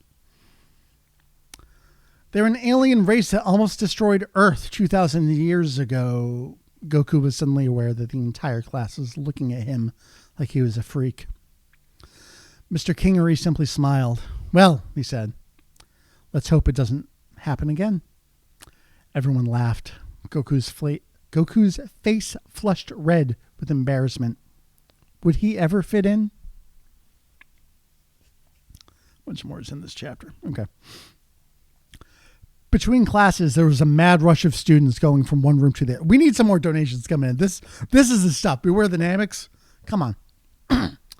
Between classes, there was a mad rush of students going from one room to another. The students were all grabbing books, papers, and pencils from their lockers, which were opened with a swipe of an ID card and a card reader. That is where they go. Goku had just grabbed stuff for his next class and was about to head off when he noticed that Chi-Chi was having trouble with the card reader on her locker. She repeatedly swiped her card, but the red light continued blinking. I remember this scene. I don't remember much. I remember this scene. No green light would appear. Her friend Emmy was shaking her head as if she completely understood. I hate those things, Emmy said, pointing at Chi-Chi's ID card. Not pointing at Chi-Chi's. They never work, and she held up her own card. Just look at my picture. Ugh. Even from where Goku was lurking around the corner, he could see that Emmy was right. The photo was horrible. This Goku is a piece of shit. Chi-Chi hit the locker with her fist impatiently. I've got a paper due next period, and it's stuck in there. The class bell rang. Emmy grabbed her books and slammed her own locker shut. She sympathetically mouthed, gotta go, before rushing off to class, leaving Chi-Chi to deal with the stuck locker on her own. Chi-Chi was now banging at her locker, desperate to get it open. Moving away from the safety of the shadows, Goku took a step forward, ready to help, but then he stopped. He was petrified. Goku took a deeper breath and eased back away from Chi-Chi. He continued to watch her struggle, wondering if he would find the courage to offer his help. Chi-Chi was beyond frustrated. She pulled repeatedly on the handle until she hurt her hand. She grumbled under her breath, shaking away the pain. Goku looked around the now empty hallway, concentrating.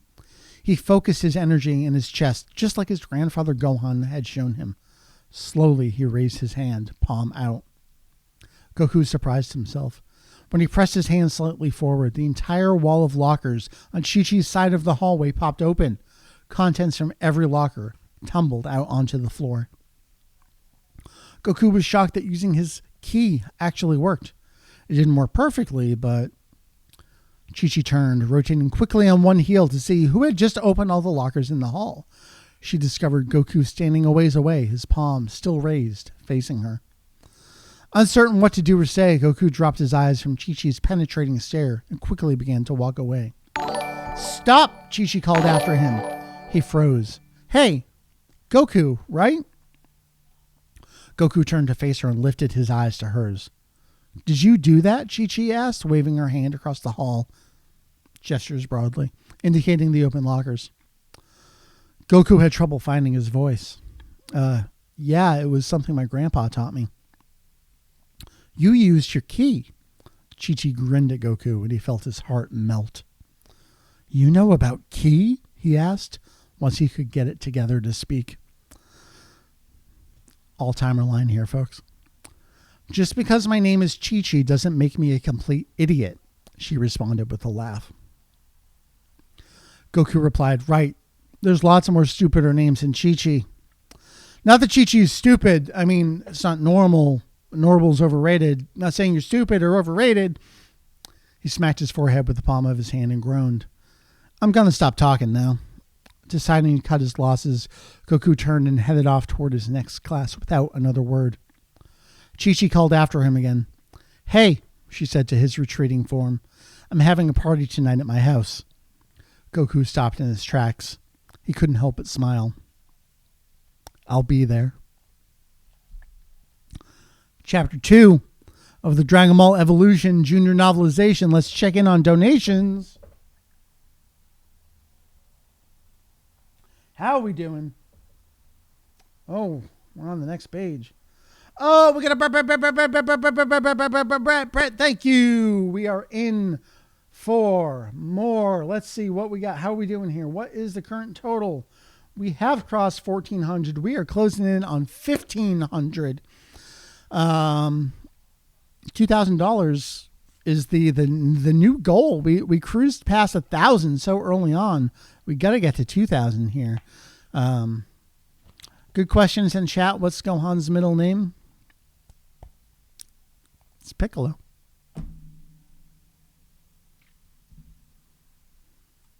Think about that. Oh, did you say Goku? Well, still Piccolo. My brain is fried. What am I reading? Ah. Feeling good. Moro, what do you think about the Dragon Ball Evolution Junior Novelization? How you liking this? Nothing. Okay.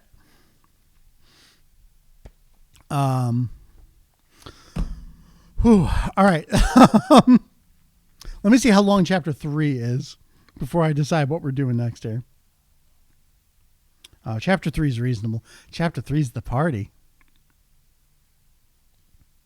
I'm not doing a Bob impression. Mary, you do your Linda from out there. Let's see if it gets picked up.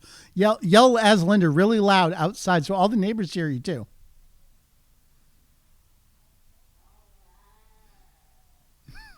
I could hear it. All right. Enough of that. Did you hear it? All right. All right, we're going to read another chapter here, and then we'll play. I got one more clip that I want to play for everyone. Don't forget about those donations. Let's get them coming in here.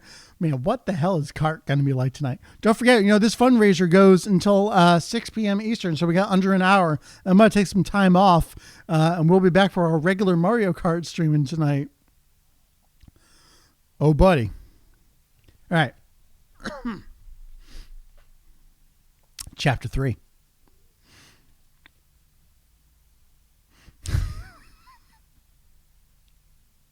I'm having a wonderful time.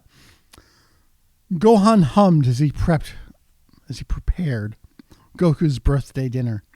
He chopped fresh vegetables from their garden. Folks, do you know they have a vegetable garden? And was frying them in a gigantic wok. Blazing flames licked the side of the cast iron half dome as he tossed marinated chicken feet into the mix. I got chicken feet, he announced to Goku, who was upstairs in his room.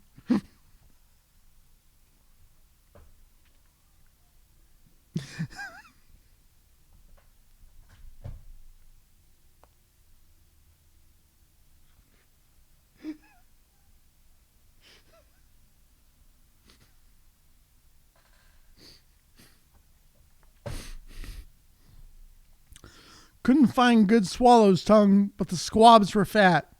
You want those with or without the heads? No answer. Can someone clip that for tonight? That'd be great. Thanks. Gohan opened the oven. Thank you. Gohan opened the oven. He sighed with pleasure. As the scent of the golden brown roasting squabs filled the room. He had left the heads attached for now. Crying. Careful not to burn himself, Gohan picked up a particularly nasty-looking chicken foot and shoved it completely in his mouth.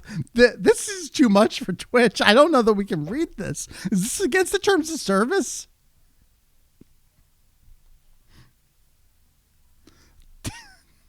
Taste testing is cooking. When he pulled the foot back out, only the bones remained. Dinner's almost ready, he called up to Goku. 5 minutes. Gohan continued to putter in the kitchen, clearly enjoying the preparations for his grandson's birthday meal. We're only on to the second page, folks.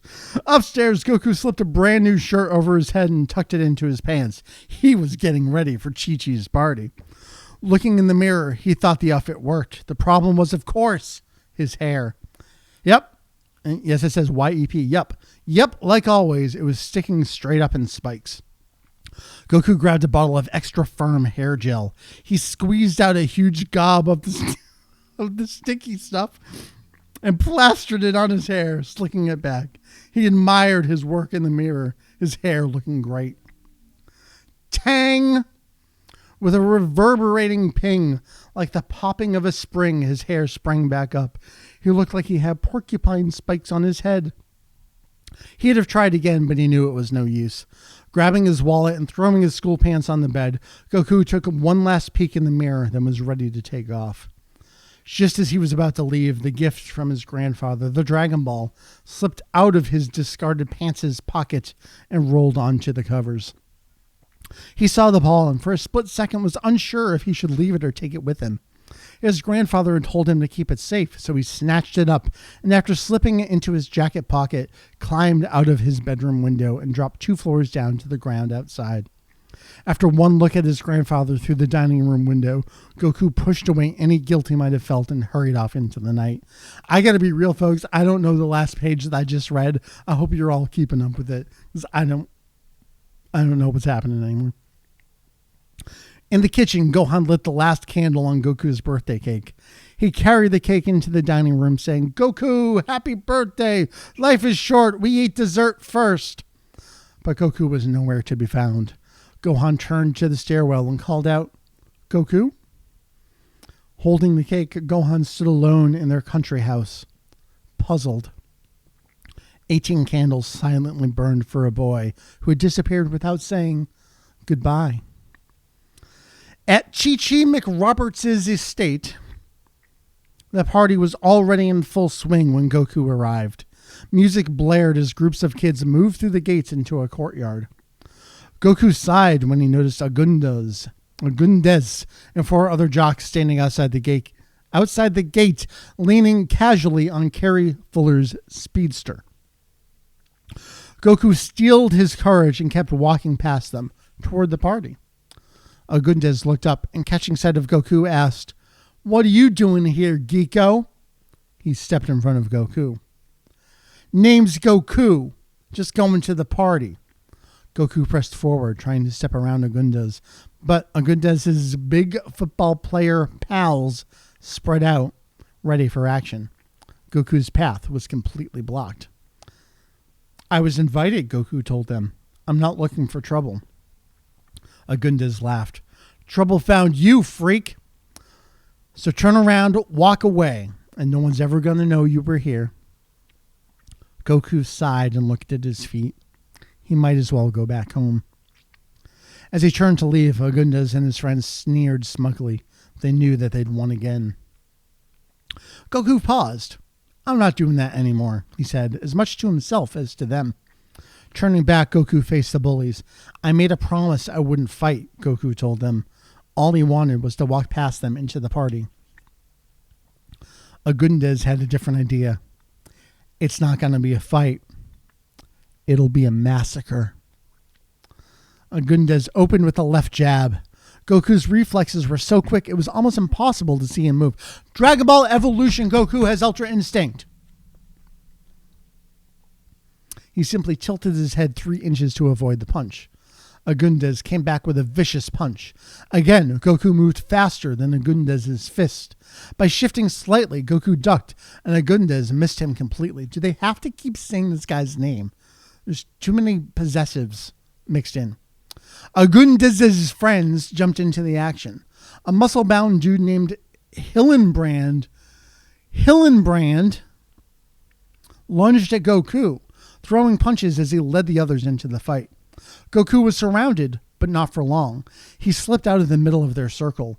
He took down Hillenbrand with ease. Then he set sights on Moreno, who was coming to tackle him at the exact same moment the butler was soaring toward him with a flying sidekick. Did we know we had names for every single one of these lackeys? Goku's eyes flashed brightly as he sidestepped just in time. A small push redirected Butler's flying sidekick straight into Moreno's face. And a little tripping action sent Moreno straight into Butler's stomach. The two oversized bullies went down simultaneously. Palmer was next. There's a Palmer. He came toward Goku with a mean left-right combination. Ducking and weaving, Goku backed up against a parked car. Palmer reared back, throwing everything into his final killer punch. Goku was ready. Turning his body, Palmer's punch slipped by Goku, crashing into the window of the car. The glass cracked. Clutching his fist, Palmer yelled out. "That's gotta hurt," Goku said as he moved away from Palmer and the splintered window. Goku had taken down 4 big jocks without a scratch on himself. Carrie Fuller came out of the courtyard to see what all the noise was about. Chi-Chi was right behind him. Fuller was beyond shocked to see his 3 friends flat out on the ground and Palmer holding his hand like it was broken. Goku approached Chi-Chi. "Hello, Chi-Chi," he said casually. "Thanks for inviting me to the party." Fuller looked at Chi-Chi. He was obviously mad that she'd invited Goku. Goku couldn't help himself as he said to Fuller, "Your friends have been showing me what they got." He pointed at all 4 of them sprawled out. "Nothing." Face flushed red with anger. That's like the 3rd time we've used that phrase, huh? Fuller pulled away from Chi-Chi and moved aggressively toward Goku. "You're dead." "No, Carrie, stop!" Chi-Chi's voice pierced the cool night air. Ooh. Fuller glanced around, frantically looking for a weapon. He pulled a decorative iron rod from the nearby garden. But is it a vegetable garden? And wielding it high over his head, made for Goku. Goku stepped away from Fuller, backing himself against Carrie's prized speedster. Enraged, Fuller charged, swinging the iron rod like a madman on fire. It was the most basic of moves. Goku barely broke a sweat. He simply turned, avoiding the iron rod and evading the attack. Fuller's rod connected it with the speedster's side mirror. Why do we say speedster? Why does this still... Knocking it right off the car. Just say car. "Close one," Goku taunted. After years of teasing, he had finally decided to face the bullies. His grandfather would probably be mad that Goku used his training to fight, but for this moment, it felt really, really good to stand up for himself, to prove himself. "Try again," he teased. Fuller's car alarm went off again, making a siren's blare. This time, the small camera in the rearview window was documenting Carrie's every move. "Intrusion alert. Warning, your image will be uploaded to local law enforcement agencies unless you step away from the vehicle immediately." Fuller screamed in rage, raising the iron rod and swinging wildly at Goku again. In a swift, seamless move, Goku ducked, causing Fuller to smash the front windshield of his own car. I'm just kind of like zoning out and realizing and remembering that I have been reading the Dragon Ball Evolution Junior novelization to a live streaming audience for a significant period of time. The camera flashed, freezing Fuller's image of rage and uploading it to the local police. "Nice swing," Goku commented casually. "Good form." Fuller whipped the rod in Goku's direction. Goku jumped up on the hood, masterfully using the car as a shield. He rolled across the roof. Fuller followed, smashing at Goku with the rod, every swing from Fuller further damaging the car. The hood was dented. The side door was gashed. Windows cracked. Gasping for breath, Fuller looked over his once beautiful car, now a total wreck. It's no longer a speedster. That's me saying that. That sentence isn't in the book. He turned to Goku, hatred in his eyes. "You got a couple of dings here. Might try buffing it out." Goku smiled at Fuller. Something in Fuller's eyes made Goku uneasy. He noticed Fuller was looking over Goku's shoulder. Someone must be sneaking up on him. Moreno and Fuller attacked the exact same moment, both carrying matching iron garden rods. Moreno swung high. Fuller swung low. Goku had only a split second to react. Time seemed to freeze as Fuller's swing ramped toward him from one direction, Moreno's from another. Within an instant, Goku was moving at a speed faster than either bully could attack. His body blurred as he jumped, initiating a backflip. Fuller's rod missed Goku by mere inches. Moreno's rod soared over Goku's head, but he missed as Goku's body twisted in the air. Without a scratch, Goku landed on the roof of Fuller's car. He stood back safely out of the way while Fuller and Moreno slammed into each other. They both slumped to the ground in a groaning heap. Goku stood on top of Fuller's battered car. Now we can say car? Barely winded. He'd done it. He'd faced Fuller and his bullies and had won. A new feeling swelled up inside him. It was joy. Pure joy. Chi-Chi was staring up at him, smiling. This was going to be a great birthday. The best one ever.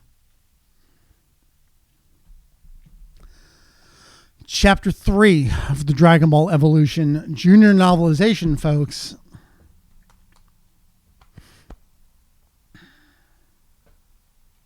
It's tough to beat Beware the Nanics. But it's going to be a good birthday. Best birthday. Sure is something.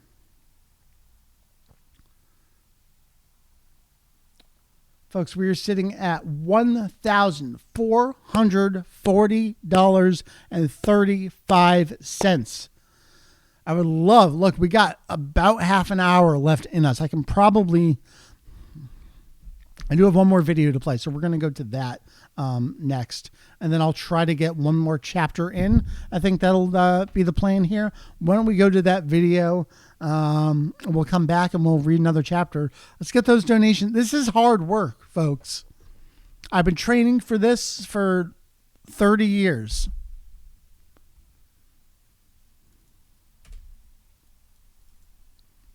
All right, I think I'm set. We'll go over to one last clip. This clip is going to be pretty self-explanatory. We've got half an hour to get this to the 1,500. I'd love to hit that $2,000 mark. If what I've been doing doesn't convince you, I think this is going to convince you. Let's go to the video here.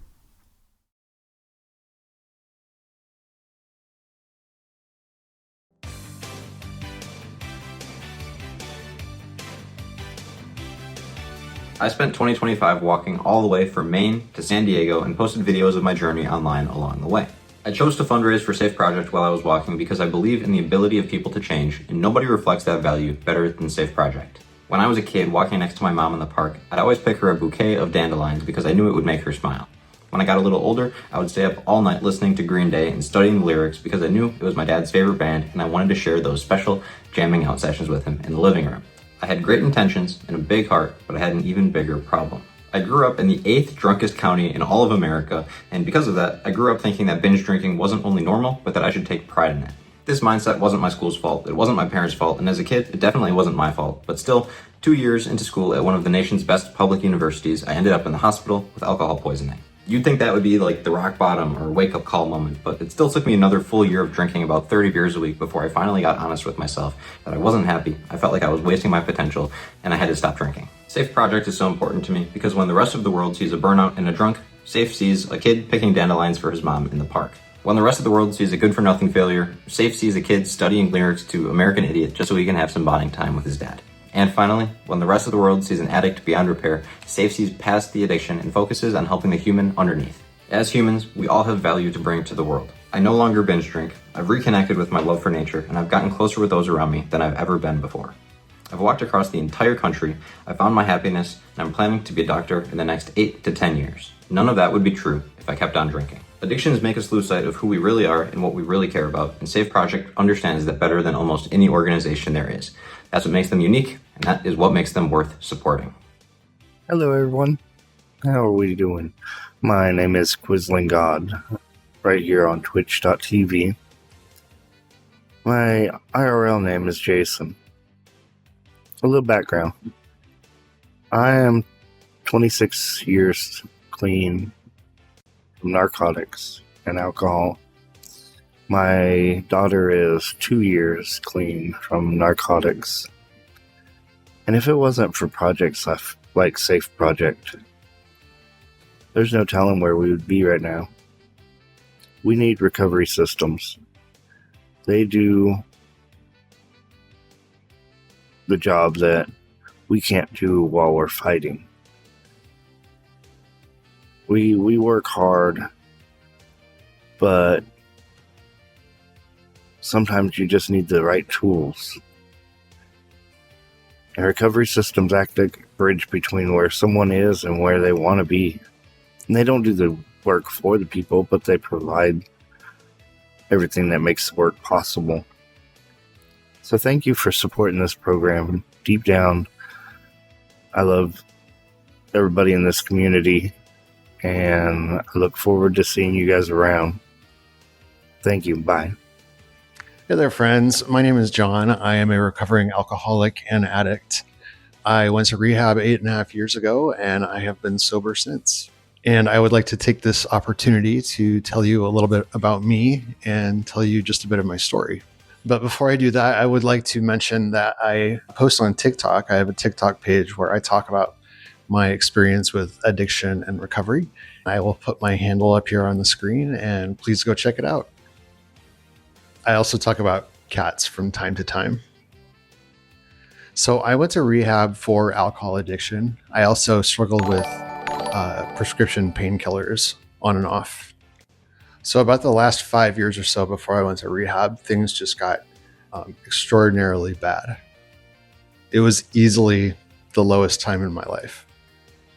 And the problems just kept accumulating, with my physical health, my mental health, my relationships, my spiritual health.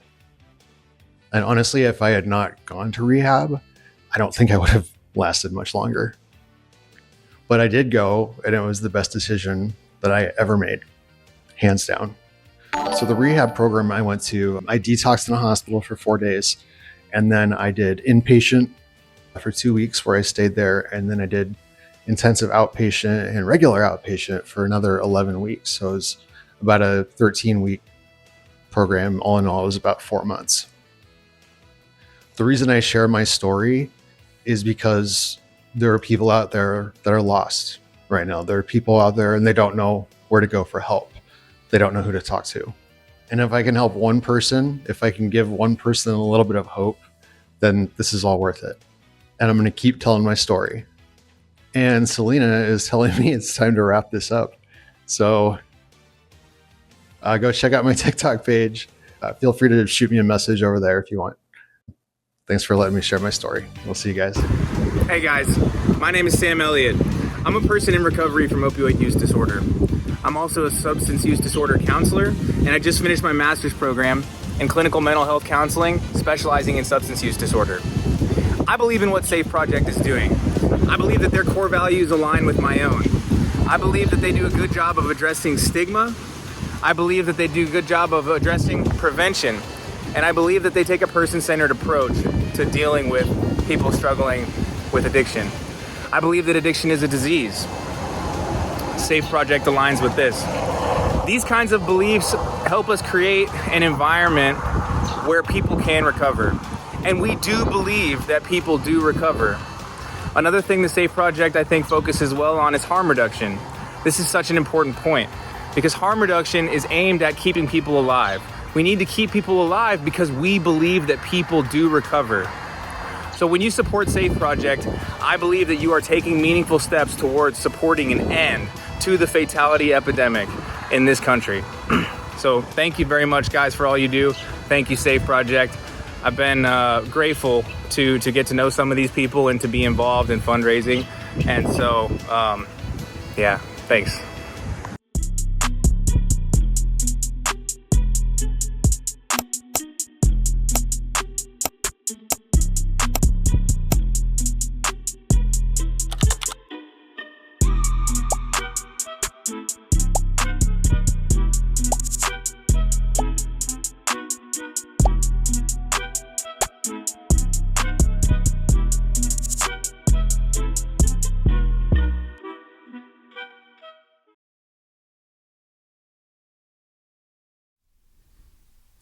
And we're back. Thanks to all those folks that submitted clips to share with you today. We had Andy, who walked across the entire country raising money for Safe Project. We had Quiz and God from here on Twitch, who did some fundraising streams for us during Recovery Month and Prevention Month last year. We had John the Cat Guy from over on TikTok. John's a great guy doing great work with our military and veteran folks out there. Check out his videos. His cat always makes a special guest appearance. And then Sam Elliott. Sam ran an Ironman competition for us a couple of years ago, and he's just celebrating another anniversary. So congrats to Sam on everything there. Wonderful folks, have done great work raising funds for Safe Project over the years. I just want to share a little bit about what they've done for us, and I'm hoping I can contribute a little bit myself here along the way. We've got 25 minutes left in the stream. There's definitely enough time to read one more chapter unless I really lose it again here. But I do want to remind folks, so kanzenshuu.com/safe. That's going to take you over to the fundraising page. There we go. I see one coming in. Let's refresh. See what we got. I see a fresh one from Dogarasu. Thank you so much. And Mr. Pablatoys, is that how you want to say it? Thank you so much. Every donation here is getting you into the running for a free figure giveaway from Doug. That countdown timer down there is for the stream as well as for the giveaway. We'll choose a giveaway winner at the end on that. Thank you there. Make sure if you're going to do a donation, do it up at this URL. That's the one that gets you as part of this goal. Let's hit that 1,500 by the time we're done here. I still think we can do 2,000. Let's continue reading some evolution here, if you don't mind. Oh, let me throw the links in chat one last time. I did write that up over here. Put that in chat. There we go. Okay. Shall we continue here with the Dragon Ball Evolution Junior Novelization, Chapter 4. Goku's birthday cake was ruined. The candles had burned all the way down. Gohan sat on his bamboo mat in the center of the living room, legs folded beneath, meditating. He felt like he had aged in the time Goku had been gone. Now he waited patiently for his grandson to return and explain himself. A shadow passed behind the curtains. Did he detect a slight movement coming from somewhere between the floor and back door? The old man could feel it in his bones. He glanced around. Someone lurked outside the country home. Unfortunately, Gohan's bowstaff was just out of reach, and there was no time to retrieve it. Suddenly, the front door burst open. There stood a mysterious and beautiful woman in her late 20s, dressed in gleaming red. She had short hair and would have looked quite fashionable, except for the massive amount of weapons strapped all over her body. Gohan wasn't blinded by her beauty. He immediately knew she was dangerous and that it would take all his power to fight her. Without a word of warning, she whipped half a dozen shuriken, throwing knives toward the old man. Like an ATM machine. The knives sliced through the air, their razor-sharp blades glinting in the moonlight. Gohan moved like lightning. Leaping up from his meditation mat and picking up the bowstaff, it quickly became a blur in his hands. He knocked the blades to the ground, one after the next. Gohan stood holding his staff at the ready, as if to say, "Is that all you've got?" Behind the woman, another form appeared. An imposing bald figure moved out of the shadows into the room. His skin had a greenish hue, his ears slightly pointed, because he's from the demon realm, and his face was lined with bitterness and pain. This man's fearsome power was obvious. The new figure stared at the old man for a heartbeat, then announced to the woman, "Let's go, Mai. It's not here." Without another word, he closed his hand into a fist, and the country house began to shake. Gohan was ready for a fight, but not like this. Everything that wasn't bolted down began to rattle and fall to the ground. An invisible force was taking over, and Gohan had no power against it. He dropped to his knees, his entire body tense. Sweat poured out of the old man. The two figures turned and swept out of the house, leaving as quickly as they had come. In the quiet moonlit night, the house crumbled as if a powerful force had crushed it in the palm of its hand. Then, as the fierce twosome disappeared into the darkness, the crumbling house exploded, leaving nothing behind but a pile of rubble and a cloud of dust. Inside the courtyard of the McRobertses' estate, Goku and Chi-Chi were hidden away in a darkened corner. Soft music played as Chi-Chi reached over to take Goku's hands in hers. "You've never done this before, have you?" Chi-Chi asked, looking down at their intertwined fingers. "Sure," Goku said, pretending like she didn't make him completely nervous. "Many times. In my head." Goku didn't want to be different. He wanted to fit in. Chi-Chi felt tension creep into his hand, realizing what she had said, and changed her statement. "I like different. I know it's hard to believe, but we're a lot alike. There are things I do that nobody knows about." Her words dropped off as she snuggled in a little closer. "This is the best birthday I've ever had," Goku remarked, enjoying her closeness. "Thank you for the donation. We'll come back to that." "Today's your birthday?" Chi-Chi asked, squeezing his hand in hers. Goku glanced down at his watch. "Actually, right now. Ever since I can remember, my grandpa and I celebrated my birthday at the exact same time. He calls it my grand entrance. Because it's your birthday. It happens on the same day every year." Inside Goku's jacket pocket, the Dragon Ball began to glow, but Goku didn't notice. He was too wrapped up in Chi-Chi's next question. "What happened to your parents?" All right, long story. They got retconned a little bit. Goku shook his head and answered honestly. "I don't know. My grandpa said everything would be explained when I turn 18. All of a sudden, a bad feeling came over Goku. Goosebumps broke out all over his neck, and he shivered. Something drew him to look up at the moon. It looked somehow different.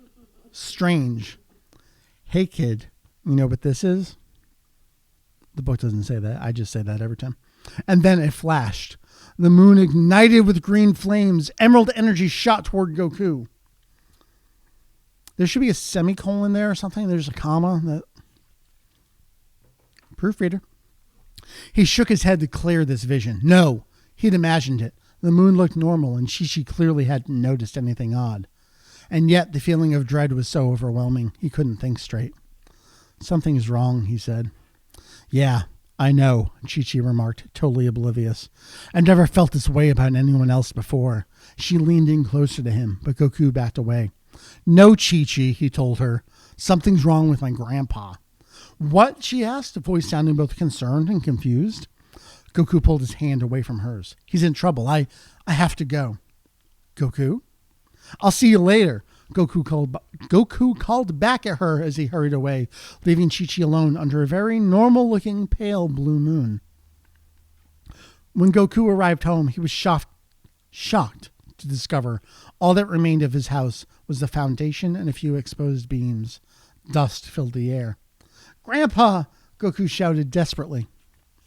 Goku rushed into what was left of the unstable structure. Crawling along the floor, he searched every inch of the rubble for a sign of life. A low moan came from beyond an upturned table in what used to be the living room.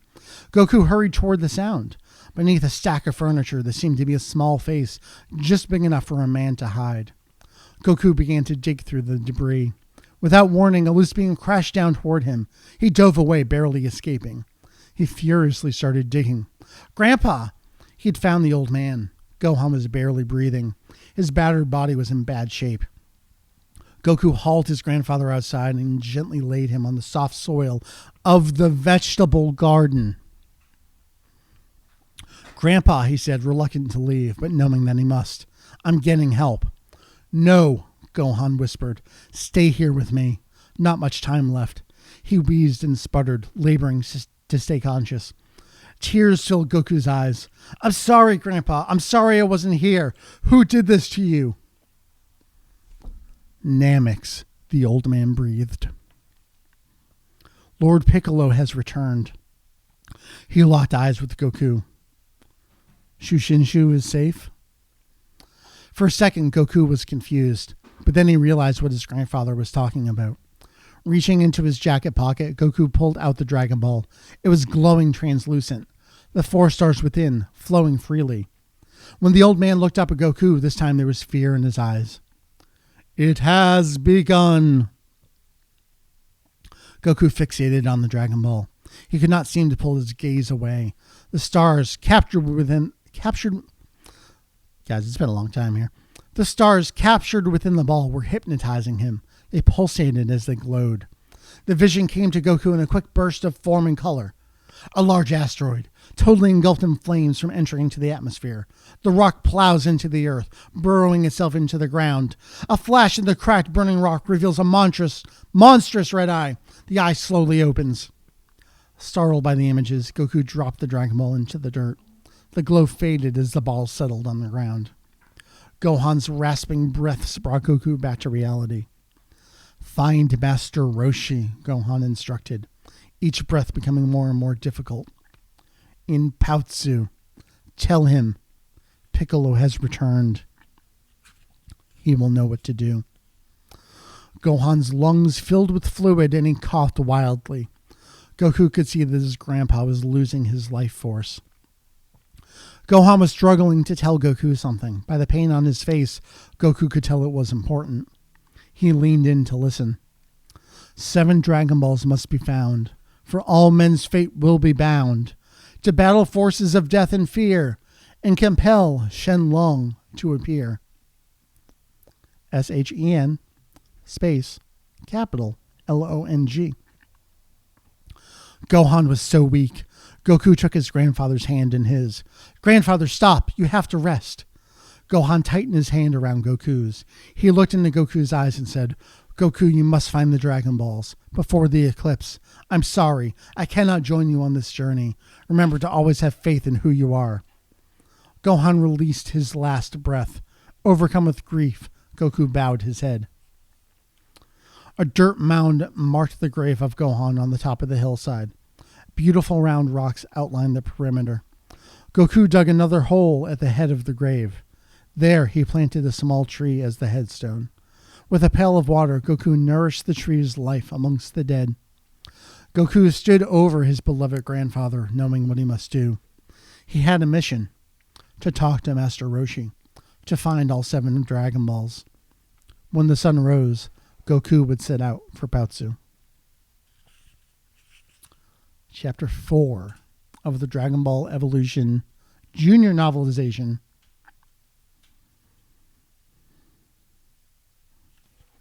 Do we think we can do Chapter 5 before that timer runs out? Senior Novelization. That's the Dragon Ball. I remember that one. That's when Goku's going to show you. It's my dub Roshi. What do you think?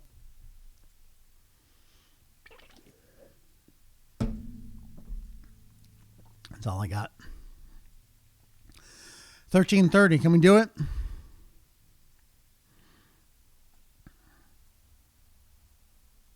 God, this is really long. Hold on.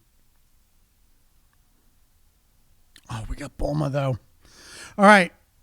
Okay. We can do this. At Chapter 5. At dawn, Goku moved cautiously through the remains of his house, wondering what force could possibly have caused the massive destruction. In what used to be the kitchen, a plate of squab with beaks opened and the silent cry remained incredibly untouched. Oh, we gotta catch up on donations and stuff, right? We'll do that. What was once supposed to be a delicious birthday dinner was a reminder to Goku of his guilt for having left his grandfather alone.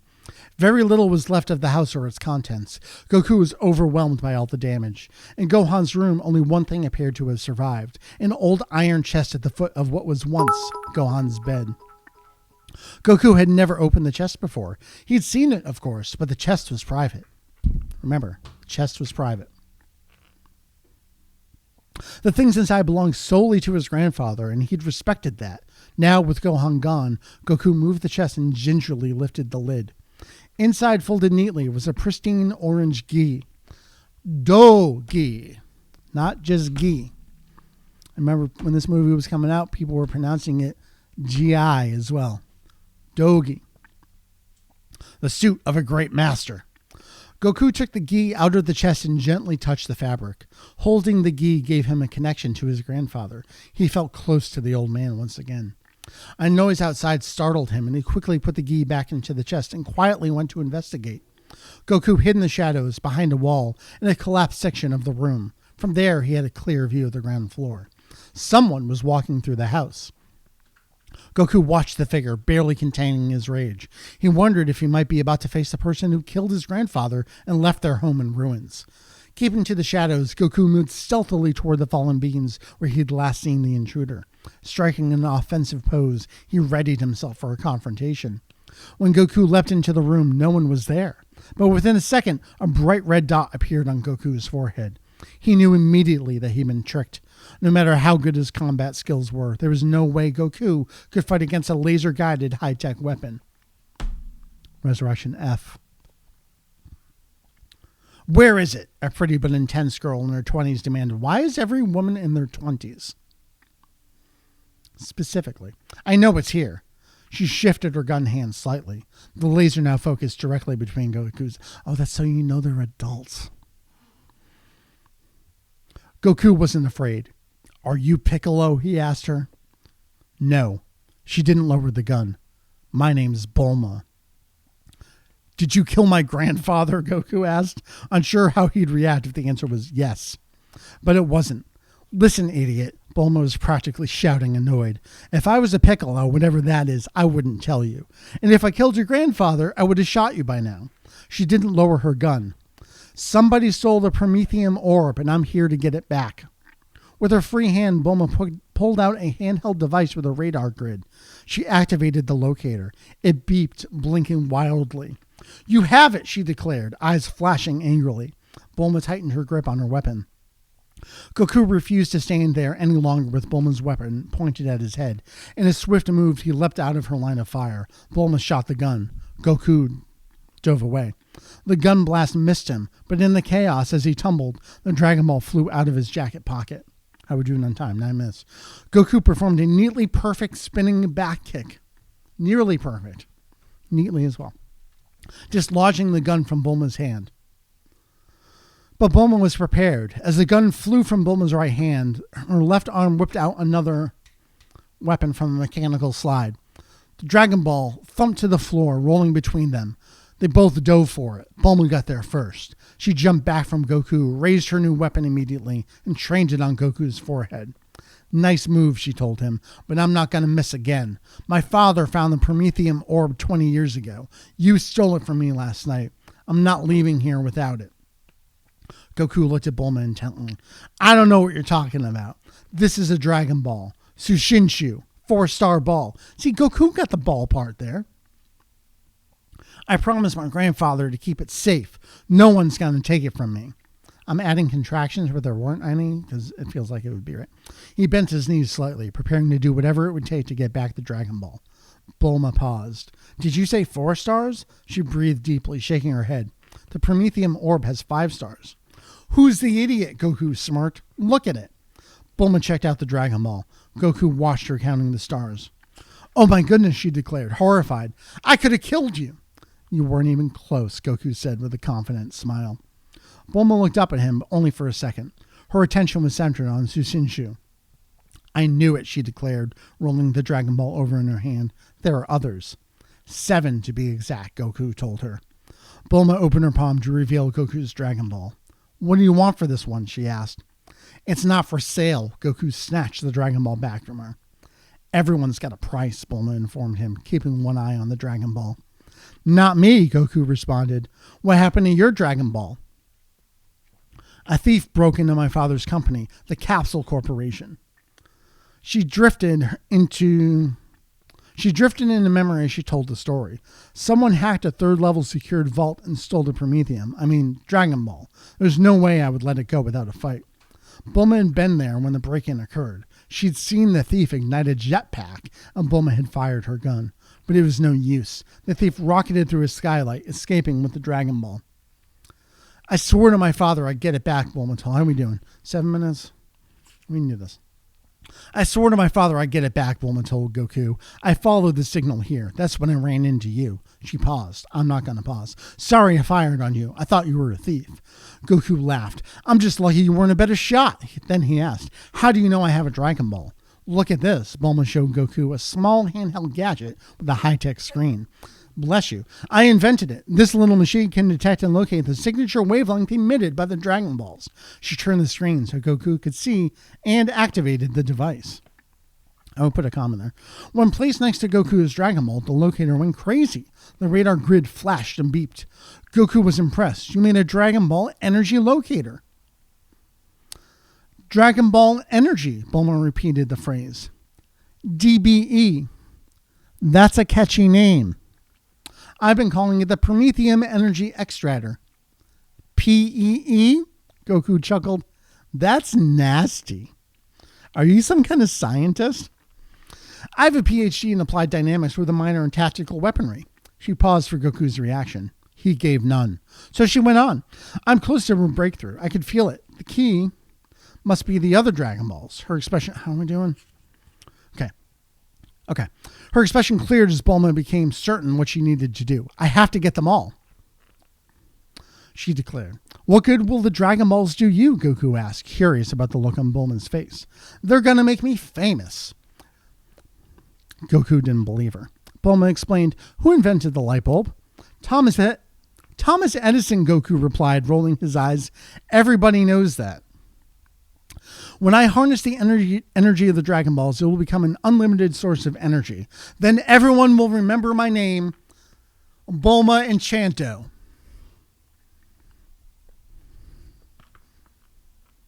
At that announcement, Goku couldn't help but laugh. What's so funny? Bulma asked, her hands on her hips. You're right. No one's going to forget your name. Now that he knew her name, he finally introduced himself. I'm Goku. Maybe we can help each other. I need to find Master Roshi and Pautsu. Take me there and I'll help you find the Dragon Balls. I need a DBE. I have a DBE. Why would I need you? Bulma was obviously used to working alone. We're speedrunning here, folks. Goku pointed out the destroyed house. Somebody else is looking for them, he informed her. You might need backup. Good point, Bulma agreed. Then, extending a hand, she accepted Goku's offer. He shook her hand and the deal was sealed. They were going to seek out the 7 Dragon Balls together. History was made here, folks. Bulma placed an eggplant-shaped capsule on the ground. With a remote control, she punched a button and pulled Goku back as the capsule began to open. Mechanical shapes unfolded like origami, and in a matter of moments, a high-tech speedster was formed. Another speedster! I'm sorry I keep hitting the microphone. I'm just so excited about the speedsters. Bulma started the engine while Goku rushed back to the house to collect a few things. When Goku returned, he was carrying a backpack and his grandfather's bow staff. This is going to be dangerous, Goku wanted her to understand. We're going up against an unknown enemy who has already killed my grandfather. It'll be a miracle if we come out of this alive. Bulma just patted Goku's place on the bike seat behind her. Stop selling. You had me at dangerous. Goku smiled as he climbed onto the back of the roadster. They roared off. Last half page, 3 minutes, we got this. In a distant jungle, a native villager leader fell dead to the ground. His expression was frozen in a scream as white foam dripped from his mouth. The leader wore a beautifully strung necklace made with precious stones. In the middle of the necklace hung the 7-star Dragon Ball. A powerful hand reached out and grabbed the Dragon Ball, snapping it off the dead man's necklace. Lord Piccolo was pleased with himself. He held the Dragon Ball high, showing it off to his evil assistant, Mai. I told you he would give it to me, Lord Piccolo announced, and without another glance at the dead man, he used the power of his fist to set the entire area on fire. Above the decimated trees and high above the blazing inferno, an airship hovered over the tragic sight. Our ride is here, Mai said to Piccolo. They boarded the airship and headed off on their own quest to collect the Dragon Balls. Folks, that was the first 5 chapters of the Dragon Ball Evolution Junior Novelization. We got to check in on donations over here because I heard them coming in. Let's see. We had originally set a $1,000 goal. We're up to $1,478.35. Let's refresh and see Last one's coming in here. Remember, if you make any donation, any level, you're in the running. You got 1 minute and 53 seconds left at this point. Doug is giving away a figure. We're going to select a winner after that amount. Holy cow, folks. I'm going to fall over. It's been a day. We've done it. We raised about $1,500. Oh, we got one more coming in. What we got?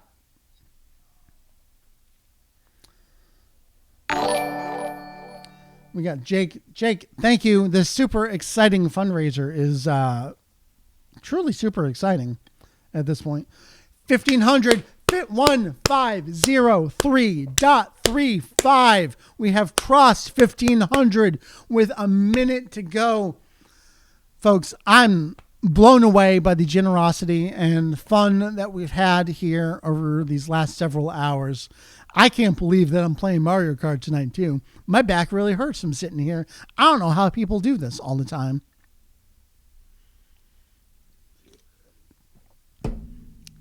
I got surprises in the store for you, though. Oh, boy. All right, any last thoughts? Let me go through the chat, see what we got here. Oh, yeah. The script story I'm approved. Not so much, Doug. Oh man. Is it accurate to the movie? I mean, mostly, other than, we got some extra names in here that I don't want to say corrected, because we got Bulma briefs in the final movie, right? The figure giveaway is, I don't know, that's going to be up to Doug. Yeah, we'll make it work and give it to you. Yeah, we're going to make it work. Oh, 3, 2, 1. We're over. We did it. I'm going to go click a button. I was too busy reading the chat. I didn't realize we were at the end of the stream there. Look at that, 6 o'clock. I timed that right on the dot. Holy cow, everybody. All right, let's go. We're going over to giveaways. Are you ready for this? Pick winner. I'm hovering over the button. I swear to God, Doug, if you win your own contest, you're going to make me do work. Yeah, it's now. It's happening now. We're choosing the winner now.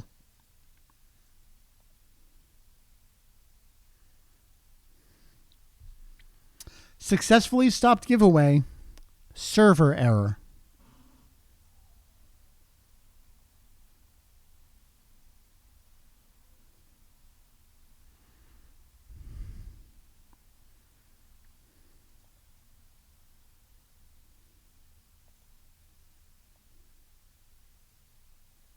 Let's try again.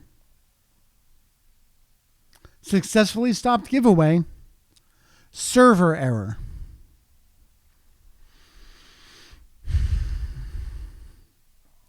Congratulations, server error indeed.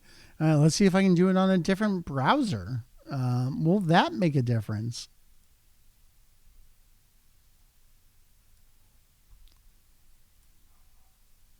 Let's try logging in over here. I mean, at bare minimum, I can, like I said, I can export maybe like a spreadsheet of the names, and then we'll do a random, but I'd like to actually use the system here.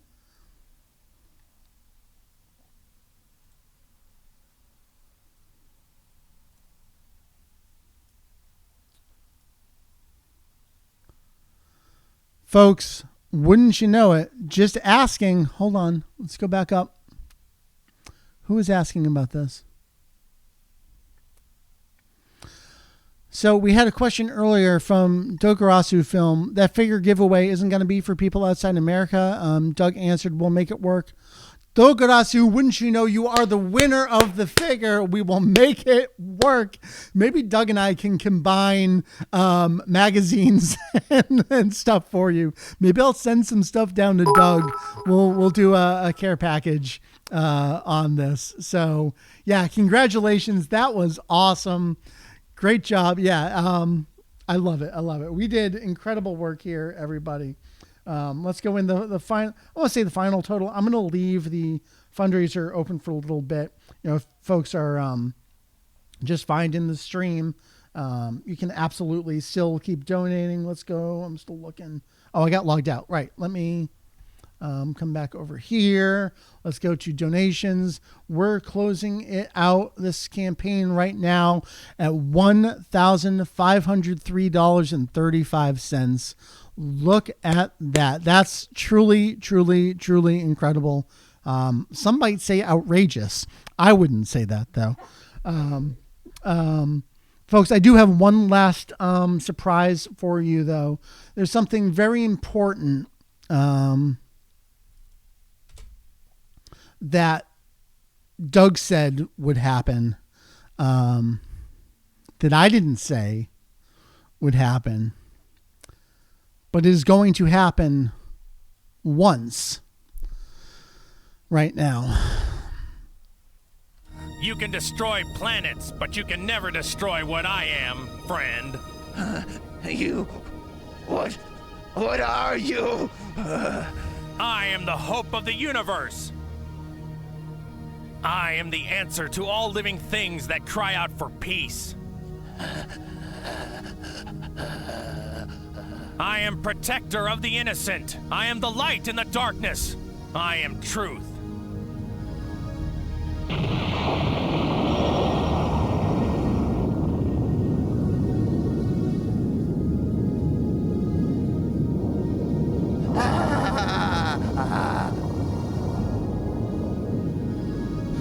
Allied to good, nightmare to you.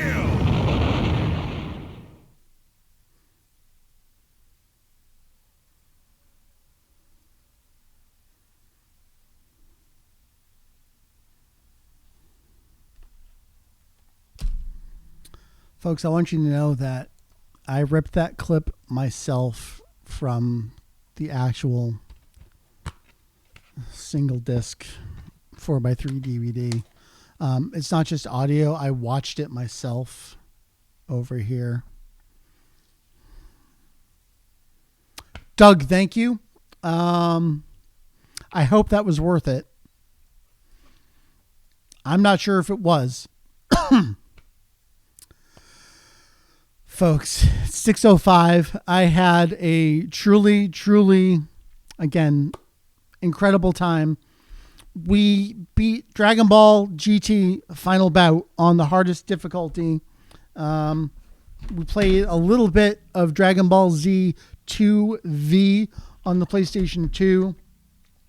I shared an original panel with you. Cool shit I learned along the way to launching the Wiki, which is actually a secret Dragon Quest manga panel. We read 5 chapters from the Dragon Ball Evolution Junior novelization. Sometimes I held up some box art and we looked at things. We shared interview clips from a bunch of my colleagues at Safe Project. D-Man, who'd I use in Final Bout? I used Vegito because he's the fastest. He's got that backhand, and the final Kamehameha comes out almost immediately in close range. And so it wasn't hard at all. Some accused me of not actually playing it. Some people, I won't name names, accused me, Honest Mike, of playing the game on not the hardest difficulty. Let the record show. Not only did I choose it from the start, but we went to the options menu afterward and double checked it was on hard mode. Thank you, Your Honor. And finally, we listened to Hope of the Universe. That's the last time I'll ever do that. I don't know what to say. I'm going to call it there. Had a great time. This was beyond my expectations. We raised $1,500 here today. That's going to go a long way, get a lot of good work done. I can't wait to share this when I get back to work on Monday. We'll see how that goes. Folks, we're going to take a break here for a little bit. If you're so inclined, I will see you back here at 8 p.m. Eastern for the usual Saturday night Mario Kart shenanigans.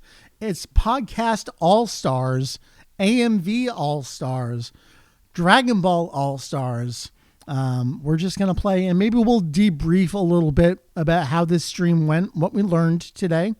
We'll be back at it, and we'll go for a couple hours. So on behalf of Safe Project, on behalf of me, Mike from Consenshu, thank you, everybody. Gosh, $1,500. Truly incredible. Thank you. I appreciate every single one of you. Doug will be on the card stream, so come talk to Doug. Doug, you don't have a choice. I don't know if you're doing anything later. Good. Doug will be there. So we'll see you then, and we can all thank Doug for everything. I want to give a shout out to this computer for not crashing for 6 hours. Slow clap from the peanut gallery. Thank you, everybody. I'll see you back here at 8 o'clock, not for fundraiser, just for fun. See you then, everybody.